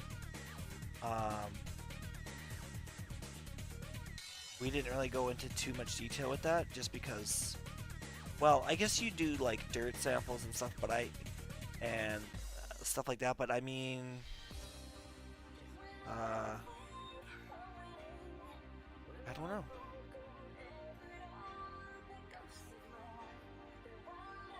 Okay, it should be done. Give me a minute to see if I can load these.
I did something wrong.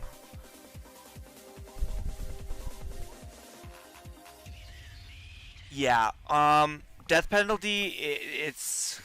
So, if you've gone to school, you know about the death penalty. You know it doesn't work. You know that it's not effective. And it's... I mean, it's just... The crime rate in states with the death penalty is actually higher than without. Figure that one out. Okay. It really doesn't matter what you name these folders or anything else like that, because you're going to navigate to them manually when you set up playlists. Okay. We're going to set up a Either way, playlist. what you want to do Again. is build a ROM collection and then move that over either onto an external hard drive or internally on your Xbox. Now, there's two ways to set up playlists. We'll start with the easiest one first. Go over to the import content section and then select scan. Okay. Import content section and then scan directory. Scan directory. Here we're going to navigate to wherever that game folder is. Typically it's going to be in your S drive, then program files, Windows apps, RetroArch, and game. Now if you're using an external drive, it's going to be in the E drive, not the S drive. Let's just go ahead and pick Nintendo 64 for this example. And then you select scan this directory. It's going to take a minute, it's going to scan through all the files, and then hopefully it'll recognize that they're all Nintendo 64 games, and now you're going to have a Nintendo 64 playlist. So we have... Okay, so we're going to try this again.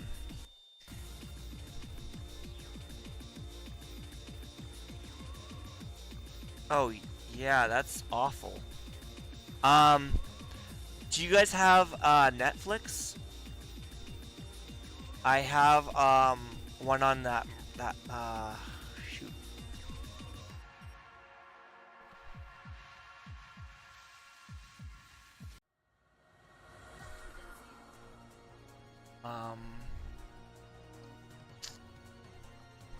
Who is it?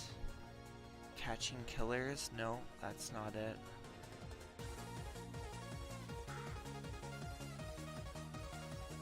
On Bundy.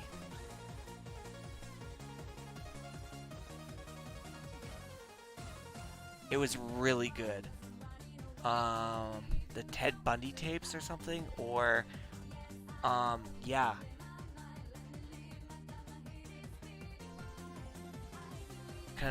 Conversation with a Killer, I think.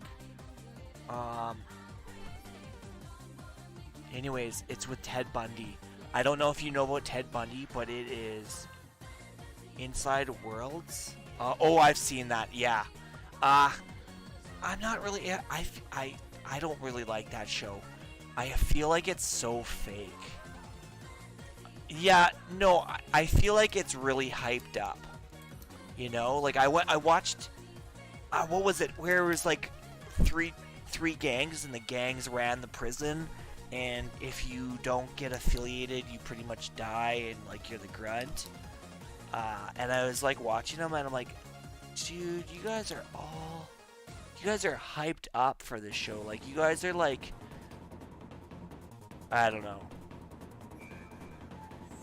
Yeah, I think some of them, like maybe like the first season might have been real, but like it seemed like when I watched the episode that I watched, it just seemed so fake, and I was like, I can't watch this anymore. What's my favorite 80s song? Ooh, that's a good one.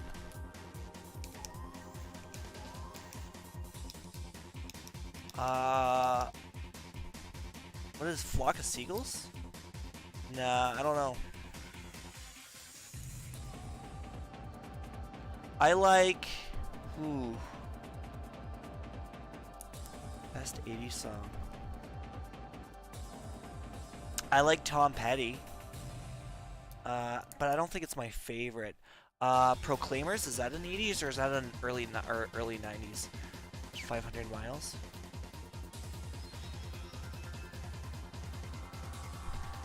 Oh, 1962? I would walk 500 miles. 1987. I love the Proclaimers. So that's a good one. I mean, I'll put that up there. When I'm looking. Imagine if manufacturing.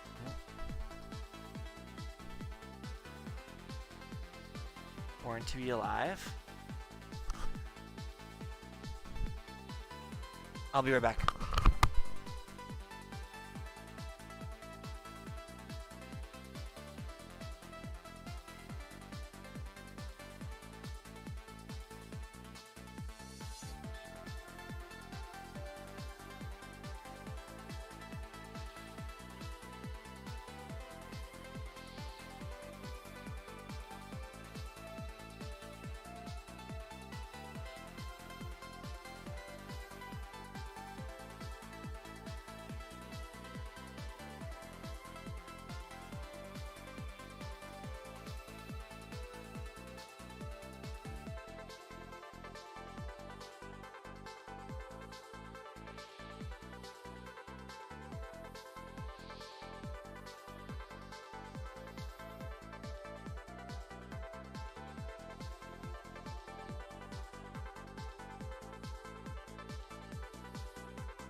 Sorry guys, I was playing a little James Bond upstairs.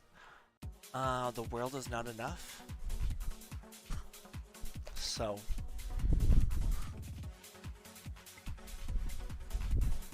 80s music is best.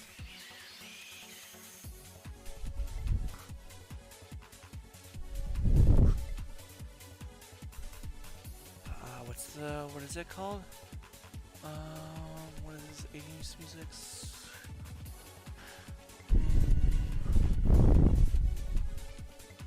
Born to be Alive.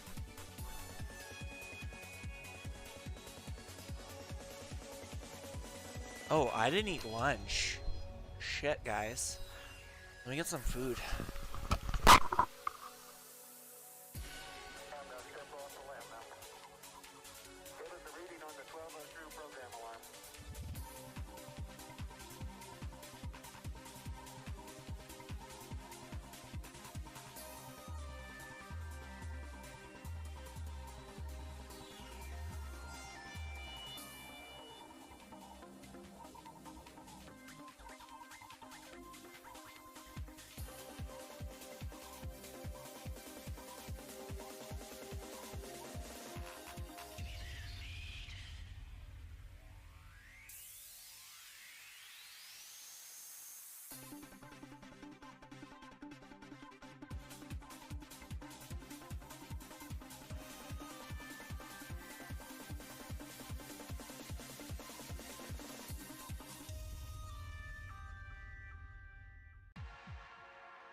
Okay. Just see here.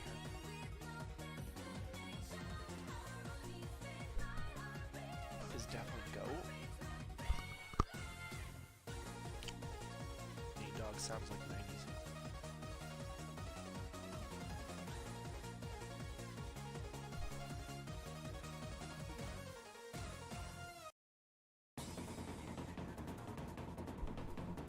Listen.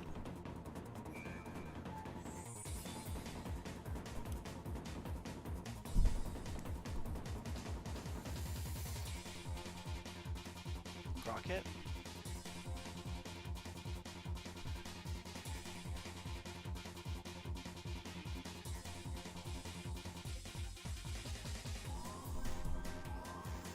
Oh, Crockett.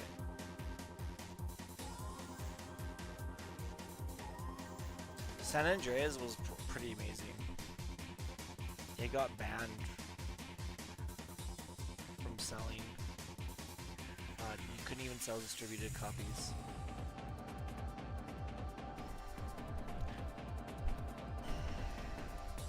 San Andreas, I think if they like remade that game into like a better version, it probably would just they would sell out. So I can confirm legit I can get all my N64 games to work. Well, I've tried to.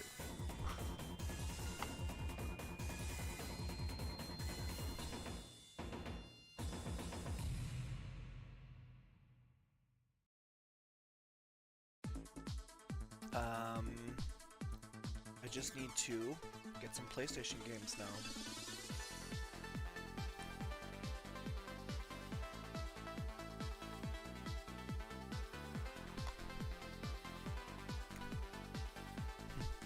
I already have San An. That's Europe edition.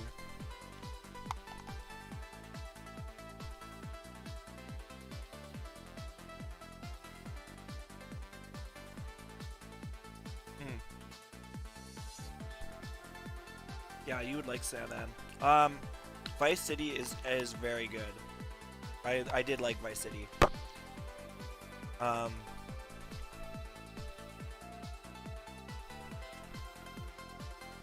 you guys ever played the original Grand Theft Auto? Grand Theft Auto 1? It is. And it's very hard. Street gangs and stuff.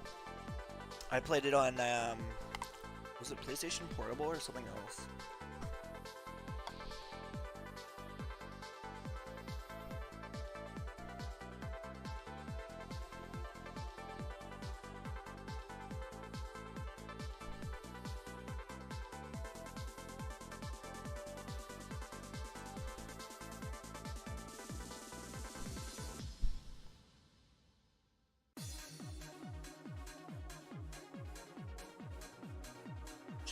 Ooh, I could get Gran Turismo.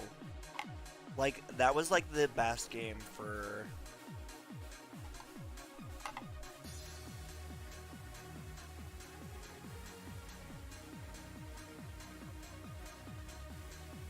What's the difference between PSX and PS1?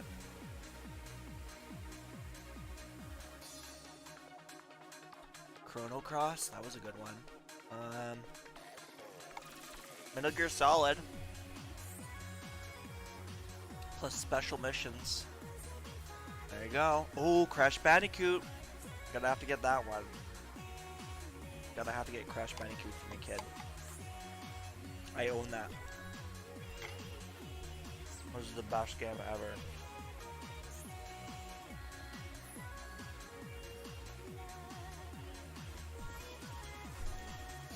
I can't see what you guys are saying on way background. Liberty City, this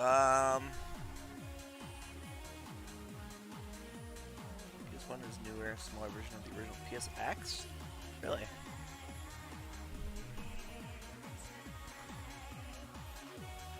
What was before? Like the three, was it Liberty City? Was the three,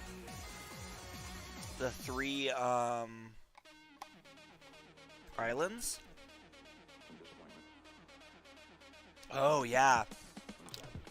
I saw, I can't remember his name, on Twitch playing it. Let me just name drop. Giant Waffle. On Twitch playing it, and I watched him play it a little bit. It sounded like he was a little frustrated because he had to redo this one event, and I think it was like a 3-hour event. And I'm like, ugh. So, I was like, no thanks.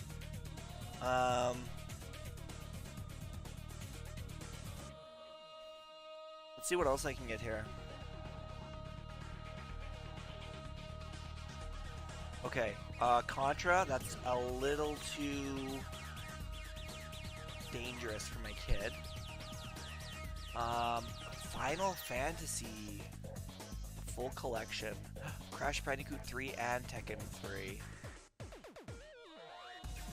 Mortal Kombat, no. We'll get Chrono Cross.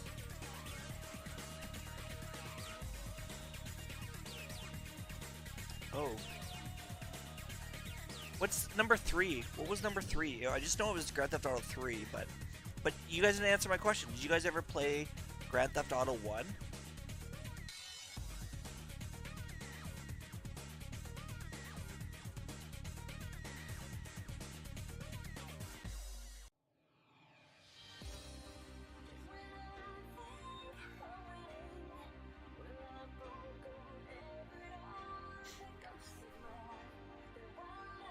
Like, the original Grand Theft Auto, okay, it was top-down view, and it was amazing.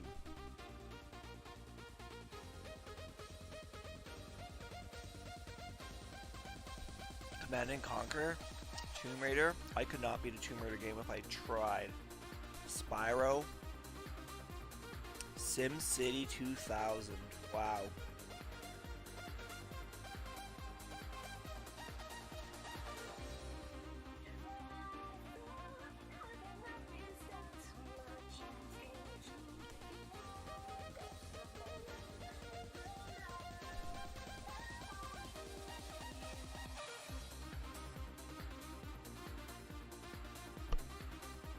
Really?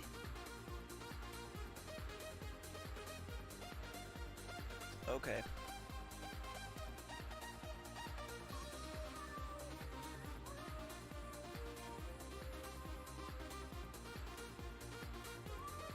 Oh, 3 Vice City SA stories. Oh, okay. Yeah. I see, really. Play 1. You'll be surprised at how difficult it is. But if you play it for a little bit, you get really good at it. It's fun. It's a really fun number 1. I wonder what it's for.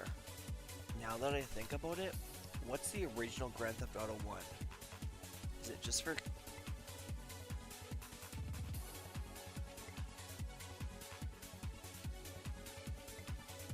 And then at the end it'd be like, wasted!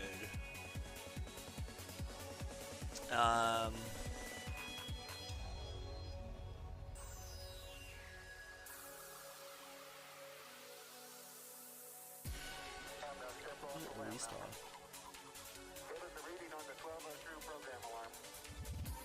1997.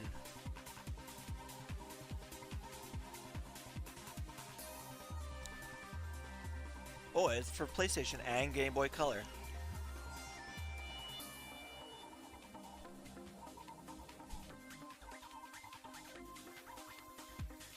Is Bully? What?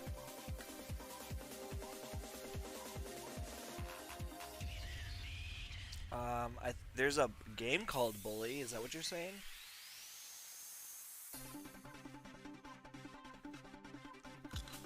But they're two different games.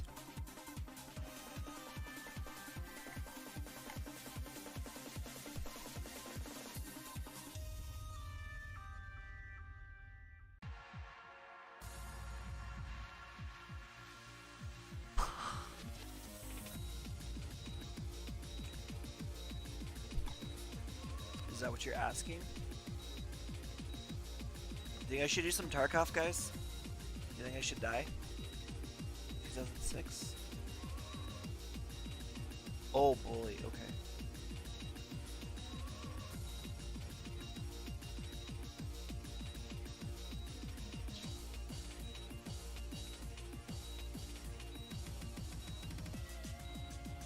Oh yeah, totally Bully, you totally made Rockstar, yeah. That's what you're asking. Okay.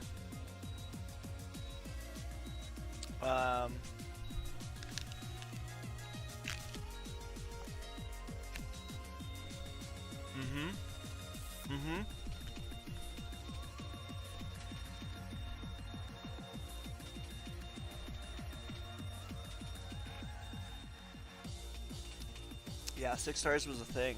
GTA 3. It was scary if you got 6 stars. You knew you were dead. There's no coming back. Unless you had God mode on.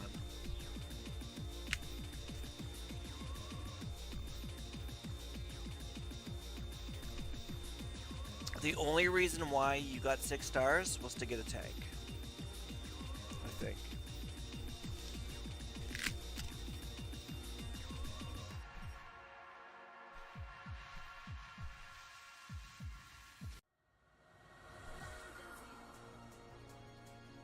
Yeah.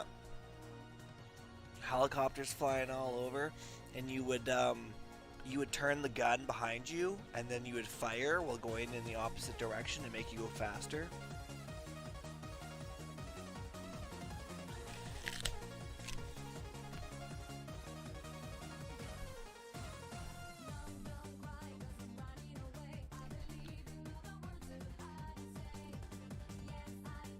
Flying bikes? I didn't know about flying bikes.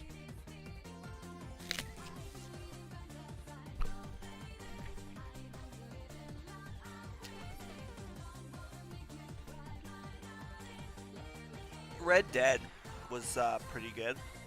The new one. I didn't really play online though.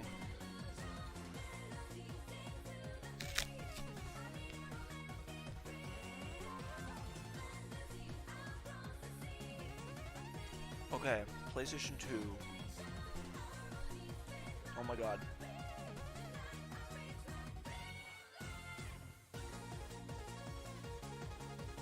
How big is this? It's unknown size.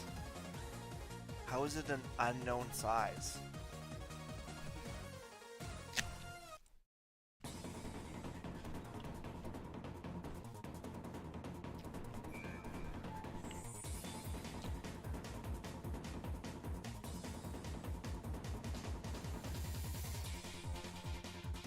Oh yeah, I agree. It's like Cyberpunk, man. I have Cyberpunk and I'd like to play it again, but I'm not there yet. I'm pretty ticked off with Cyberpunk, to be honest with you. I've got Witcher.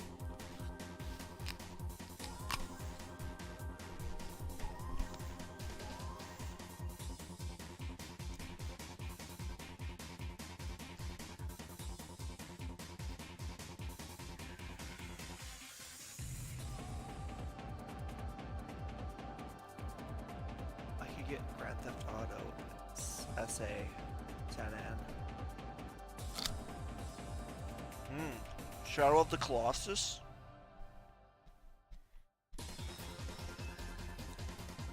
Always wanted to play that.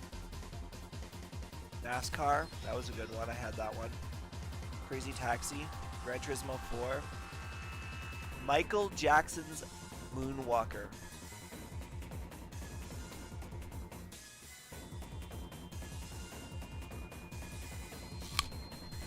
Devil May Cry 3, that was a good one.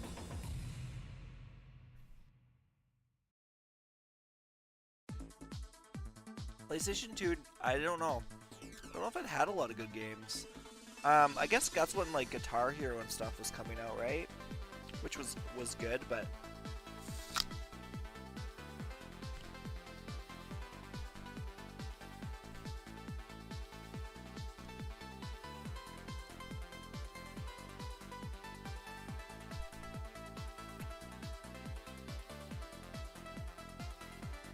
I don't know. Do you guys know any good PlayStation 2 games? I don't really know of any.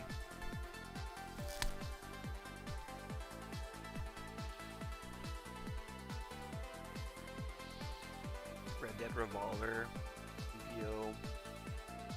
I don't know.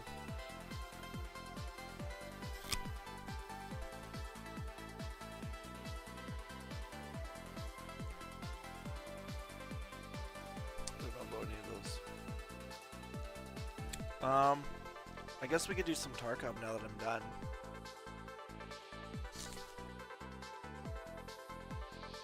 You can watch me die.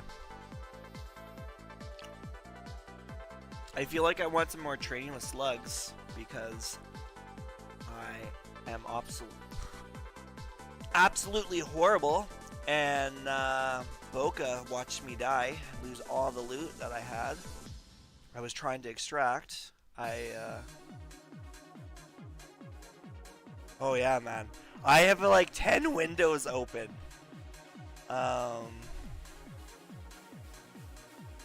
Seriously. It's awful. Oh, there's an update. There's an update. What are they saying? Another update from yesterday. Fix for incorrect bag and rig slot display.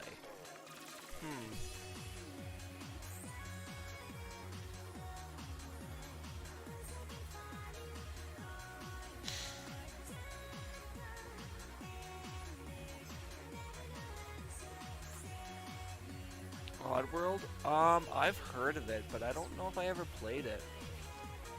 Like, I remember, like, Oddworld and Earthworm Jim were a big thing back in the day.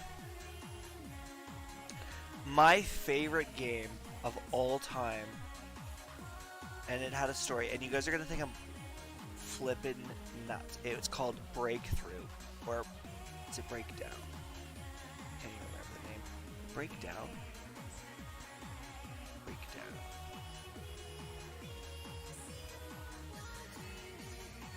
Yeah, Breakdown. And it was like...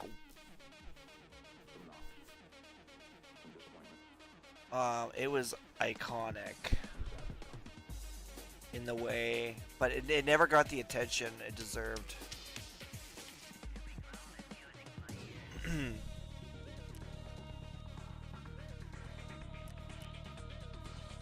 Okay, so our character, we've got a shotgun now. Let's unload these rounds here. We're gonna put these slugs, but actually, you know what? Let's just see what kind of slugs we can get here.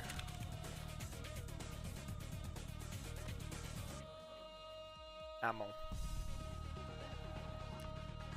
So these are the most expensive. And what do they do? Can we look at them? 1070 Grizzly 40 slugs. They move extremely slow.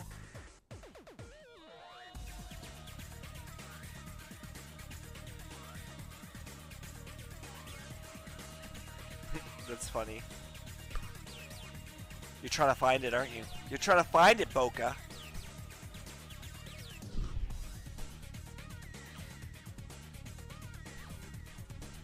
Misfire chance medium. I don't know if I want to use those.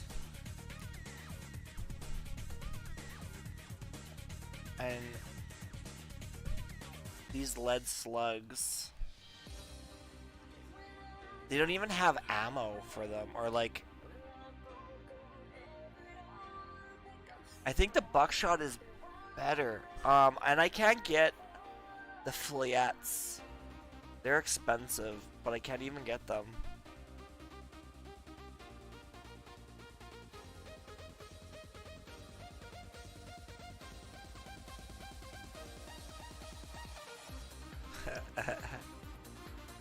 I never played a Wolfenstein game, to be honest with you. I tried playing one of the newer ones, and I was completely lost. I had no idea what was going on. Okay, let's just go in as a PMC. I want to do something. I want to... It's a bad time. I want to enable the bosses. And I want to see what the bosses is like. I'm probably going to aim for the legs anyways, so... I want to see what the boss, how hard this boss is. You guys are going to see Reshala on this boss, so... if I don't die. So... we'll see how I do. I don't have any headgear either, which is a little upsetting. So if I get hit in the head, I'm dead.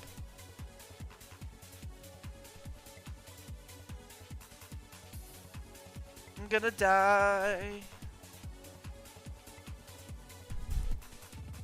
Is it showing up on chat? No, it's not because... Okay, there we go. Oh. Got a little bit of a lag here.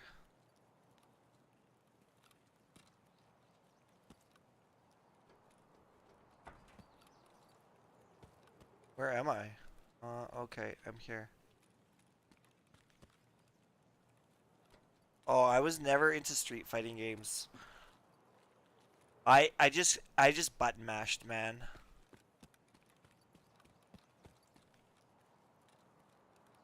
I would have loved to have, but it was not me. Oh my god, why is it so laggy? Why? This game get updated and it just got laggier. Like huge lag spikes. Oh yeah.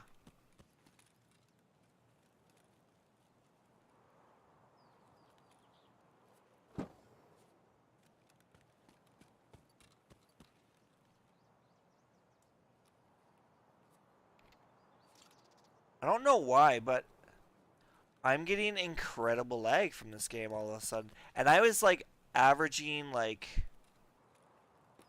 really good FPS.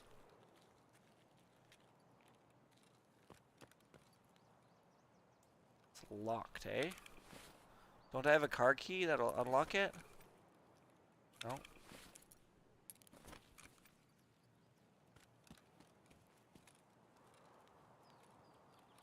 Oh, is that a battery? Ooh, that's where batteries are. I hear there might be junk and stuff over here too. That's good.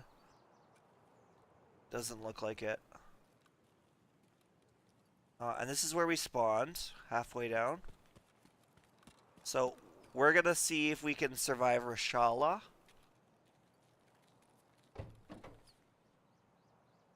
Oh yeah, me neither.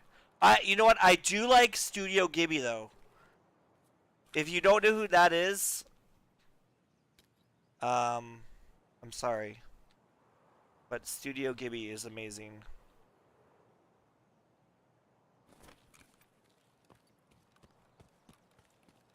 Spirited Away, one of the best games. Or movies, sorry.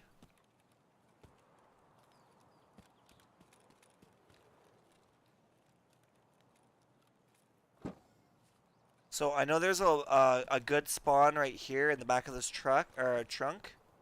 Can spawn a lot of good stuff.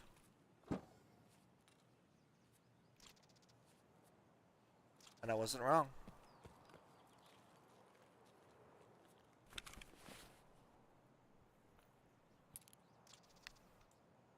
Some random key. Not that it matters if I take anything or not.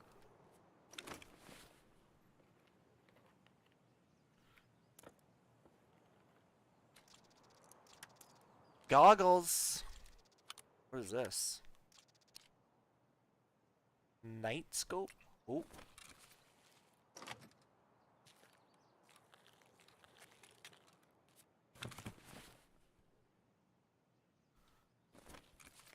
Enemies around.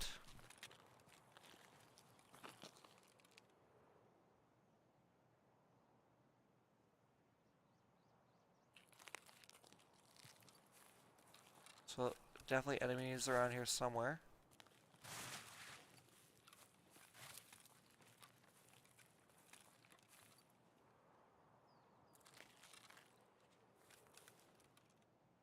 I bet you it's because I have monochrome and stuff on, that's why.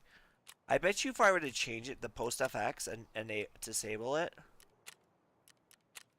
I'm gonna get better. Ooh, that looks so different.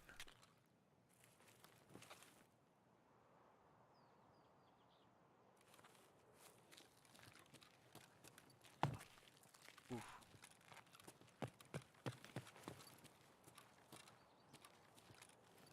Okay, let's see how fast we do. You know what? I kind of want it on now, cause look at what the difference is. I can see in the dark. Usually there's a couple guys down here.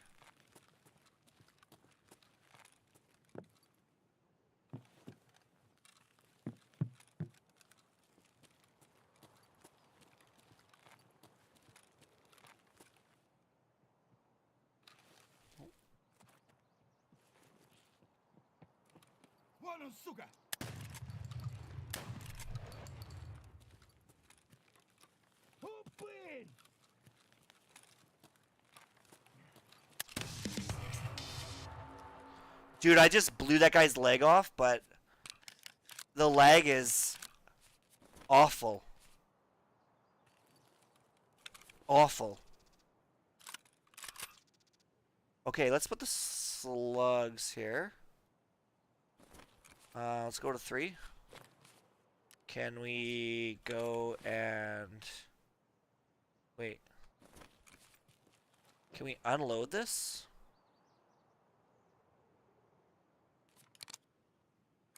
Okay, we found out this. Can we...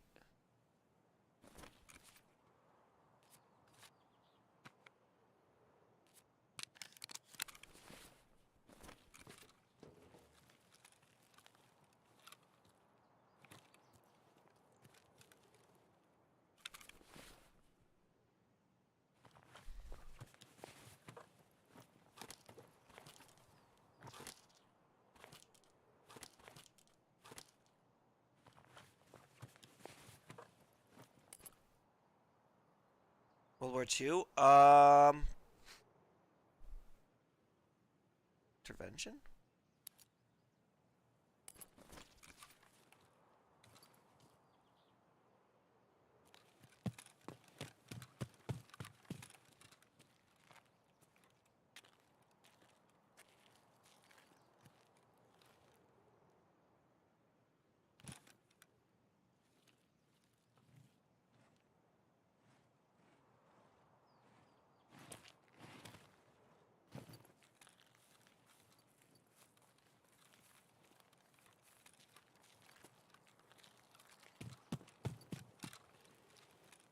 Okay, so I don't know where Rochelle is going to be, but let's go find him.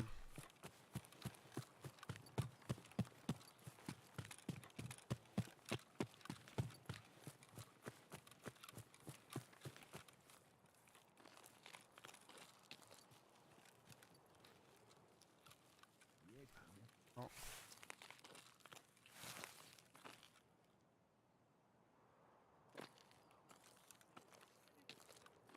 Well, I fucking pissed somebody off. They know.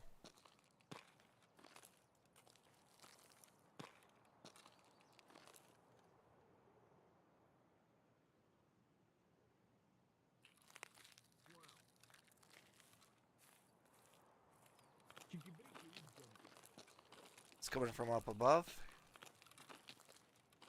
This is where I died last time.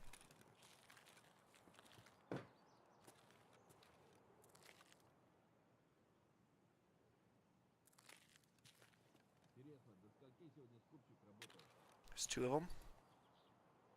Oh my god. There they are. Shit, he's coming around. Oh my god, what is wrong?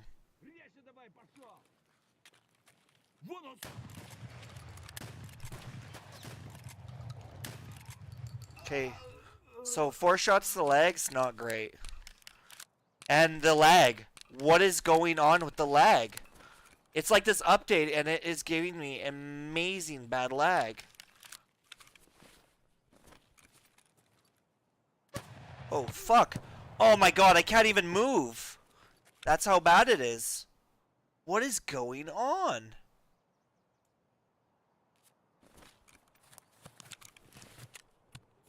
Great. I've got a fracture as well.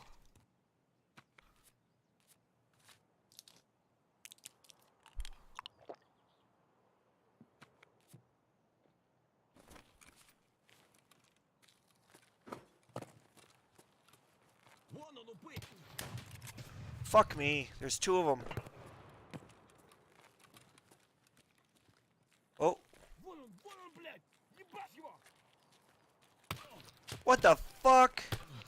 my god! What what happened? Okay, so that was bad. Let's change our stream title to Death and to Tarkov.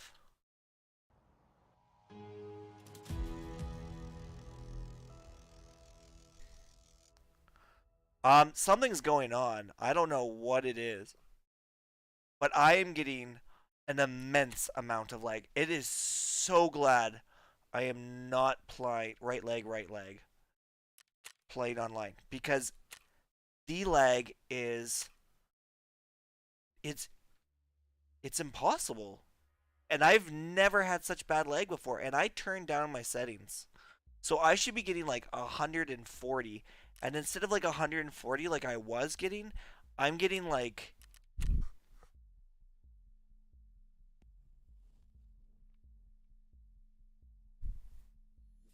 I don't know. Something's going on. I got it on full screen.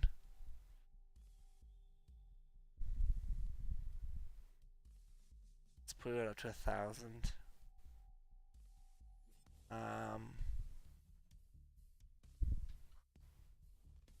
Maybe just put it on and not boost. Let's hit save. Maybe that's what it is. I just don't think that's it though.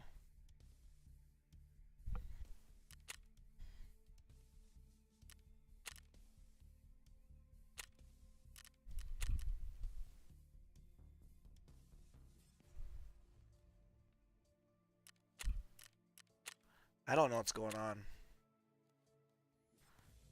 Does anyone else understand what's Let's do bosses. Why it was dying, I mean, like, I was moving and peeking, and there was like a 2-second lag, and it's lagging right now.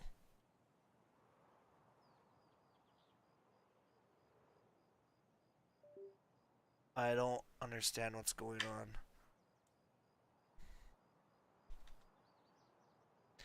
The only thing that's changed is that I've added that media server. And I don't think that's going to be taking a ton of data.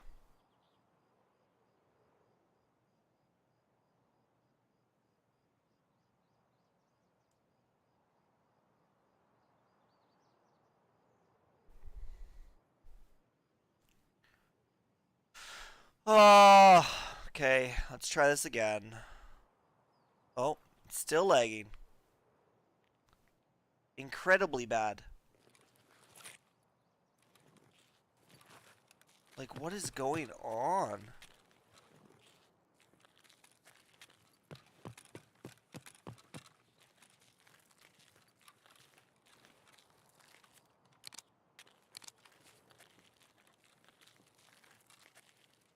Oh my gosh, what is going on? What is taking all my resources? My memory is completely full. Firefox. Okay, we'll just end that task.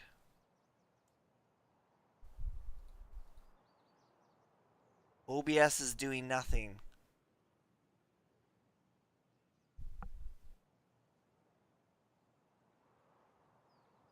Escape from Tarkov is taking legit like all my resources, but I'm seeing a massive frame change. Like I'm at 90. If you guys look at the bottom left, oh, I guess you can't see that.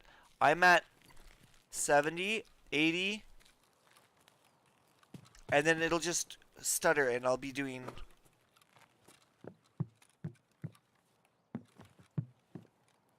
Super low.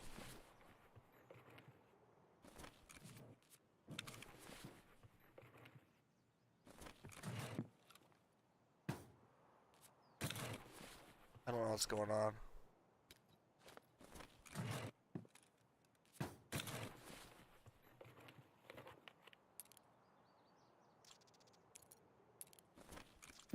Oh my gosh, there it goes again.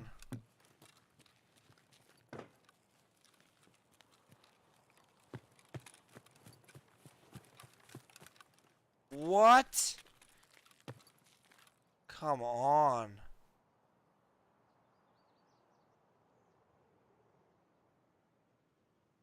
Maybe it's my computer.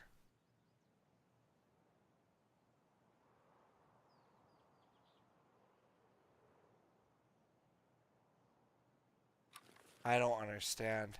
I have never had this problem before.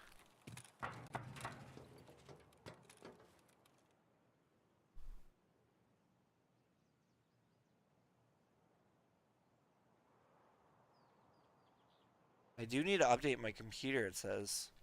Maybe that's what's going on.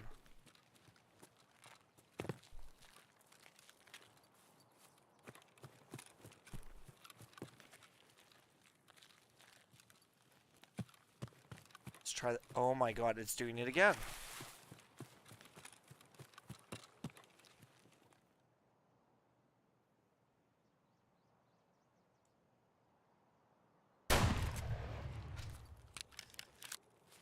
Oh, I don't know, it's just... It's doing it on its own. It's just, it's driving me bonkers.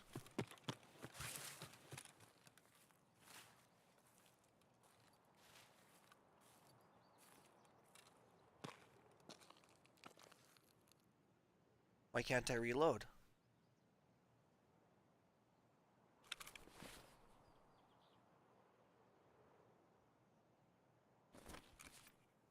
R. R.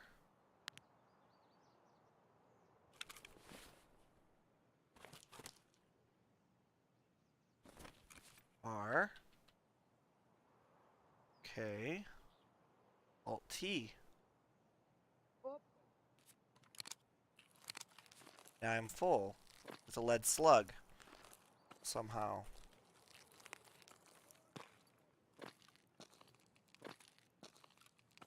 Okay, let's see how fast I can die now.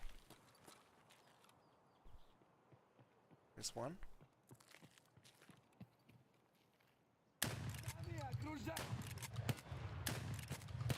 Three shots to the leg and he didn't die.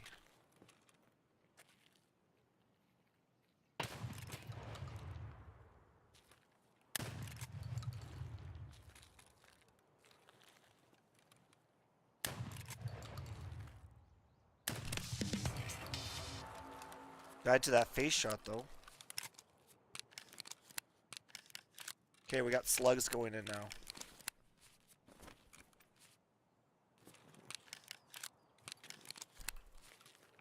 I think slugs are the way to go.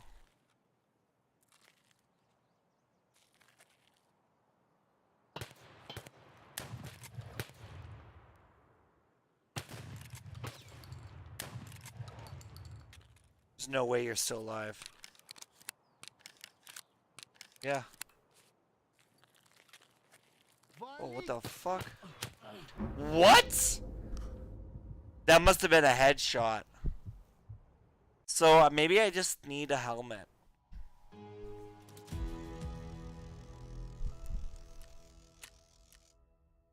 Thorax. Okay.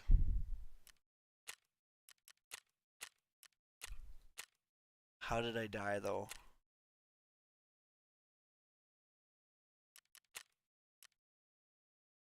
Damage dealt to body 662. 21 hit counts. Scav kills 2. Okay. We gotta figure this out.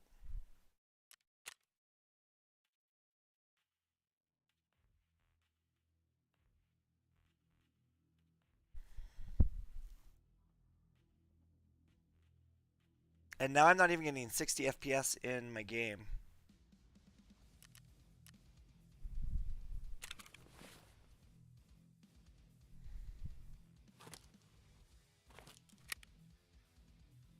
Okay, let's load that ammo.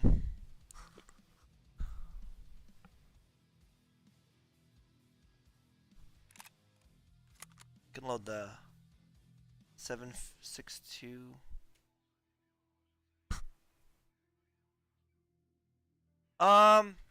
Maybe. Let me see. They were going to release an update. No, it says I have the latest. I don't know. Honestly, it's a little weird that this is happening all out of just now. Okay, that's 39. 45. 54? That's what I need, right? Yep.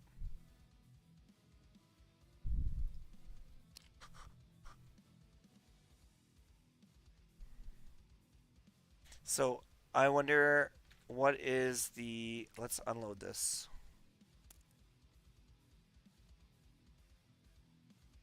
Wait, where did my ammo go?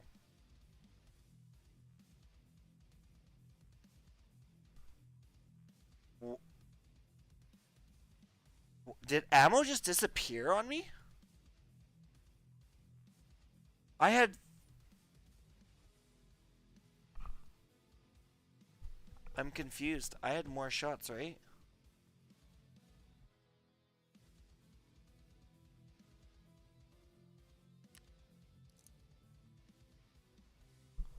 What is going... Okay, I need to go back and look at my YouTube or my Twitch just a second, because I swear I just had more ammo than that.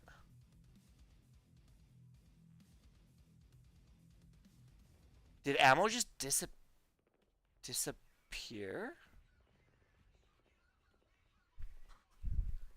Okay, it's showing that I have 18 there. Okay, can I go back? How do I go back? Okay, nobody needs to hear me twice.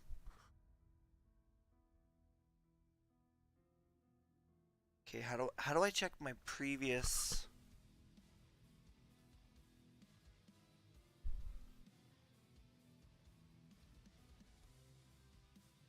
Okay, here we go.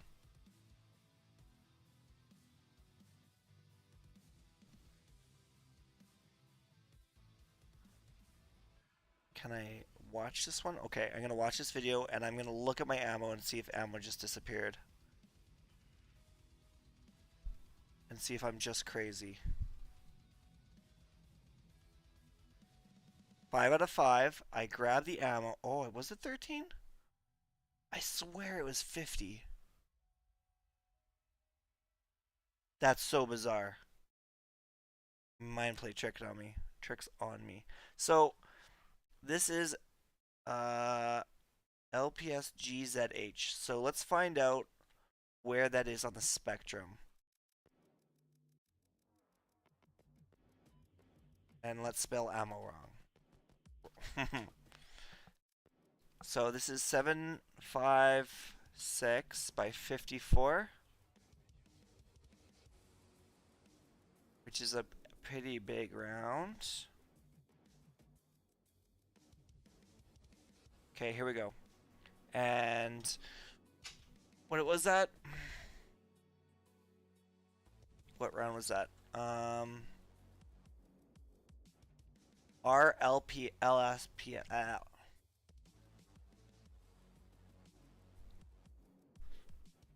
LPS. Okay, so that's a pretty good ammo. It does 6. It's gonna be, I think, really good.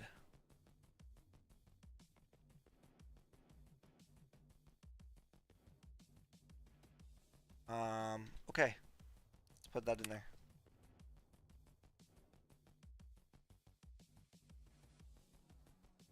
Okay, and let's try this again. I feel like I need to put on I need to put a helmet on instead of...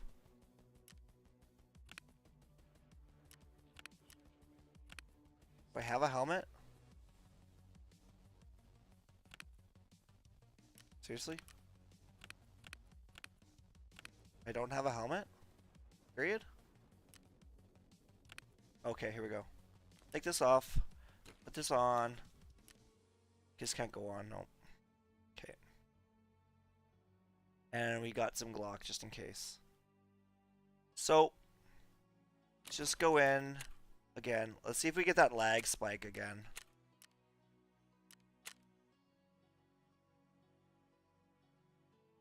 We're gonna check if there's bosses. Maybe it's just harder when there's bosses. I don't know. Something's weird.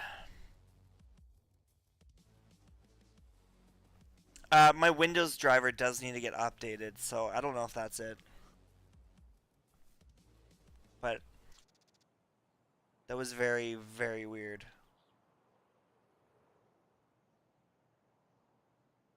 Tarkov is taking a legit ton of resources, and now it's barely taking any.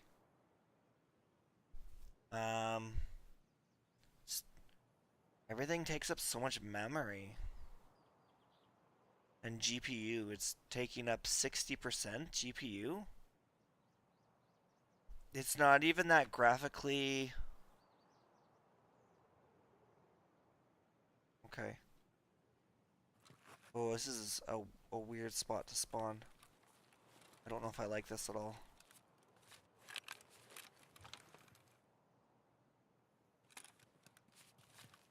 Okay, let's go to dorms. I mean, if we're gonna see Reshala, I feel like we're gonna see him there. I'm a little scared because we're gonna die.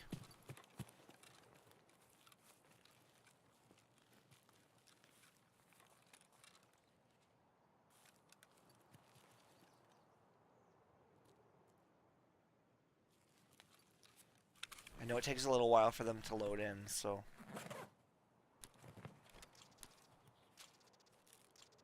Use those for later.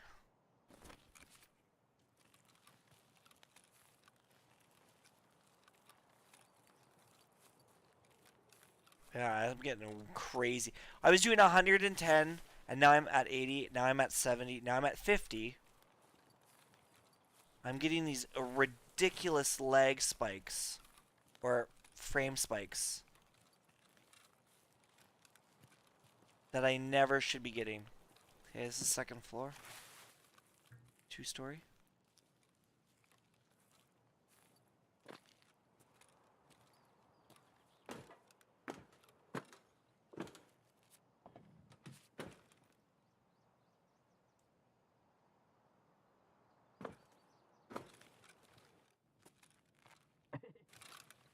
Shit.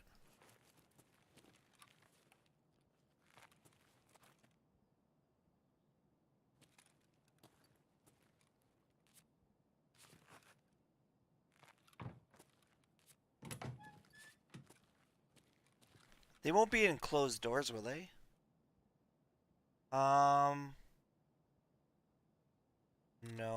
Well, I use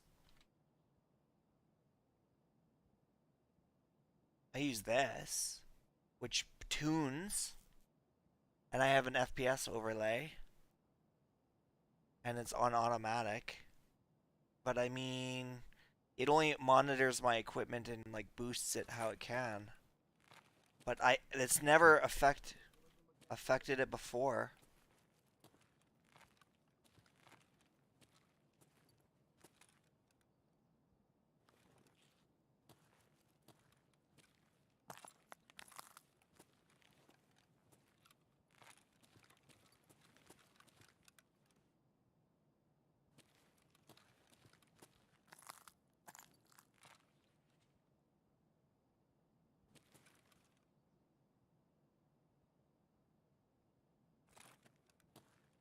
So I don't know.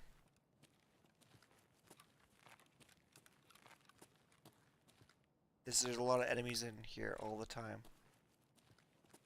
Wait. Shit, no.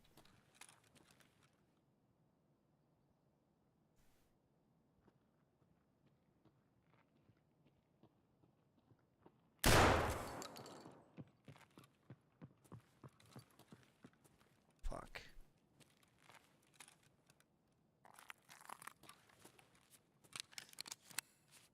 He's in the stairway?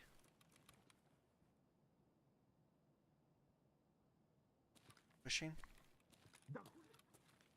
Fuck, that sounded right next to me.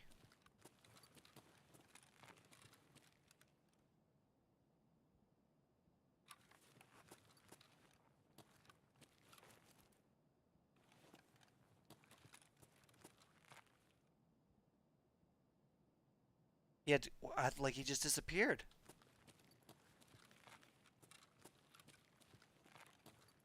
He didn't go in a room, so he had to go downstairs.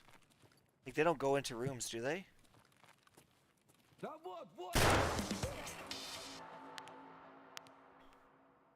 Oh, fuck.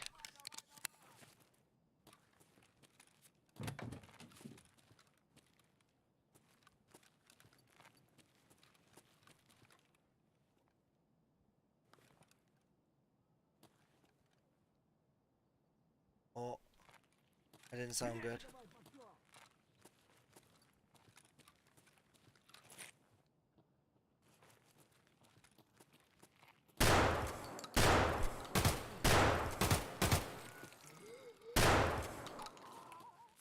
Shit, there's more.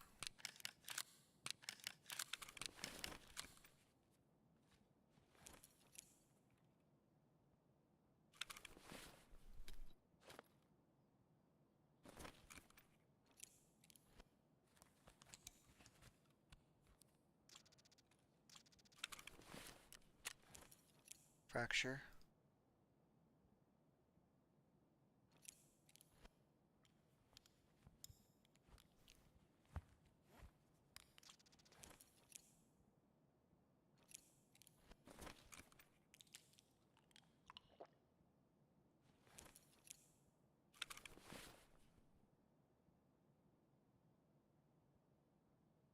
Okay, we'll just use...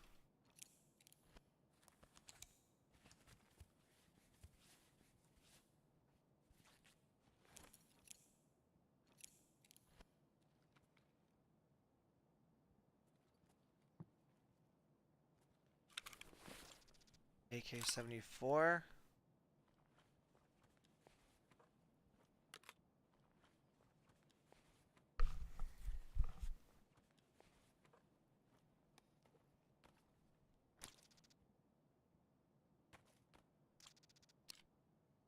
Energy and hydration. That's all.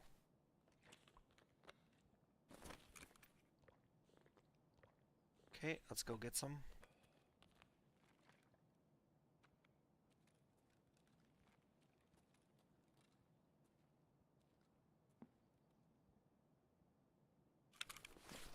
So quiet.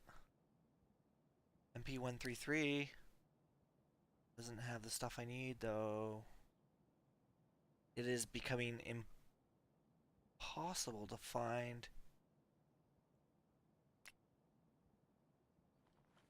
what I need.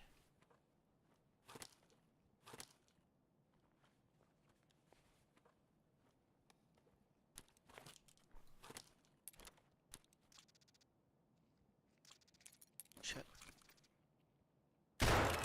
Oh my god, did you see that guy jump? Shit.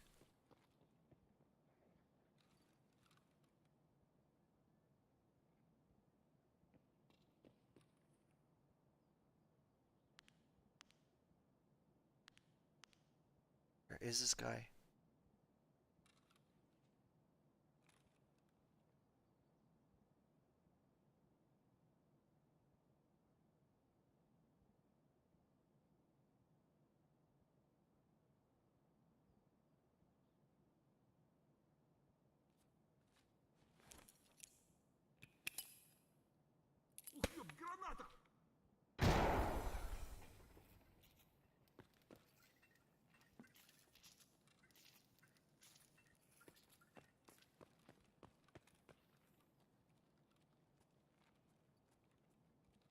Okay, where did he go? He just disappeared?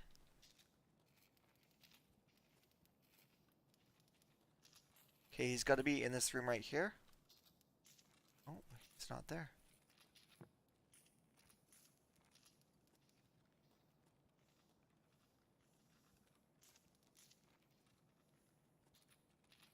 Dude just fucking disappeared?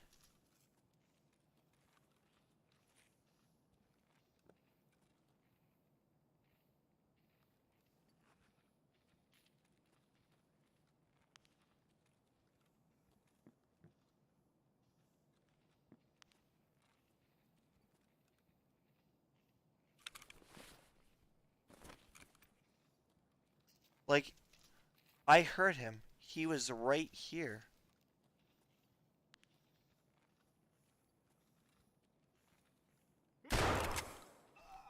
Or right there. They hide in the bathroom. They're so broken. Who hides in the bathroom?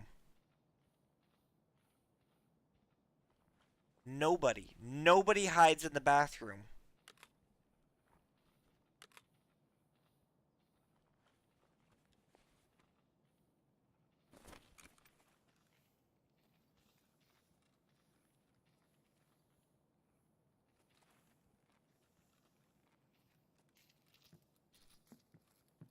Okay, I'm not full.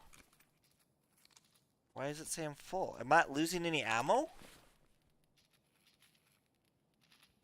I'm firing and I'm not losing any ammo. Did I reload after that? Oh shit, there's a guy right there.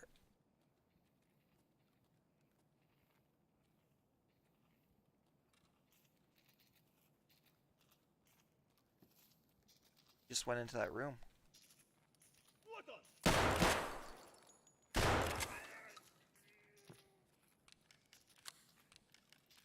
Sneaky little bitch.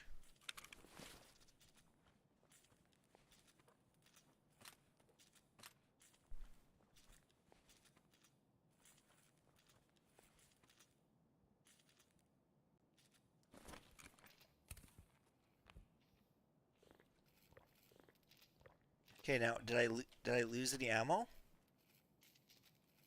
It says I'm full still. I didn't reload, did I?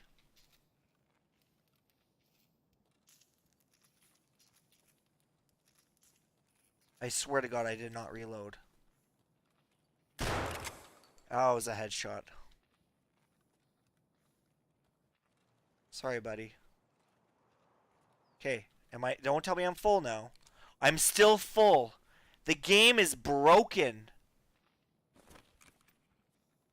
It says I'm full. Yet I just reloaded ammo.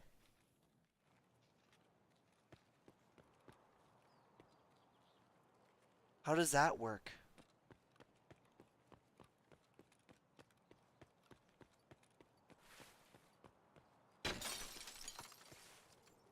Okay. Someone wants to be dead.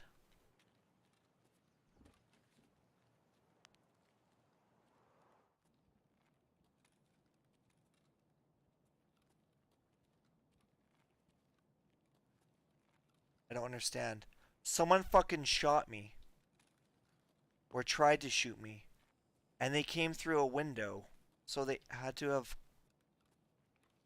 come from over here.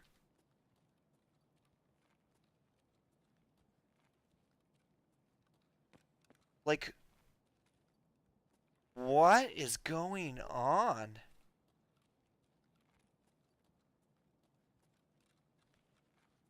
Maybe from the second floor? I doubt it, though.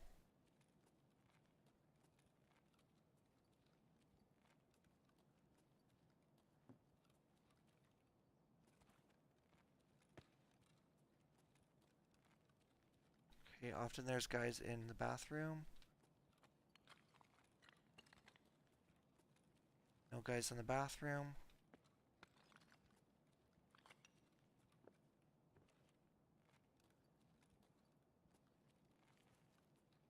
Okay, no guys in here. All these doors are locked and closed. Except for this one. Unless... the third floor? There's always someone on the third floor. Always. So let's go to the third floor. Okay, and that guy will be there. Guaranteed. He'll be right over here. Let's go over here, check this first. Okay, this is bugging me out. He's always in the hallway.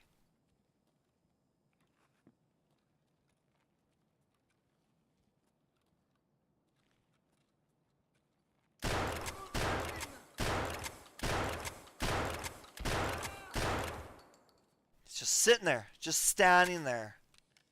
Always just standing there.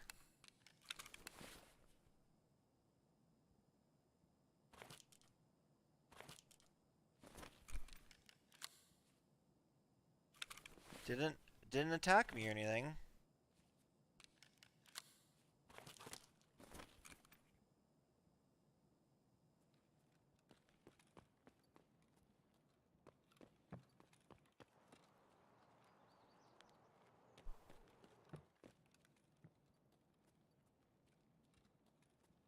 So no Reshala.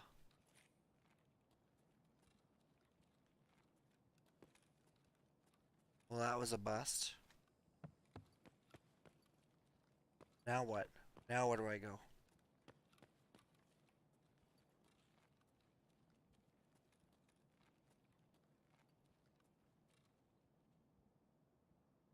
Alt R, Alt T, pull.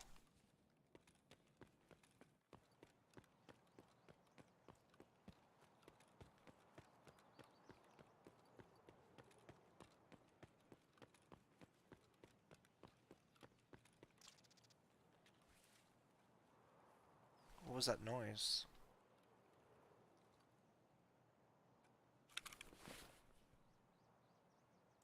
What are my health at?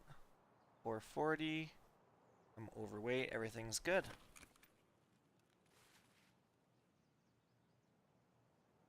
Okay. Looking for Reshala.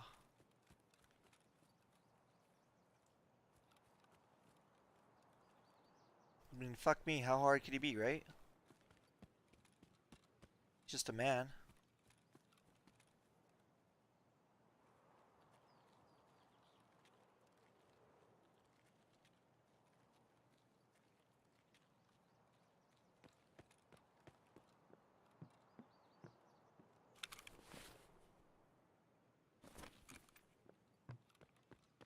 Okay, nothing here.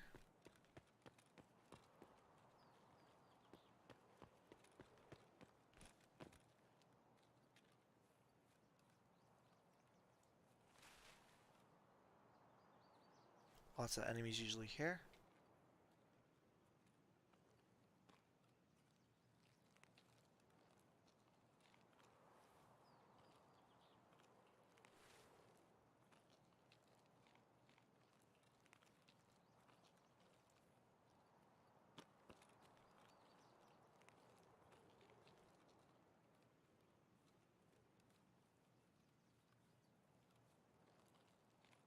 Nobody.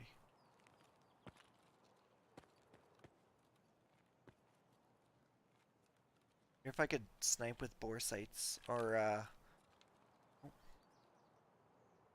See a dead body? Oh. This Mosin.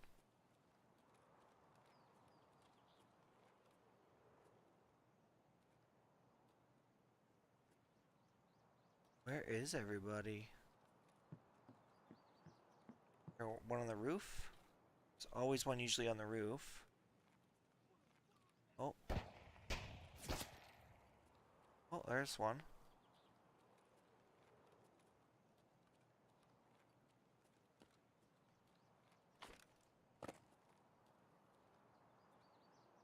Why can't I see him though?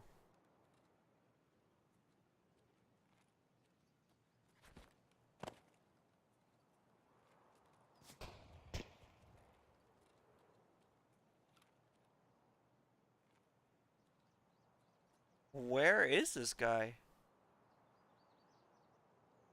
Is that him hiding in the bushes?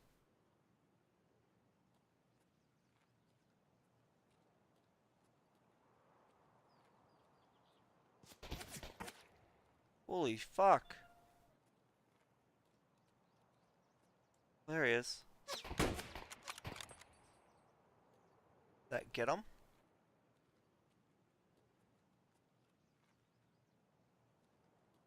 Nope. Shit.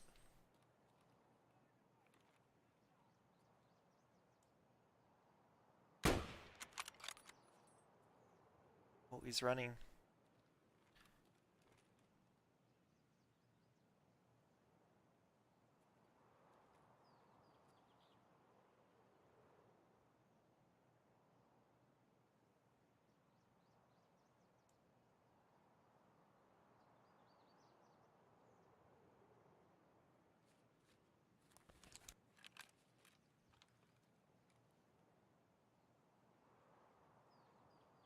Okay, he's still behind there. Okay, let's just throw a grenade, I guess.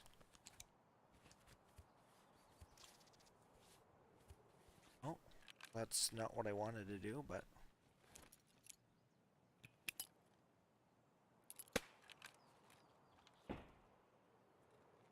That was a flashbang. Not what I wanted to do.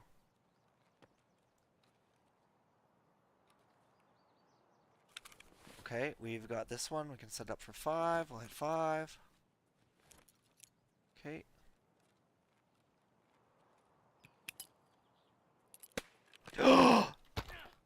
No. I just fucked myself over. I fell again. I always fall. I always fucking fall there. Always fall.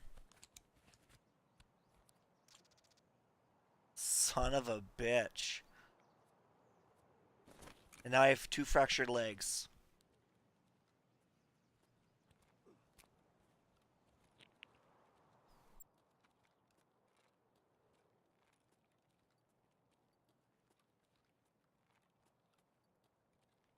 Well, I'm gonna die.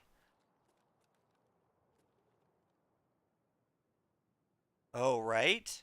It is great to find those old games.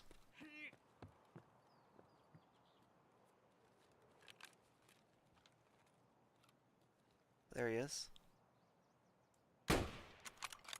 Leg shot, he's dead.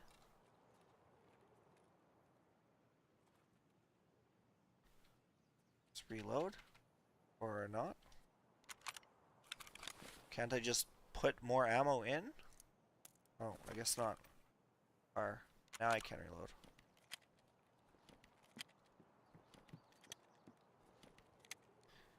I really screwed myself over, Boca. I broke both my legs falling.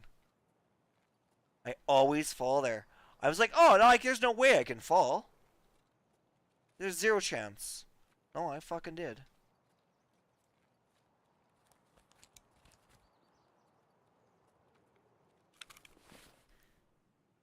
I've got pretty much full health. But I've got 2 fucking broken legs.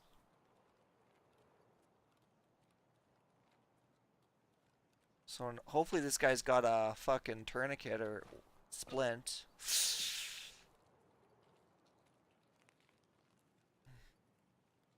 Oh yeah, he's bleeding pretty good. Ooh, he's got some good stuff too.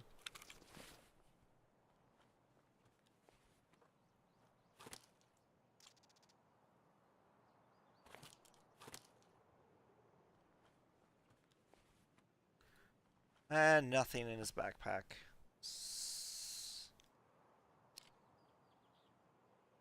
Okay, so no Rashala. So he's got to be at the yard. Let's go to the pain place. Oh, your enemy. Think.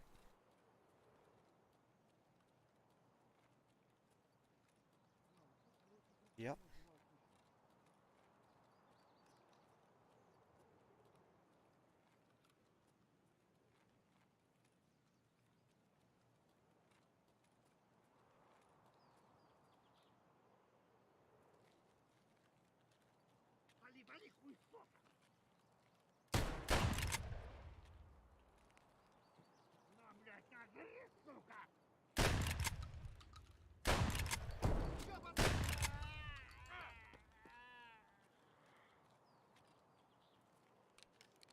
Okay.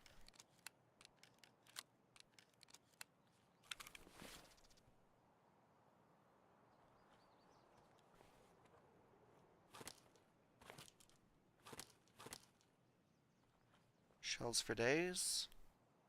Come on.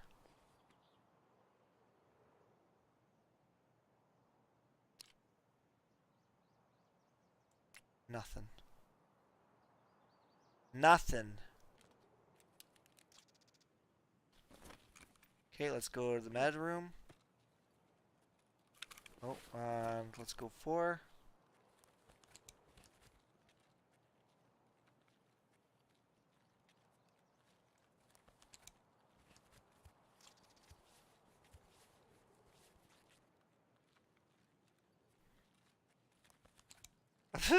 It's pretty amazing, Boca. I'm not gonna lie to you. There's a lot of good shit.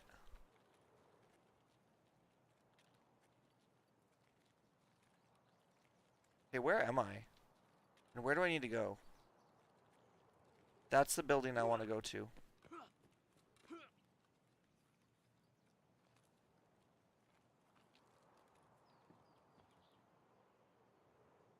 Oh. Whiskey.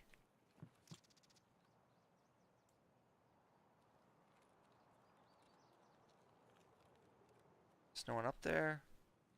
No sniper, so that's good. We only got 9 minutes though to find this tourniquet.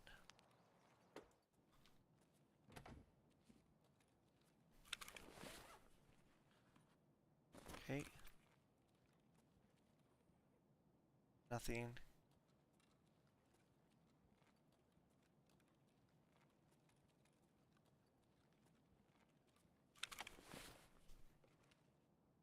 Hey, Werlin. I broke both my legs while you were gone. If you were away that long, I just fall and yeah, I break both my legs. So I can no longer run. And we're just looking for some stuff to maybe, you know. Ooh, what is this? I don't know what it is, but let's use it. Let's... Okay. We're gonna use this. Whatever it is. Use all.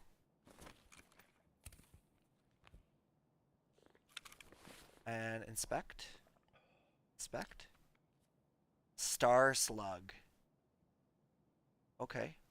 Let's...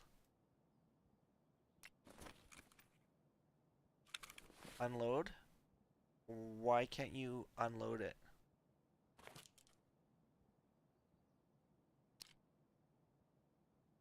I need to check the chamber.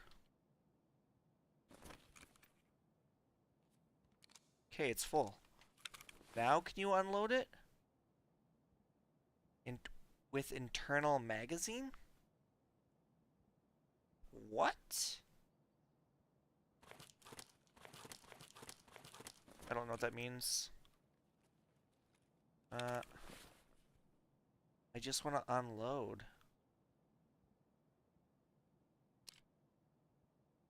Fuck. So that's a downfall of that.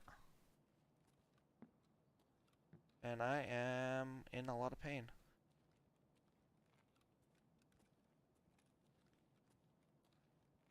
We never found Reshala either. But let's use this.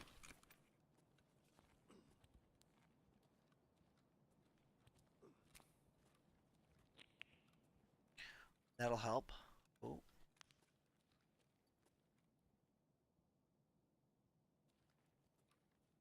Sailwa. Not what we want.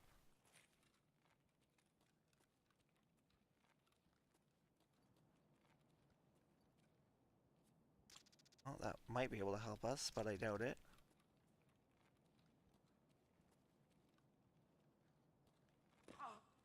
Okay.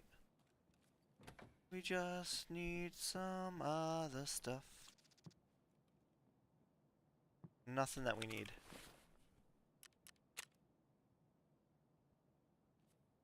Can we put... what does this do? Bullet wounds and serious injuries. Okay. Can I use this on my leg? No, I can't. I can use this though.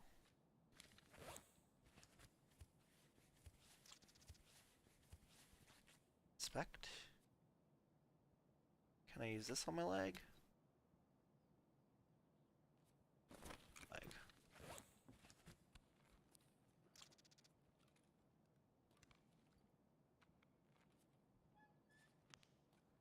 Okay, I guess we've got 2 broken legs, and we're gonna fight Reshala.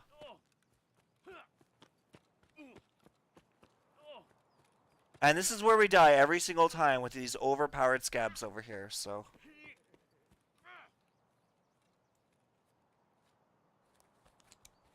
So before we die... we'll heal up.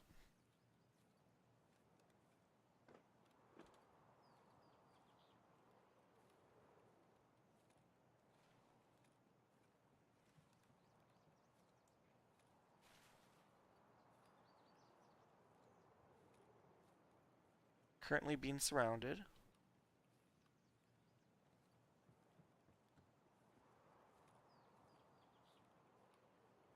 Gotta remember, we got 6 bullets.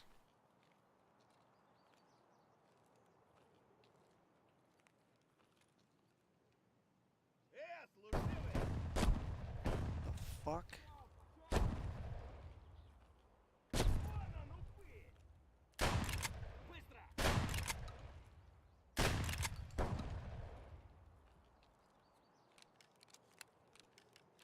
Okay, I hit that guy hard.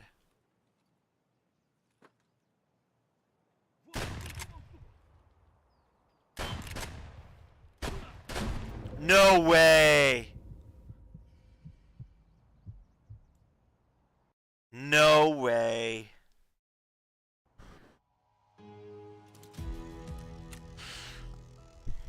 Okay.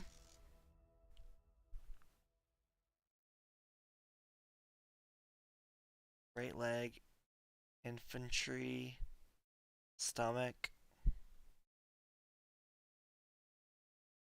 I mean, those guys, they're just so strong. And, like, I was behind a wall, and yet he still shot me. Hey, Jack.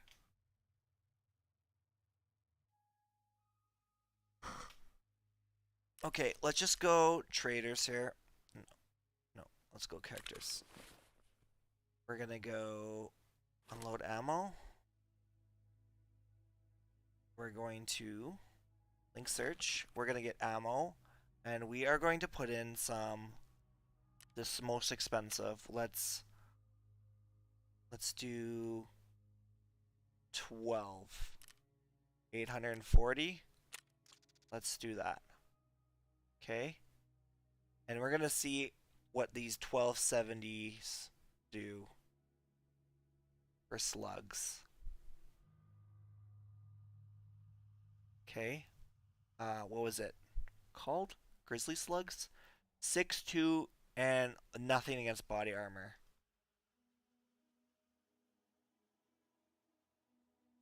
I mean, whenever I have another sound coming, it's really loud compared to yours.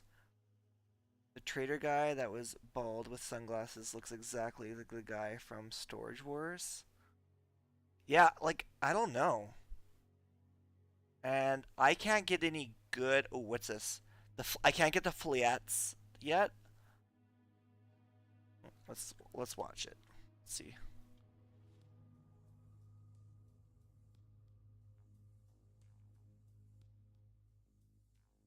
You think so? Like, who do you think he looks like? A Peacekeeper? You think so? I don't know, man.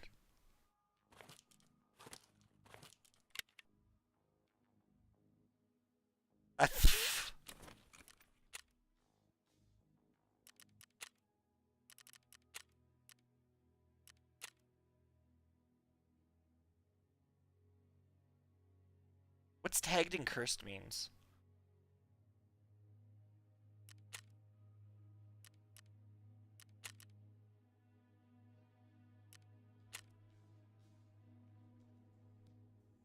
It's copy paste?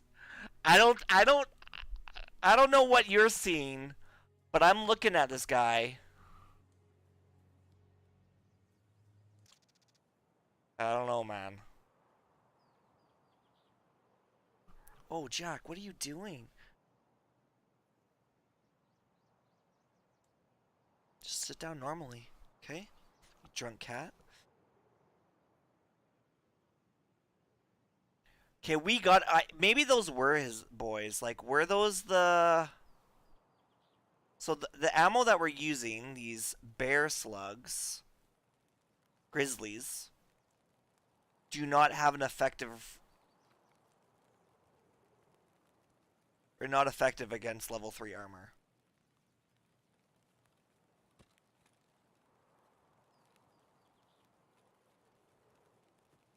Well, at least our legs aren't broken. That's good.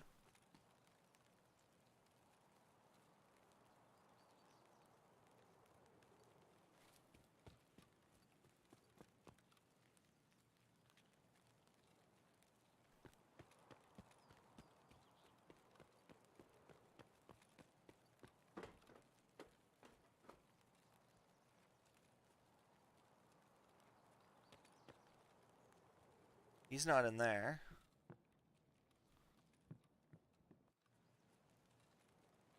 I'll have to look at that second one. Oh my god, there's the lag spikes again. So bad. Tarkov updated and it is awful.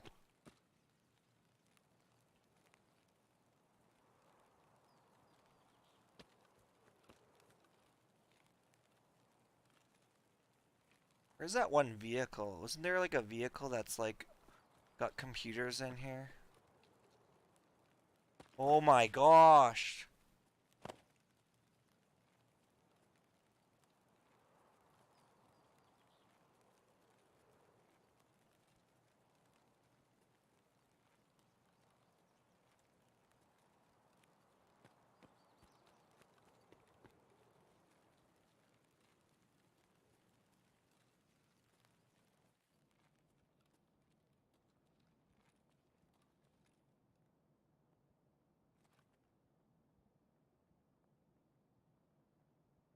It's rain. Uh-oh, Matt Wagner just posted a video. What's it about? Wags.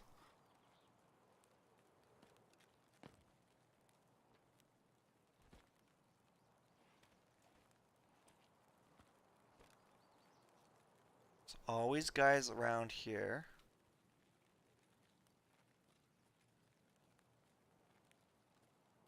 Watch on Steam? Stream? Oh, yeah, we'll do it after this.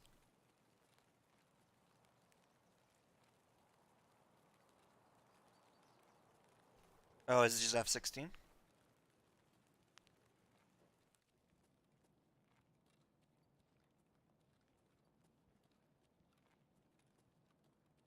Where is everyone? Hello? Scavs? Like, I don't understand. Why aren't they in the same time?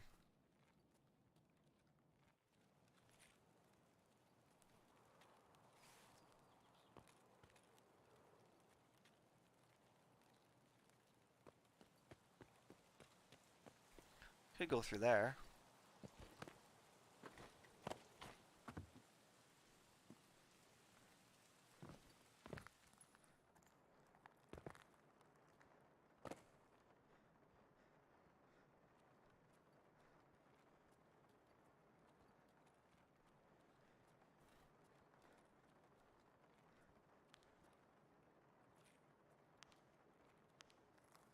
Ooh, is this where WD-40 is? I really need WD-40 in this game. I have yet to even see WD-40. That was the 100 mil. Okay, still no enemies. So...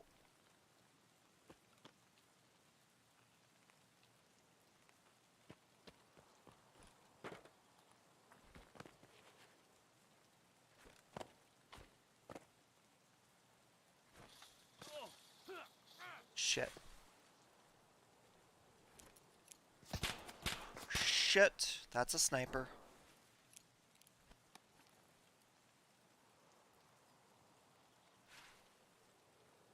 And that was like fucking nuts.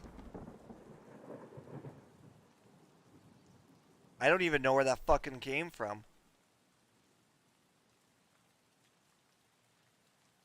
That's gotta be up there. Okay, so we know where he is. There's a sniper up there.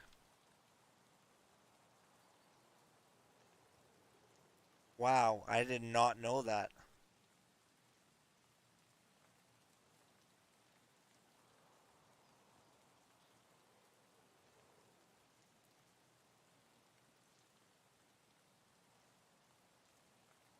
And now he won't come back. Oh, there he is. Got him. That was fucking nuts. And he fired in quick session burst too. Okay, let's see how these new slugs work. These grizzlies. I don't know if I'm a fan. Basically have to aim for the legs and you not miss.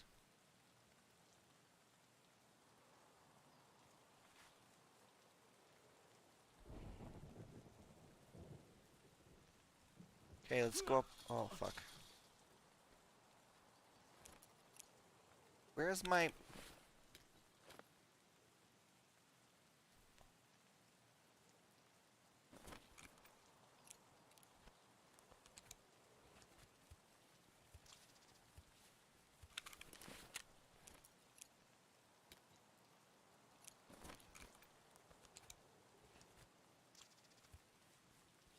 Okay.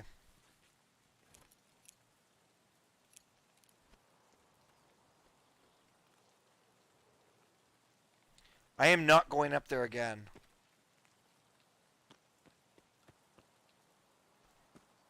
So we got one sniper.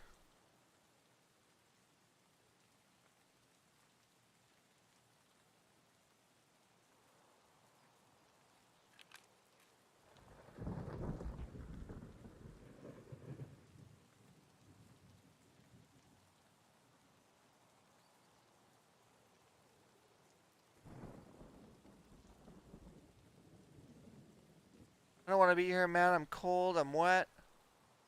I'm wet and I'm cold.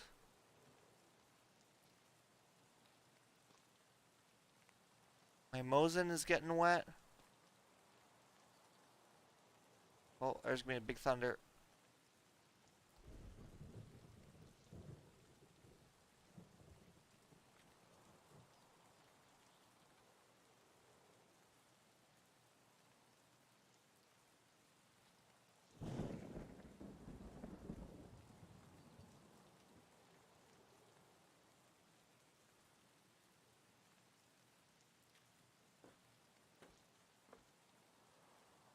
Okay. Still nobody. Where is everybody?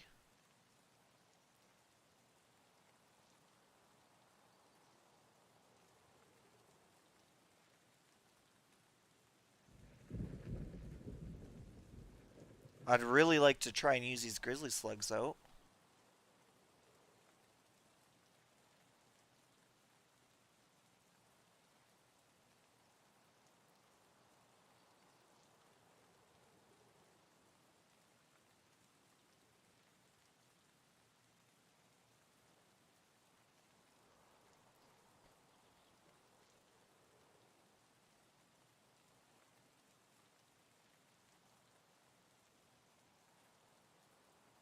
Like, this game is so broken. Like, where is everybody? I just covered half the map and I've seen a scab. A sniper scab, that's it.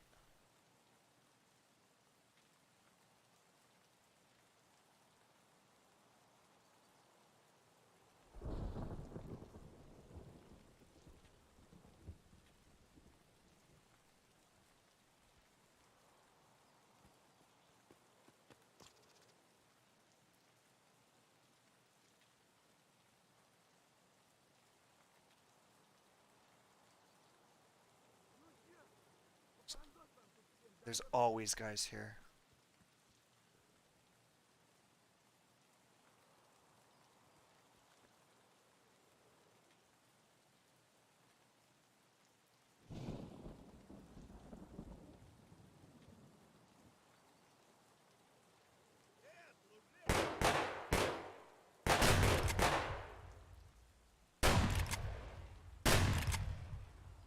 You have to hit the legs.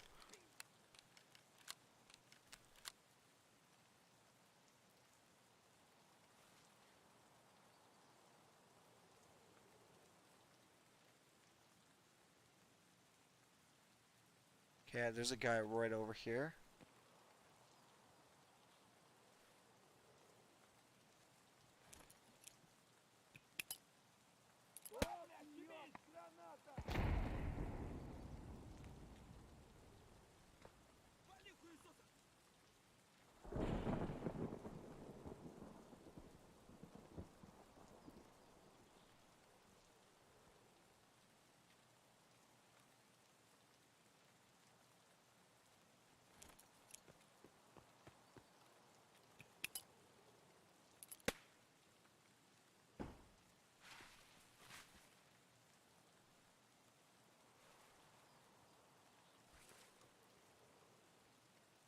Like, fuck, where are you, man?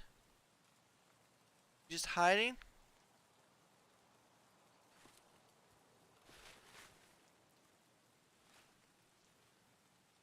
Oh, fuck! He just appeared there.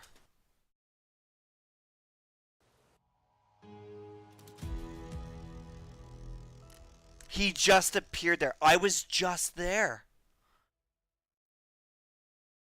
Where did he come from? Let's look at a map. Because I don't think...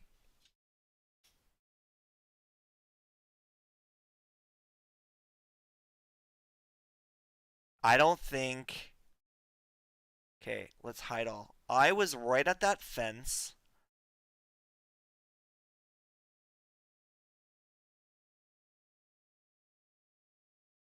He would have had to go all the way around and run around.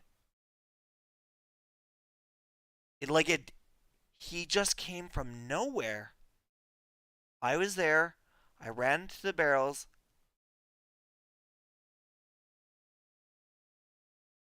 There was nowhere he could have came from. Unless he ran all... No.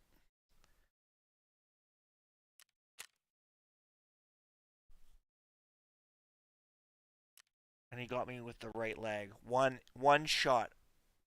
Right leg. No, I got him. Sultans of Swing. Is that the one from Sultans of Swing? That reminds me of Sandlot. Okay, but where did I get hit?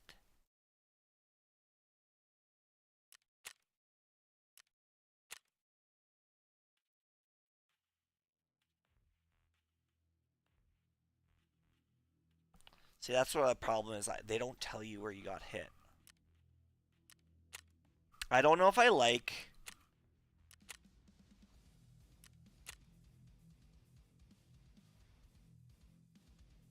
What's tagged and cursed means? I really wonder.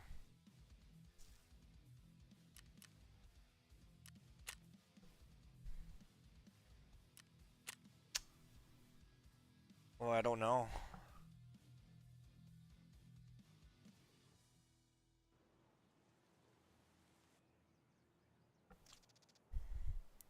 I don't know how I died, though. His gun was aiming down. Like, and he was crouched in the bushes. So unless you knocked out both my legs, like, I don't know. That doesn't seem... I have armor on the top part of my body. Me? Baby Shark.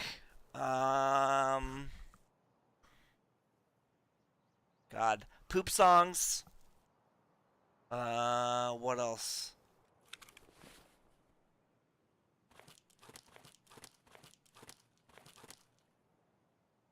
Honestly, that's, pretty much sums up my life.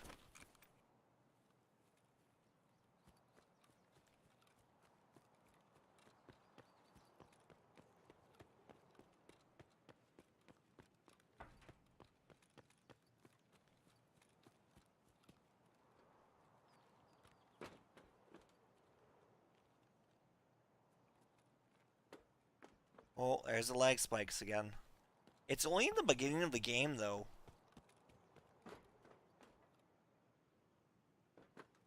Which makes me wonder. Ooh, I could totally get over there. I wonder what would happen if I were to do that. Oh, can I not do that?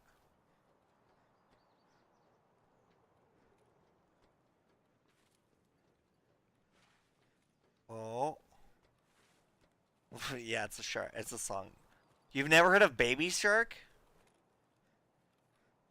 Do do do do do do do do.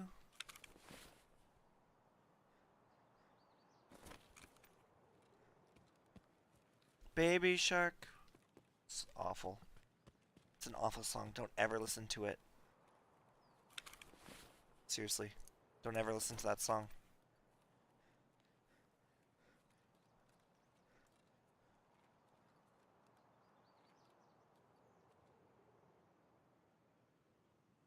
Oh, I have no idea who the artist is.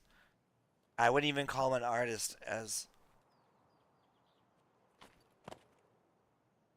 The Link? Sure. You're gonna regret it though.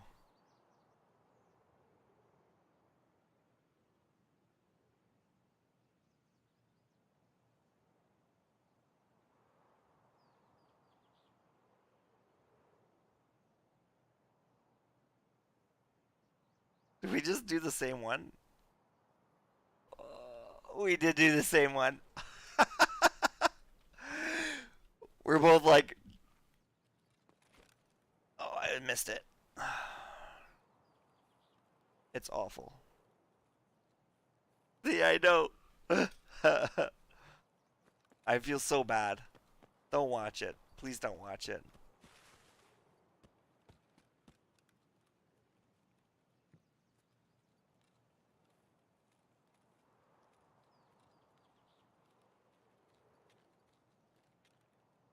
Yeah.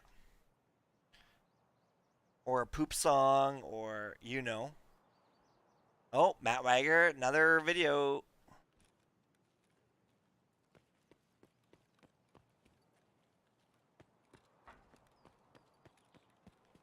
Hello? Is there anybody here?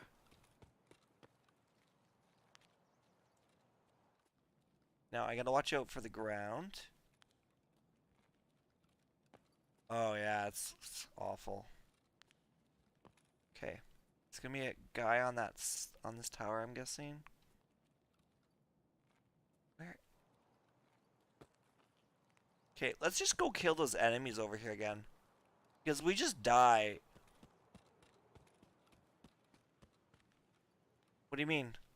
Me kidding or Boku or Werlin?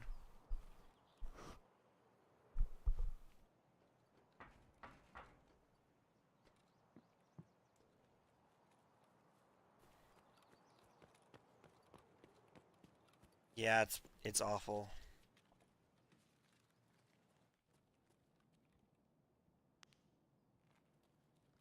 Cat?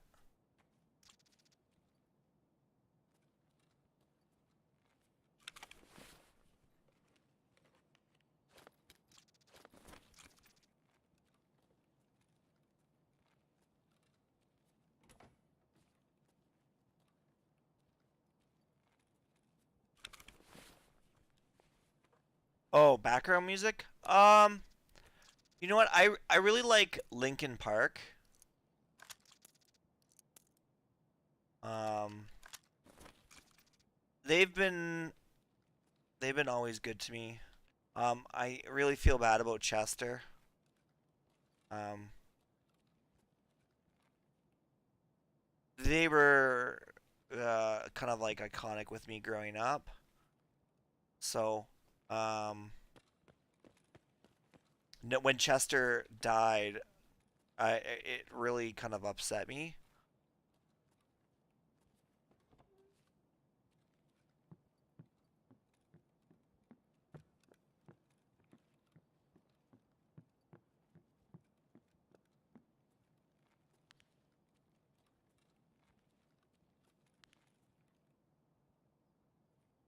Seriously, nothing?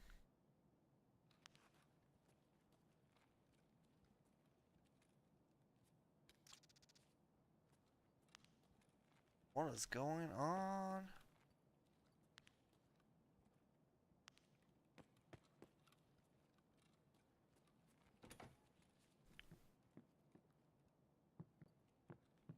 Oh, yeah.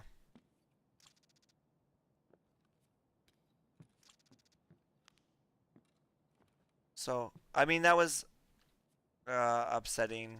I really liked Chester and his music, and I think they were auditioning and finding new people for him. Holy fuck! I thought I got rid of that. That sniper's back.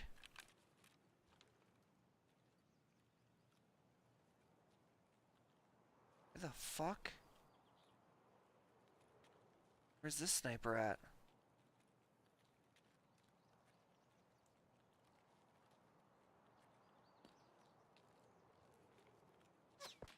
Holy shit. Chat, where's that sniper?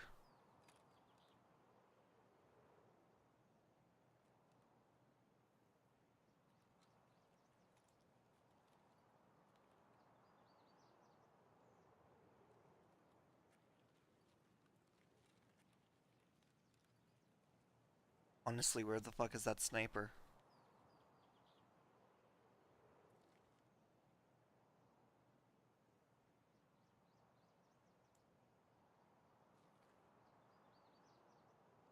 Well, maybe it's not a sniper. Maybe it's a 40 cal.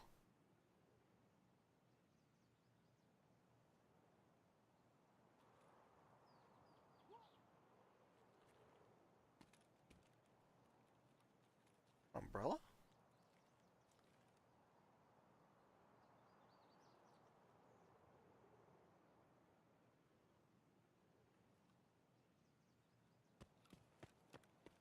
Get shot and killed here. Up there? No. Fuck is that? That's gotta be a sniper, right?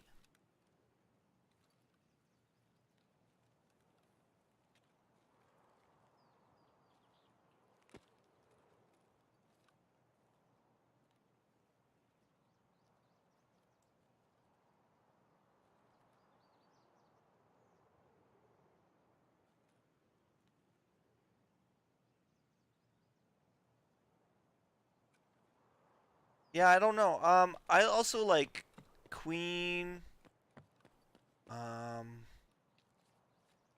Madonna. Like, I like a lot of iconic singers. I like pop. I'll listen to pretty much anything, honestly. Except for, I'm not a big country guy. Okay, this is where we're gonna die again, guys. Because these guys are OG. OP.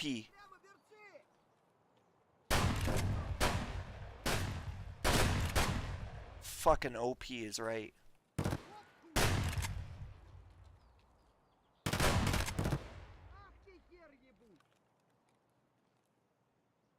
Holy fuck.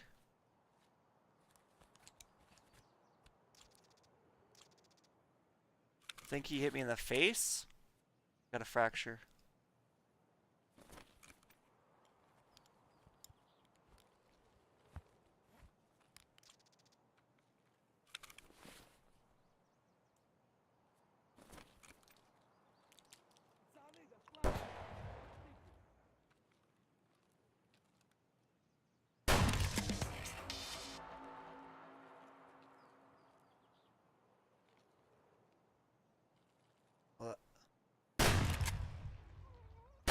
What the fuck? How did you not die?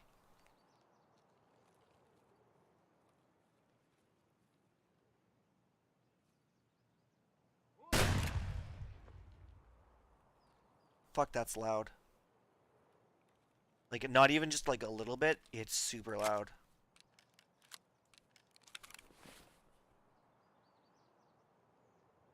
I didn't take any damage that time. Oh shit, there's another guy.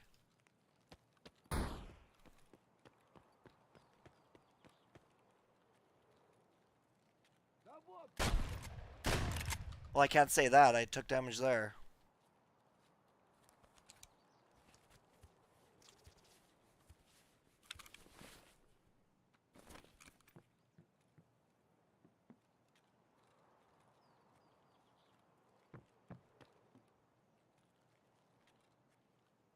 Fuck, I hit that one guy hard, though. I don't know. I'm thinking I'm liking these just regular rounds.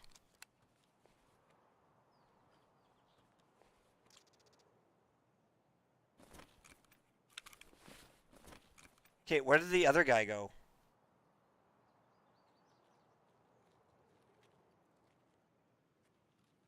There's two.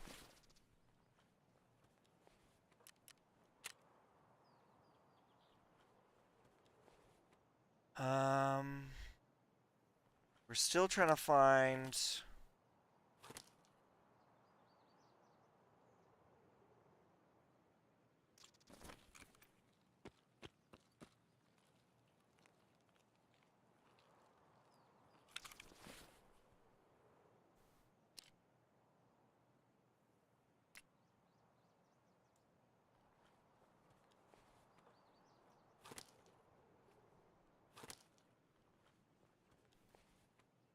Oh yeah, like you'll never live up to Queen and stuff. Like Madonna, iconic, man. Iconic. I mean, she could play garbage and it would be good.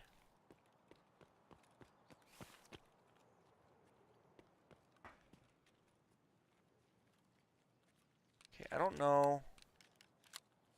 There was a sniper the other way. But I kind of want to just check out this area.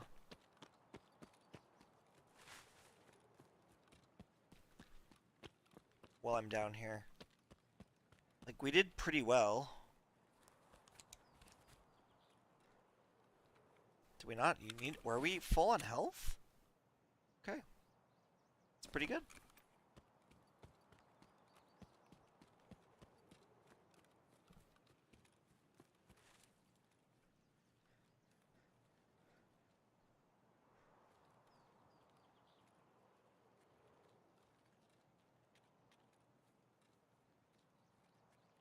Now, where can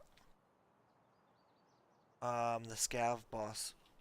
Wait, why wouldn't it let me change to Tarkov map? Okay. Let's see here. Scav boss. Boss locations. Okay, so he won't be over there. He will be 4 places and it's not over here. So I'm guessing that was Reshala or one of his, I think, henchmen, I guess. I guess he's got 4 of them.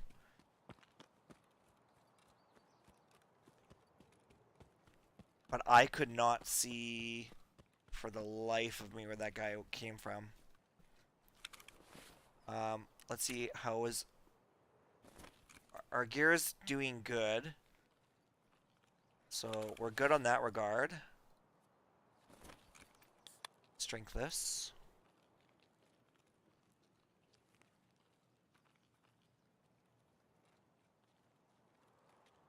And let's go around. Because I don't want to get sniped. I mean, I really don't.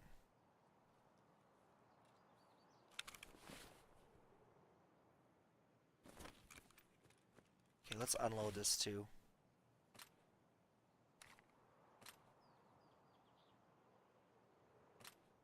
Five shots, great.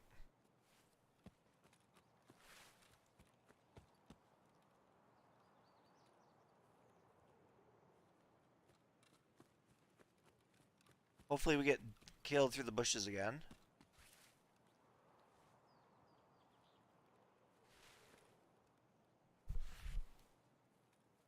Okay, so this guy must have ran all the way over here, over this way, through these bushes to kill me.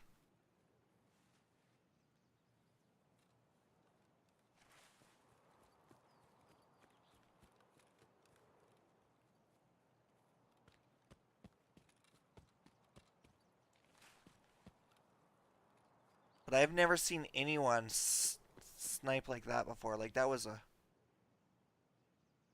Unless that's someone up there. It is someone up there. Shit.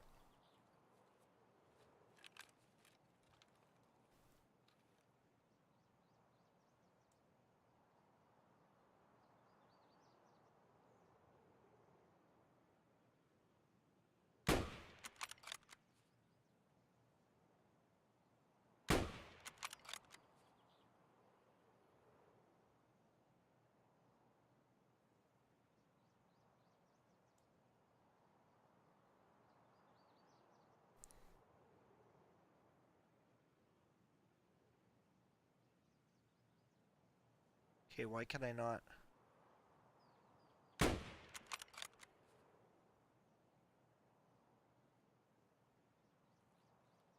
On a breath? Is that what it is? Shit.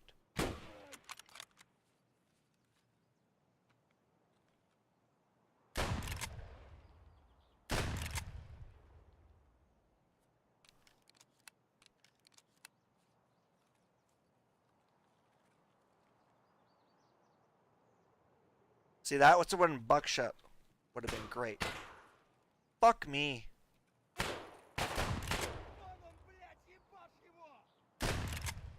He just threw a grenade at me.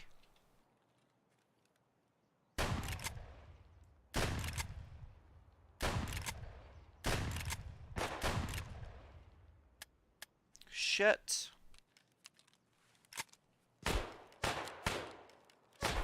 Okay, let's stop firing. Holy fuck. That guy took like 8 fucking shots. Oh my god, there's more. Oh shit. I'm out of ammo.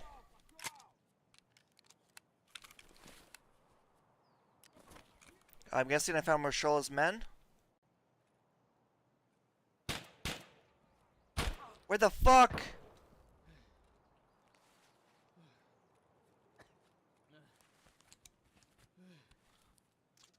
What is going on?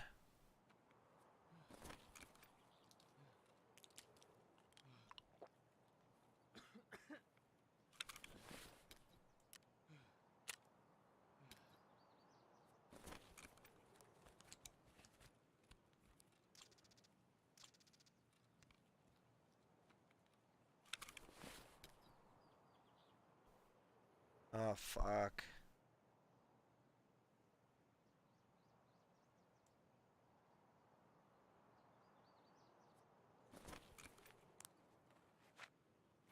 Can't move? Oh, I can't use move during this. Is cat bringing down a broken or my stomach? Oh, it brought my stomach back.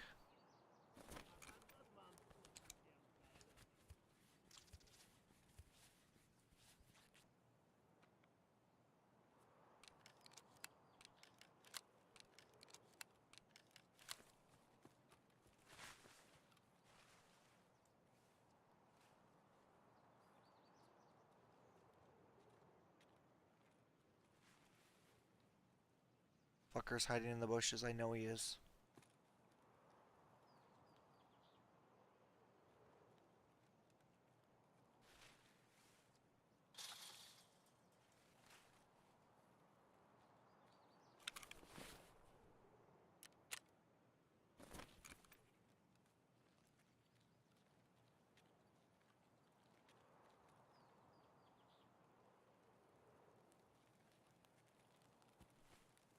Great, start training.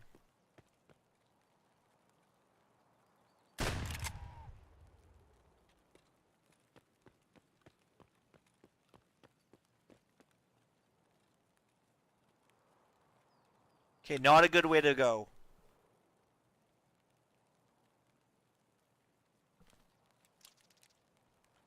And flashbangs don't do anything.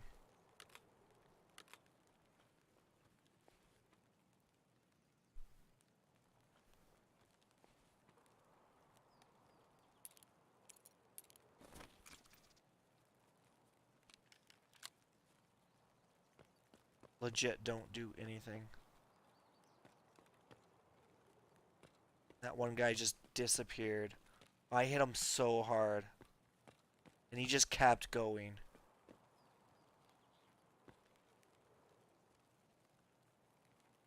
Is that a person?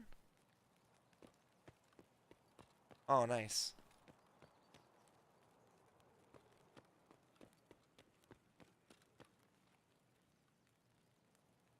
Well, we still got that sniper up there too.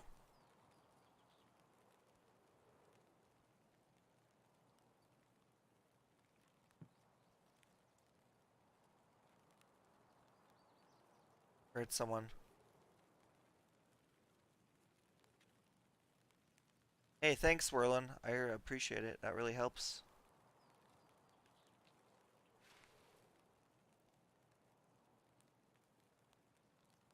Okay, where the fuck is this guy?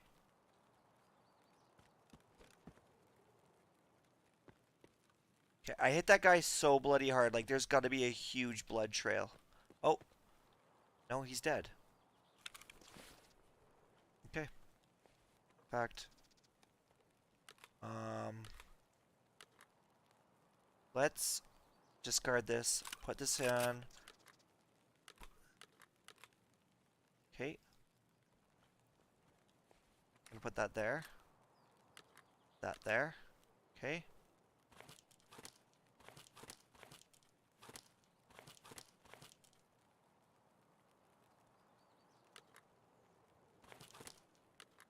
Okay, now we're going fucking full on.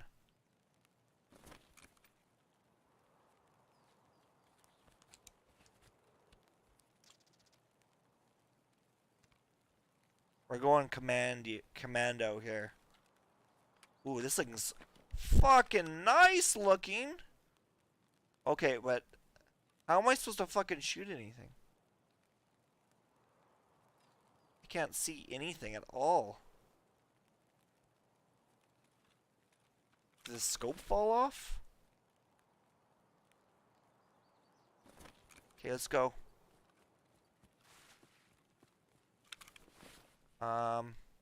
We are dangerously low on flush wound. Anything I can do against that? Nope. We can use this.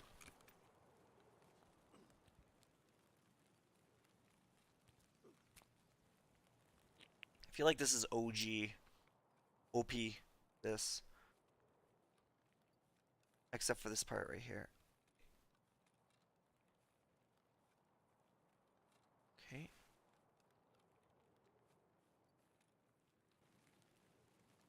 My sound came back.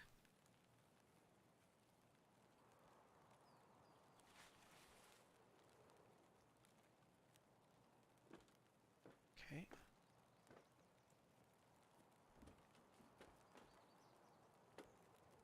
Okay, a guy over here.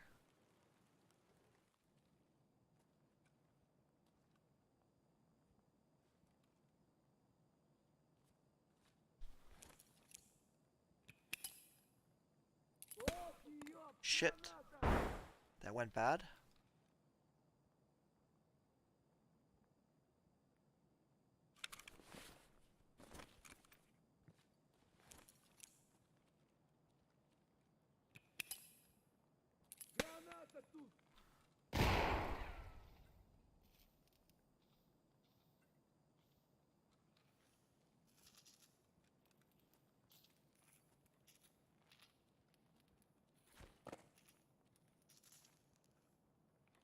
Okay, there's definitely a guy in this bathroom.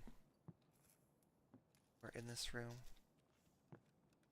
I saw him go in here. I legit saw him.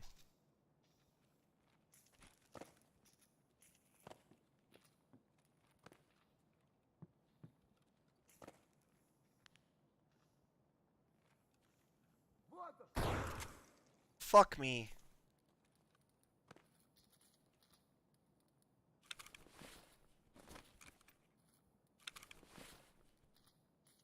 Okay, he's in there.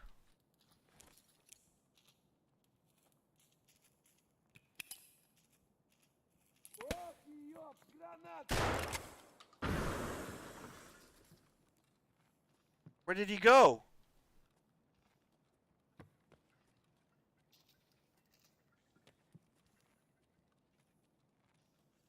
Guy just fucking disappeared.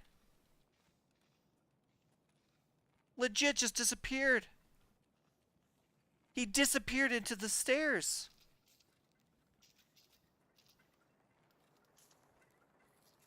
What the? Why are the lights all fucked up here too?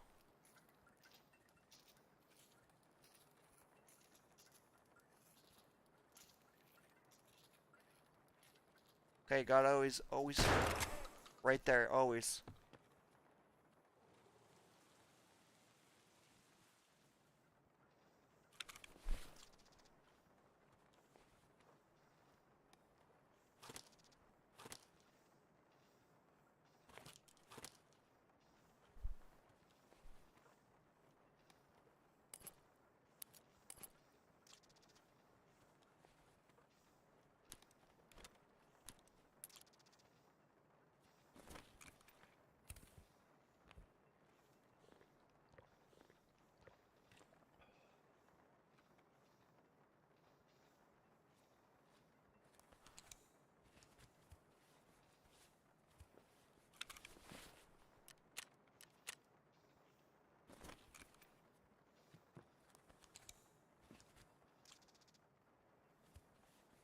OP?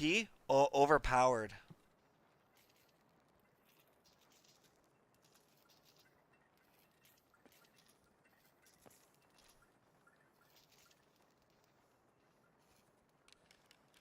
Okay, let's go and use this other one. Let's just aim and fire, I guess.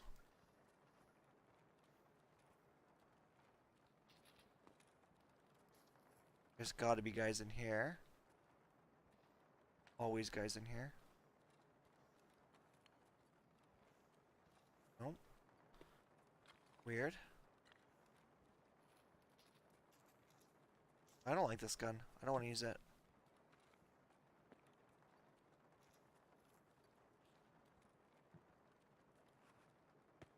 Where is this Reshala, man? Did they kill him? Did he die?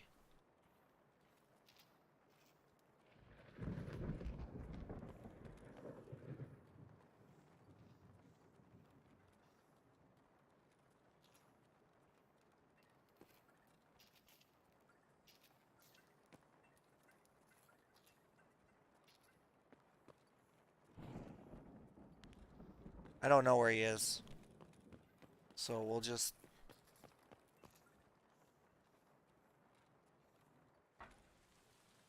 run over to the other one.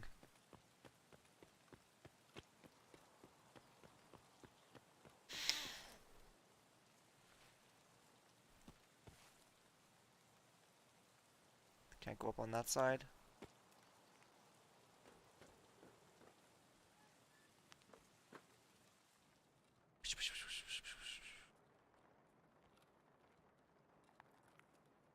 Breaching clear, breaching clear.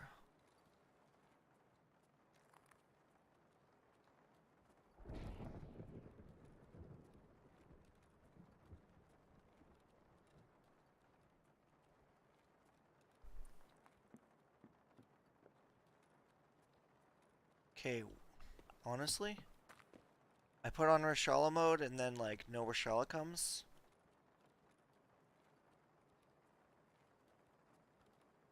Always a guy in there. No. No. No.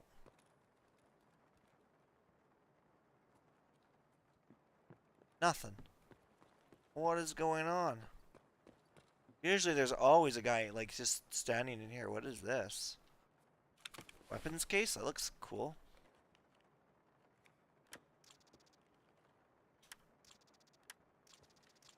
Is this what I need in my game? No. SV98. Oh.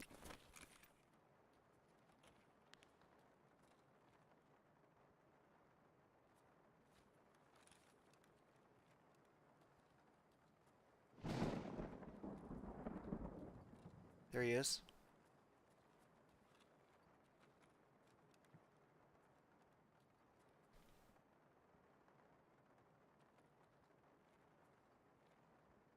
He just ran away.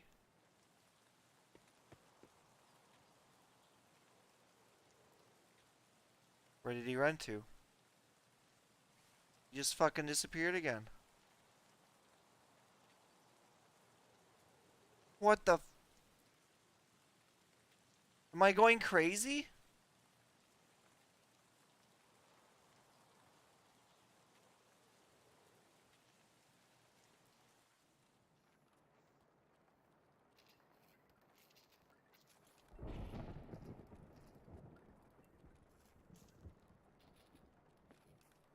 Where did this guy go?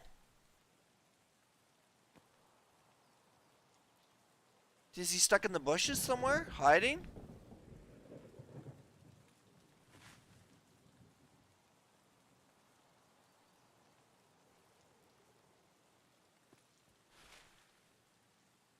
Two seconds ago, he was just here.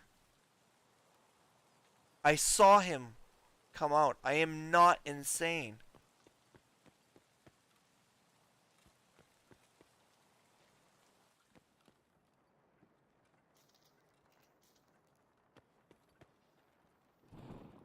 So broken.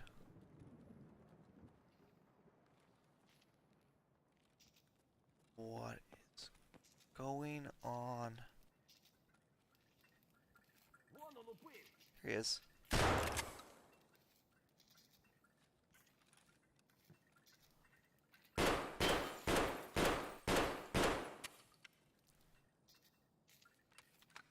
Hopefully that took care of him. I don't think it did though.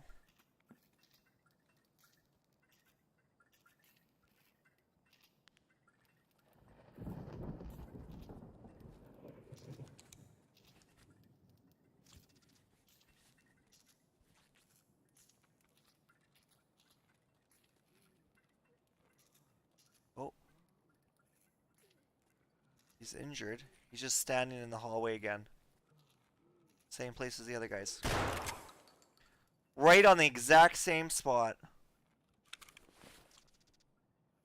2 MP133s? Exactly the same. If that isn't broken.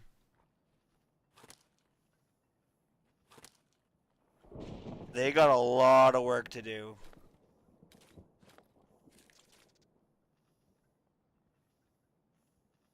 Like, inspect. Exactly the same. Inspect the other one. Exactly the same. And he wasn't there, and he just magically got onto the 3rd floor. Well, everyone, it was fun. I am signing off. I am going to check to see if I can get the rest of these games working. I'm going to be on tomorrow, for sure.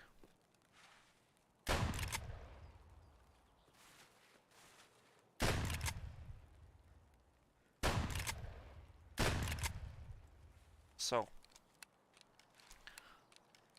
I am taking off. Oh, bulletproof windows.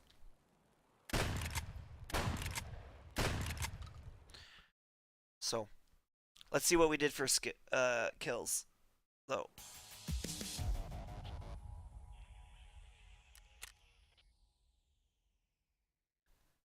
Yeah, I can't wait. You're a big supporter, Werlin, so I really appreciate it. Same with you, Boca.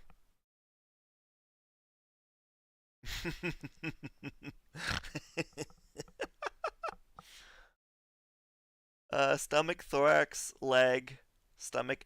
I don't know, man. I don't know if I really like these rounds. They're unpredictable. I don't know if I should use the 1070 rounds, or I think I'm going to use those ones instead. I think a shotgun, the spread, it's so minimal. It's just better. So, Like, these grizzly rounds, I don't know. I don't know if I like them. Let's unload these.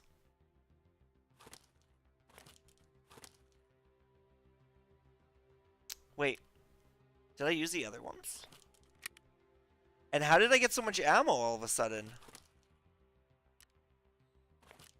Did I take that ammo with me?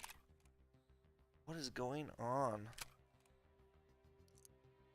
I never had that much ammo before. I had, these slugs.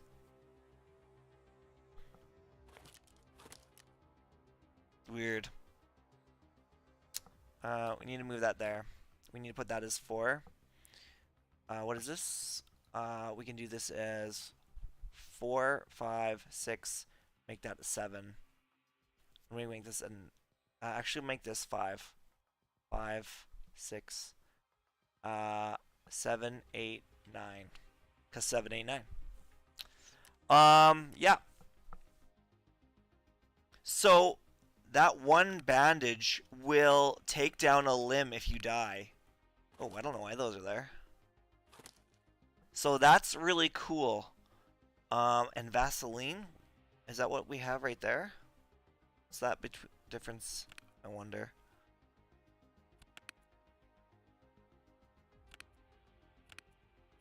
So we got 2 Sailors. I don't think we have the other thing that we need. Oh, here we go. It's the CMS pouch. That's pretty amazing. Let's put this car key back. We don't need it. We don't need it. We just gotta find out where to put it. Is it in here? Yeah, it's in here. So, who knows? Maybe we'll have to do a Golden Sun run just to get people interested. I don't know if people actually watch that, but it's fun. Golden Sun is like one of the best games, and I own it, so we'll see. Have